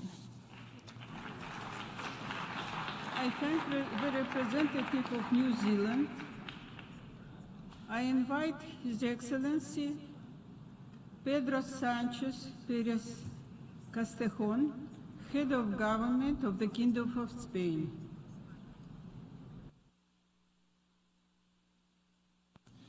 Señora Presidenta, Madam President, Excellencies, ladies and gentlemen, in times of change such as those that we're experiencing now, fear is our worst enemy. A future of peace, justice and prosperity that we want can only be built with hope. And to guarantee this future, we must firstly promote the governance of the multilateral system and make sure that it's more effective, inclusive and fair. This Summit of the Future is a key step forward to achieving this aim. Spain is working towards the necessary reform of the United Nations and its institutions to make them more representative, effective and transparent, to make it more democratic in its operations and to ensure that citizens feel its impact all the more. Further, we need to reaffirm the relevance of the extraordinary acquis of this organization, respect for international law, international humanitarian law, and the UN Charter itself. Spain defends and promotes these principles decisively and consistently in all contexts, be that in Palestine, Ukraine, or in any other part of the world. Secondly, we want a future of more and better international cooperation which will allow us to forge ahead in achieving the 2030 agenda. We support this aspiration with our acts. Spain has committed to stepping up its ODA to 0.7% of our GNI in 2030. Furthermore, we are the main contributor to the Joint Sustainable Development Goal Fund, and I'm very honoured to be a part of the leaders group for the Secretary General's SDG stimulus plan. As the host to the 4th International Conference on Financing for Development, which will be held in June next year in the Spanish city of Seville, Spain would like to agree on specific measures which will allow us to mobilize all of the necessary resources and policies to promote sustainable development. To do that, we need to strengthen multilateral development banks, completing the review of the capital adequacy frameworks and furthering their reform processes. Secondly, we have to boost and optimize the use of special drawing rights and their potential reallocation mechanisms. Here we are meeting our promise of allocating 50% of the rights that we've received in 2021. Spain actually reached a pioneering agreement here between the IMF and the World Bank so that both institutions can use the Resilience and Sustainability Fund in fighting climate change. Furthermore, we must include contingency clauses in debt contracts to go beyond just simply covering natural disasters, to cover other crises, as Spain has recently done. This would allow us to better respond to food crises and health emergencies and in middle and low-income countries. All of this has to go hand in hand with fairer taxation, more effective and transparent tax policies that promote the mobilization of domestic resources. These include measures such as global minimum wealth tax and the full implementation of the 2 pillars of the OECD and the G20 on tax on multinationals. This would be a basis for the future Tax Cooperation Framework Convention. Thirdly, we have to work towards a responsible development of artificial intelligence and all other new technologies. Technology, when it's guided by shared values and principles, catalyzes social transformation and generates wealth and jobs, but it also needs international rules that promote its ethical use, transparency in how it's developed, and a guarantee for its fair access to that technology. For this reason, Spain has established the first AI monitoring agency in the world. And through this, we believe that the United Nations should play a key role in defining the global governance system around artificial intelligence. We welcome the first report of the Secretary General's Advisory Board, co-chaired by the Spanish expert Carme Antigas, and we share in its 7 recommendations. President, this summit and the Pact of the Future are an antidote to fear and an invitation to hope. They don't set out the end of the road, but rather a starting point, changing a path towards reforms that all UN member states need to move towards to update our institutions in global governance and to meet the challenges that we have and the opportunities as we look ahead to the future. The challenge is to keep up the pace that we're setting here today in New York and to speed up, and you can count on Spain for that. And I look forward to seeing you in Seville, in Spain, next June. Thank you. I thank the distinguished representative. I thank the head of government of the Kingdom of Spain.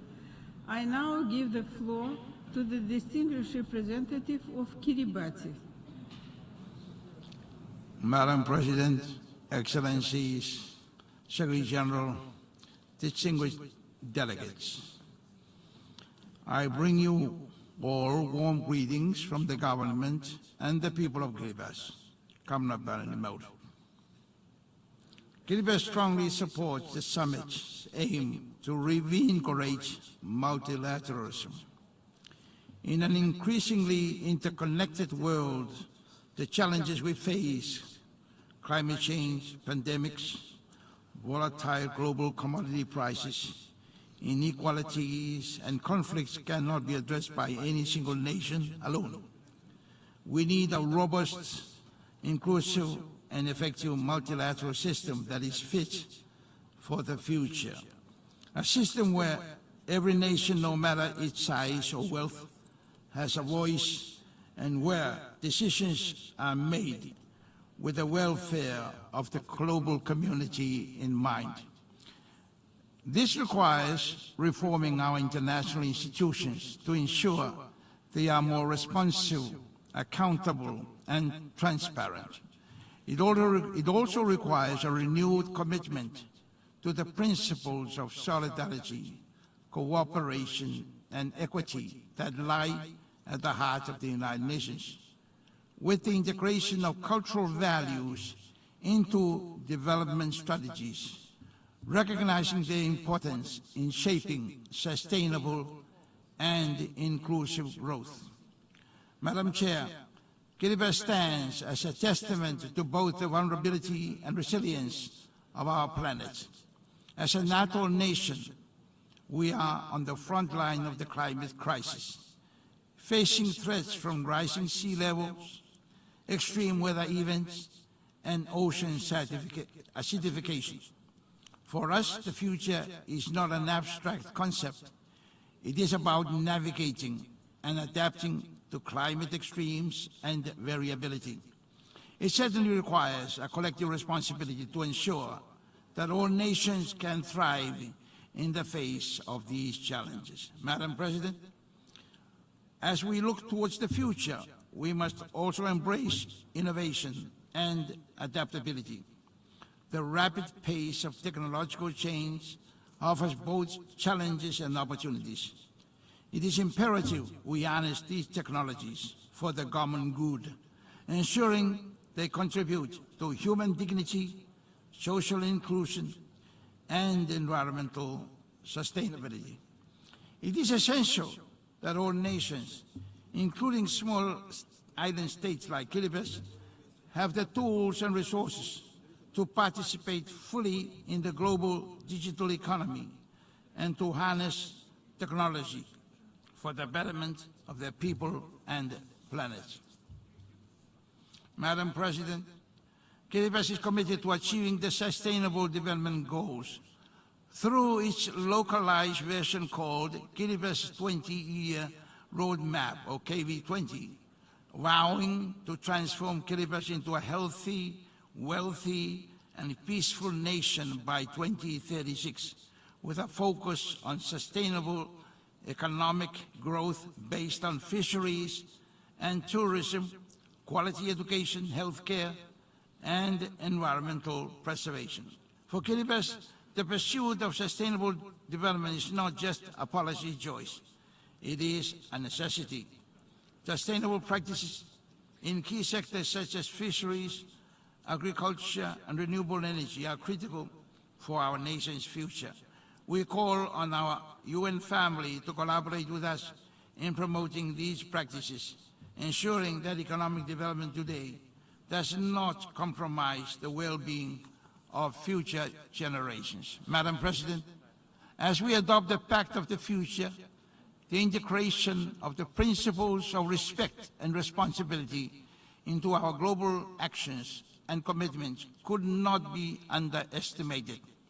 We believe that the principles of respect and responsibility forms the backbone of social order, peace, harmony, which are crucial for fostering a just and sustainable future. Respect for all peoples, cultures, and the environment underpin the ethical foundation of global cooperation, ensuring that no community or ecosystem is left behind.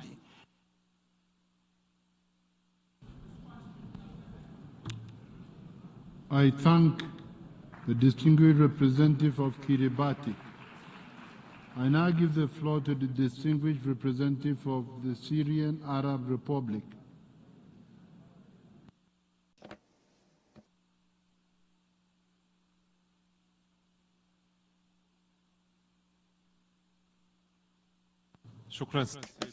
Thank you, President. Mr. President, this summit is an important opportunity to take stock of our common work and of what has been achieved towards the future we seek, which meets the aspirations of our peoples, which allow us to fulfill the pledges of the UN Charter in maintaining international peace and security, in saving succeeding generations from the scourge of war, in strengthening ties of cooperation and friendly relations among states, and upholding basic human rights. The ongoing Israeli occupation of Arab territories in Palestine, Syria, and Lebanon